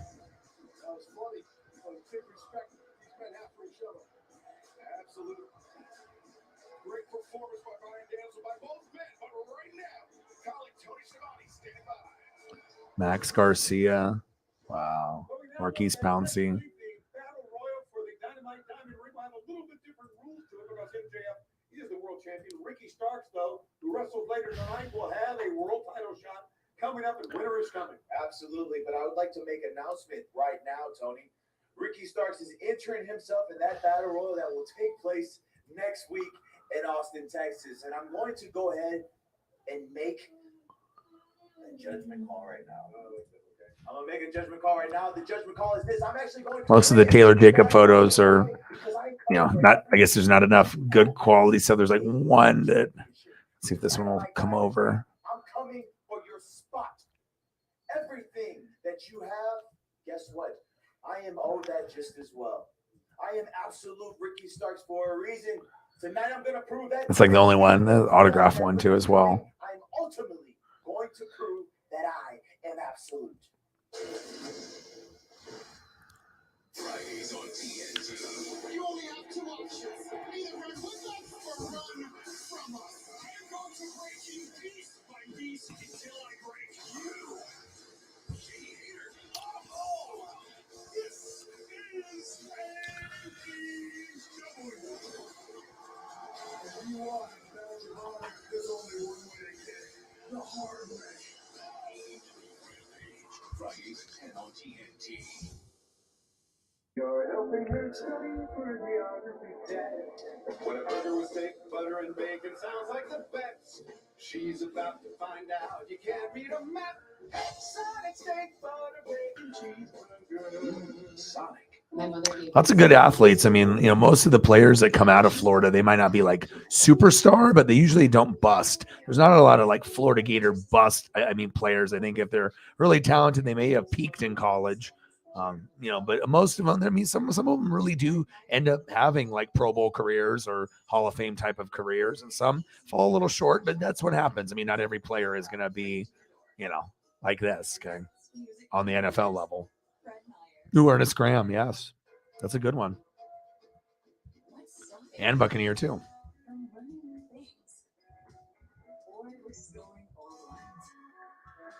How about building a business? Going exploring? Or starting a new chapter? Wherever you're trying to go, we can help you get there. Good name. Like you already know if you get someone that can name off someone like that. Like even the most hardcore Buck fan might have not heard that name in years. It's like, oh, I had a conversation with another football fan. We talked to Ernest Graham. Like, there's only going to be a few people. Oh, look at that, and even a cool photo too. Yeah, that's cool. Good old days. How do you always keep it so fresh? Whatever your choice, just keep it smart. 5G is here, but the big carriers want you to sign a long-term contract to get in on it. Not anymore, because Straight Talk Wireless has rolled out 5G coverage nationwide with deals like the Silver Unlimited plan for just $45 a month and no contract. And get the Samsung Galaxy A13 5G for only $149. All in America's most reliable 5G network. 5G phones, plus money. Straight Talk Wireless, available at Walmart and Walmart.com.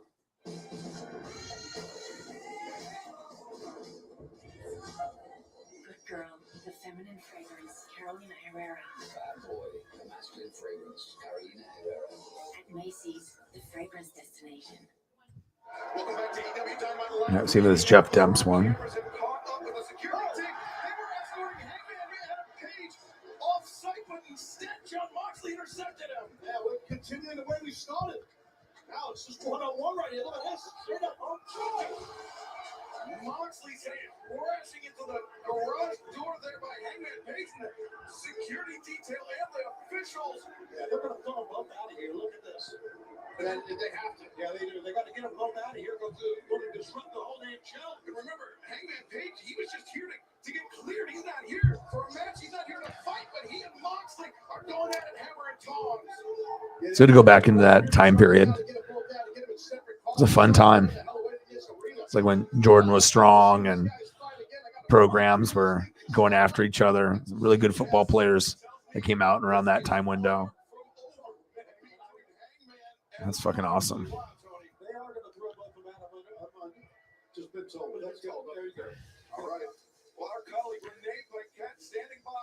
Yeah.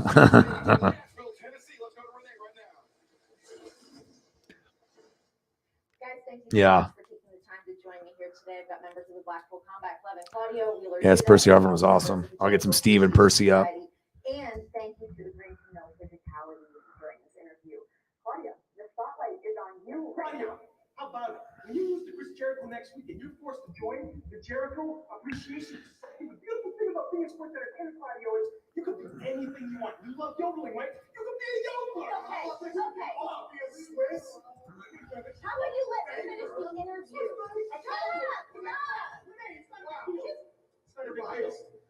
Anything you want, Claudio.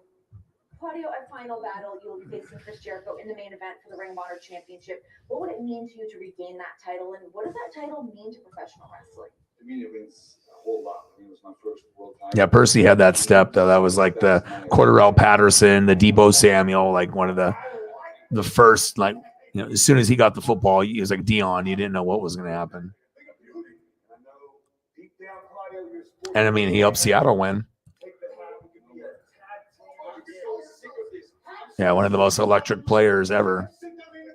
I'm sick of coming on stage with a microphone. I came to AEW to prove that I'm the best wrestler. I'm going to prove that I'm the best at Final Battle when I beat Chris Jericho. When you come out with the full cover, the BCC is falling apart. That's why. Hey, how about you don't talk about it? I'm glad I'm here. You know nothing about it, right? I'm glad I'm here with my choice joining the JAS because the Blackpool Comedy Club is falling apart. And how about we prove it next week by beating up some pro wrestling dorks? Me and you against Claudio and Yuta. I am done with Garcia. I'm done with the JAS. I'm done with your stupid hat. I'm done with your terrible nickname. I'm done with your suspenders. You wear a belt too. What the hell are you doing? The only reason you are not dead to me is because I want that. So I'll have your dumb tag match. Me and Claudia will whip your ass. It's fine. But at Final Battle, you put that on the line. We end this. Okay? I'm scared. Sounds official to me. The pure champion. A nice Kadarius Tony one I just found when I was looking up at these other ones. So once you start looking at Florida Gator stuff, you never know what's going to be like popping up around the corner. Yes, that's the famous play. That's why I made sure I had to get it. I had to get it, man.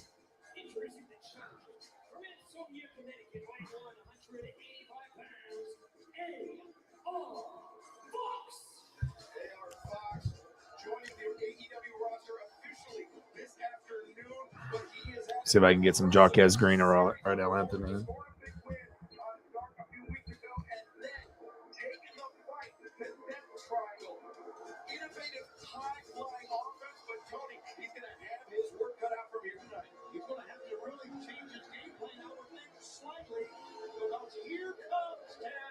One of the biggest matters in all of AEW.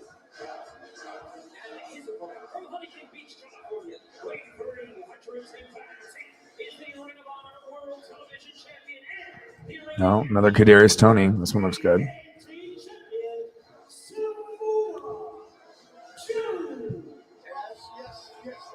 I'd like to say, Samoa Joe is great in gold. Championships look great around Samoa Joe's body, man. He's great to be a champion.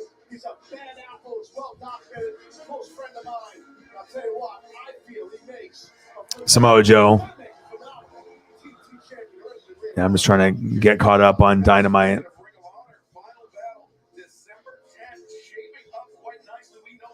All right, we got about 20 minutes to go, and then I'll just throw up whatever, anything that you want to be able to see. You know, we obviously went through the Gators, did a little bit of the Knicks, showed some love for Bo. Obviously, it's Bo Jackson's birthday today, so definitely wanted to show a little bit of the Bo Jackson. So probably try to see if I can find a few other Bo, and then we'll just end the stream.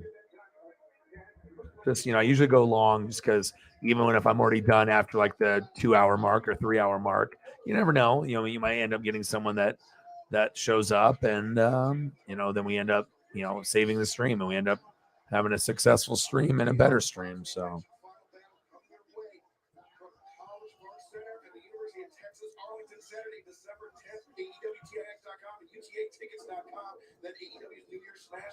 I'm gonna delete some of these photos.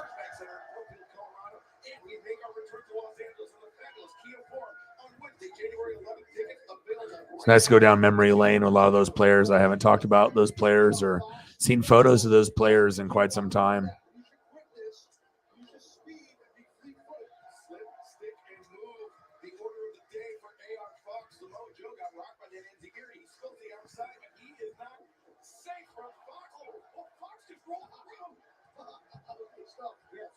Took way too much time that time, Taz. You did. Oh, that time it was perfect. And the pump kick lands on the jaw. It lands flush on Samoa Joe. I think Joe got a little cocky there, got caught.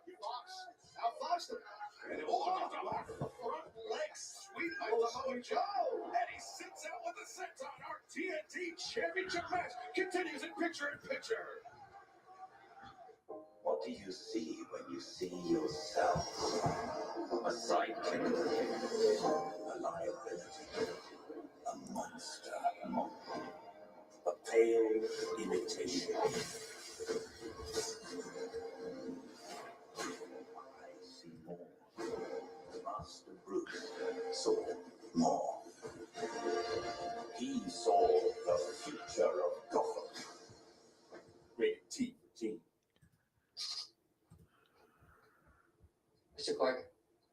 is a very good kisser. When you crave the uncomfortable, try new spicy Pringles Scorchin'. Wake up. And you? What would you do for that? Miss Dior, Eau de Parfum. Dior. At Macy's, the fragrance destination. Anything you want to see here in the last 10 or 15, you can just type it in, and if there's something else I can find, I'll see what I can do.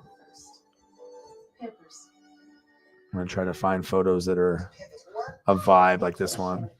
Look at Priceline, because when you save more, you can Little Bo Jackson and Brian Bosworth. Let's go. Kidding me? Priceline, every trip is a big deal. This holiday season, whatever you're famous for, we've got the famous brands to match. Shop online and at a local famous near you. People who come to cricket stay with cricket. Little did we know that switching to cricket was going to be a major upgrade. The 5G is like fast. Switch for the speed, stay for the savings. Smile, you're on cricket. Life is all about trying new things, or old things in new ways. So try Gold Tea, then try something else. Because tea is for trying. Ice just got a whole lot cooler. Come on, Power Girls. It's time to turn it up. Exhibitionist Stretch and Strengthen Mascara. It's an instant lash extension effect. The best mascara I have ever used. Exhibitionist Mascara from CoverGirl. Changing microscopic batteries. Now this is Eargo, and they're rechargeable. Can it get any easier? It's Cyber Monday all week with big savings on Eargo 6. Oh, baby. Championship match continues. Samoa Joe looking to defend against AR Fox, but a huge slam there. Joe driving Fox down to the mat. The far leg hooked, and no, Fox able to kick out. You could hear the ring just vibrate on that side slam. How much force, power, and body weight came down on the midsection of Fox. And FL's busted open a little bit there. At Full Gear, Saraya made her emotional return to the ring. And coming up this Friday night at Rampage, Renee Paquette will speak to Saraya for the first time since she returned to professional wrestling. That'll be worth the viewership, I can tell you that.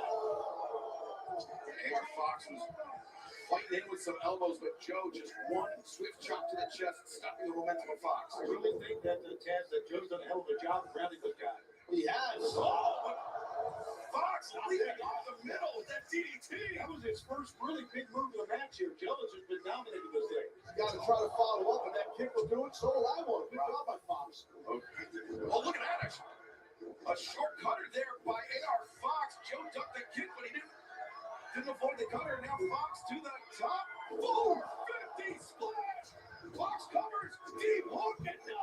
Joe able to kick out. Tell you what, this guy Fox, man, he's feeling this guy's excellent. He's excellent in the air, excellent strikes, and he's tough. He's had a hell of a beat down put on him. He's busted open his mouth, his lips, something, his tongue, I don't know what it is. Gotta show love to Bo. He's got determination, intestinal fortitude, like he like to say. Sorry, Tony, he could be the TNT champion right now. Right now. Oh. Not like that, but that's Joe being smart. That's Joe being a veteran, man. Joe avoids the contact from AR Fox. It's the ropes and then the back elbow. Fox just bounding into the ropes, landing at the back of his head. I've never seen him hit an elbow like that, and the body just gets shattered. Muscle Buster Jones. Muscle Buster Jones. Samoa Joe lands a muscle buster and defends the TNT championship. Here's the chance. TNT champion, Samoa Joe. Well, Samoa Joe's reign as TNT champion off to a very dominant start. What a match, though. Fox put up a hell of a fight. He really did. He certainly did. And now Samoa Joe demanding the microphone. Oh, no, demanding his Ring of Honor World Television Championship there. Oh, it is his. Both of them are, right? And the microphone. That's not his. Right here. Yeah. Got a nice $50 dono from Cyberpunk right there. Sometimes a little drive-by dono or stopping in. Thank you, Cyber.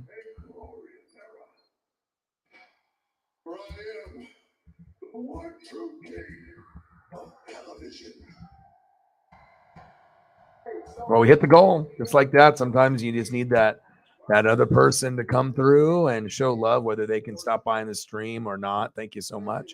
Appreciate you. And I know he's got a lot of love for Bo Jackson as well. Awesome. Thank you so much. Appreciate you. Bang, bang.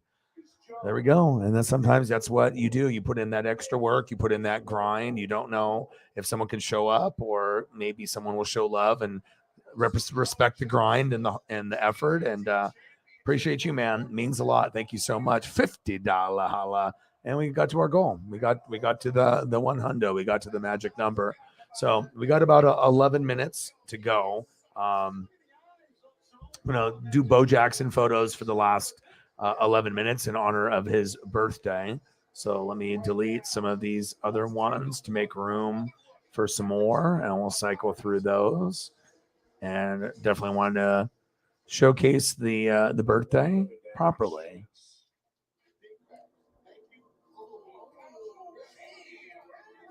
All right, we got.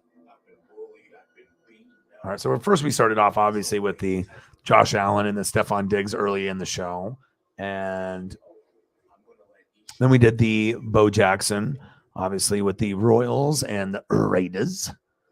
Love that. One of my favorite ones is this one, just because it's got all the different cards, and this is a big part of my childhood right here. So being able to look at the baseball cards is very special. Love it. It's a piece of who I am, and it'll never get old to me. It's awesome. I could just have that as my background on my phone or computer all day, every day. Would never get bored of that. And then we got Raiders, Bo. Then we got Bo Jackson swinging for the Stars. And then another photo of Bo running, but this one I like better than this one just because, well, not only this one's more sharper, but you get the Chiefs in the background too. Love that. Then try to find some ones that maybe we haven't used before.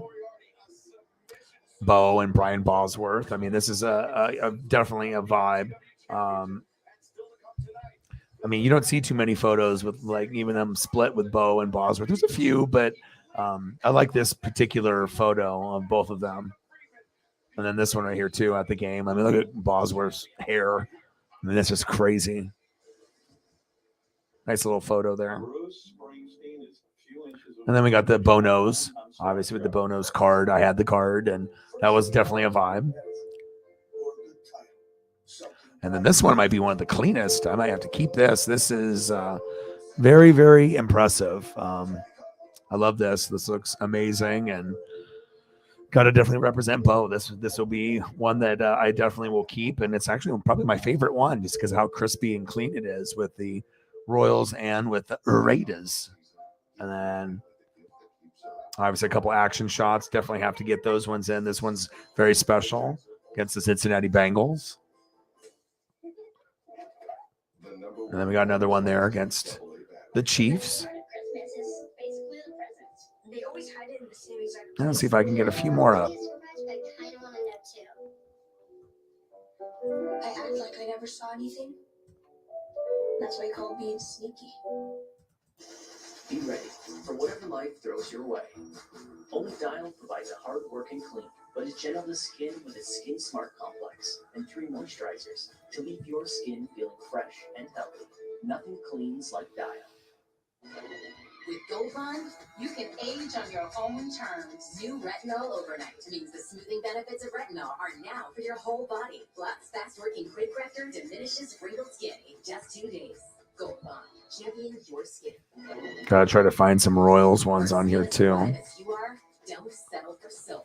Harness the power of 7 moisturizers and 3 vitamins to smooth, heal, and moisturize. Ooh, I love that one. That one's nice. Champion your skin. That is definitely him. Dude, that's Jessica taking a little break on the Peppermint Frosty. I gotta ask him. Hello? Hi. Mind if I sit? Oh. When it's Frosty time, choose wisely. Choose Wendy's new Peppermint Frosty. Wherever we go, this family is our fortress. On December 16th. Oh yeah, Avatar! I can't wait. It's gonna be so awesome. Avatar in 3D.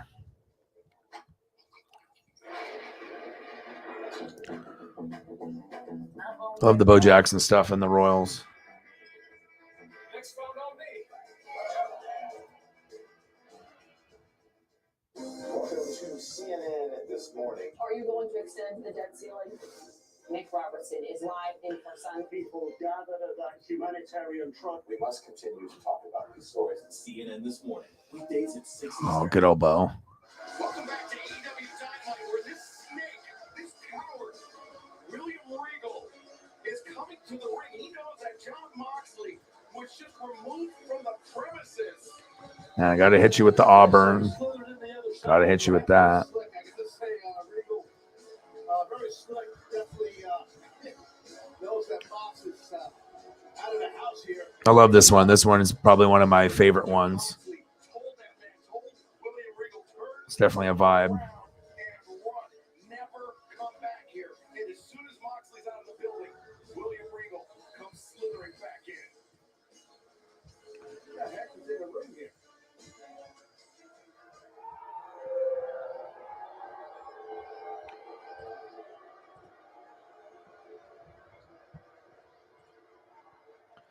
Let's go. Awesome.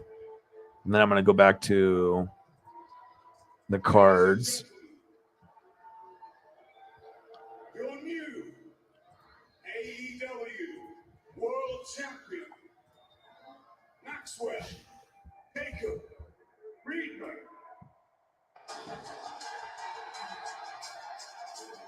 It's a villain calling in the building is what it is.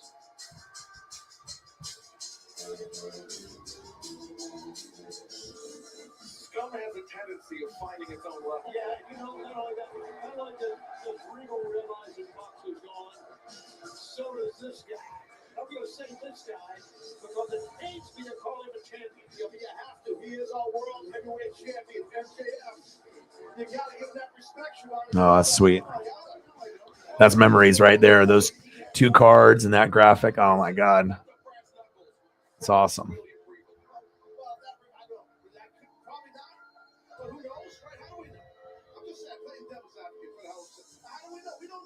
Oh, I didn't even think it could get any better than that, but of course it will. Two different cards. We got the Tops and the Don Russ. And then, oh, yes, another Tops and Don Russ combo. Wow, that's awesome. I know you people aren't very bright, but when the best wrestler on God's green earth is holding the microphone, And another one. your hillbilly mouth shut. I got MJF out there. Oh, these are very cool. Very cool. Rated rookie and the future stars.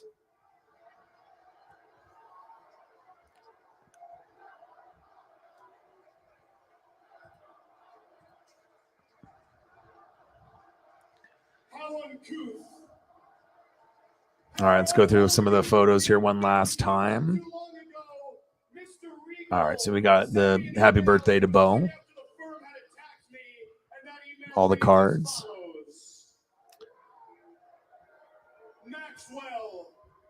Raiders. Royals. Really like this one. This is one of my favorites. Chiefs in the background. Bo in his prime. Bo and Brian Bosworth. As I've said previously, you have much to learn. I'm willing to help you reach Bo knows. potential, but if you want to get the world title around your waist, Raiders against the Bengals. I like that. This one as well. you must grab the brass one. And then we got Auburn when he was at college. Sir William Regal. This would be a nice montage here for Bo. It was after this email, me and Mr. Regal met Him hitting a homer. behind closed doors, and I'm not Kansas City. that this man is a genius. So I was more than apt to listen when he told me, Maxwell, at Full Gear, do not use your ring, use the brass knucks, because he did not simply want me to beat John Moxley. No, no. Cool photo. He wanted me to leave Him in his John prime. Moxley with a lesson in the form of an emotional This one, I love this one. This one's one of my so clean too, with the images of Bo at the Royals and him in the Raiders running in opposite directions. This is one I'm definitely hanging on to. A lot of people want to know about the firm. MJF, what are you going to do? And to be honest, you know, And then we got the nice the firm. 3 with the cards. Bo Jackson. I mean, I had both of those cards. That's just bringing back a lot of memories there. Smelling water they attacked. I would have done the exact same thing. And let's be fair, even if I did harbor some resentment. And then this one, Tops, and then the Don Russ. Gosh, it's just seeing the cards is giving me a flashback. So cool. And as you people know oh too well, effort is for poors like all of you.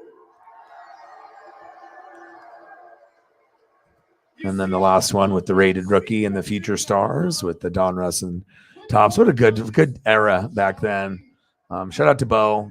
Happy birthday. You know, you were a big part of my childhood and you still are a big part of who I am today. So appreciate you very, very much. And I hope the birthday was great. And yeah, like I said, we're going to be back tomorrow. We're going to be doing the Buffalo Bills and the New England Patriots. So I'll be doing that. And like I said, I appreciate everyone that donated. Cyberpunk coming through right there at the end, and everyone that came in with amazement, with great combo. And again, I'll be back tomorrow for the Bills in New England at 5 p.m. Pacific time. And I got one question for you. Who you know talk sports like us? Your boy Ryan, Northwest Sports Fanatics, and I'm out. Gang.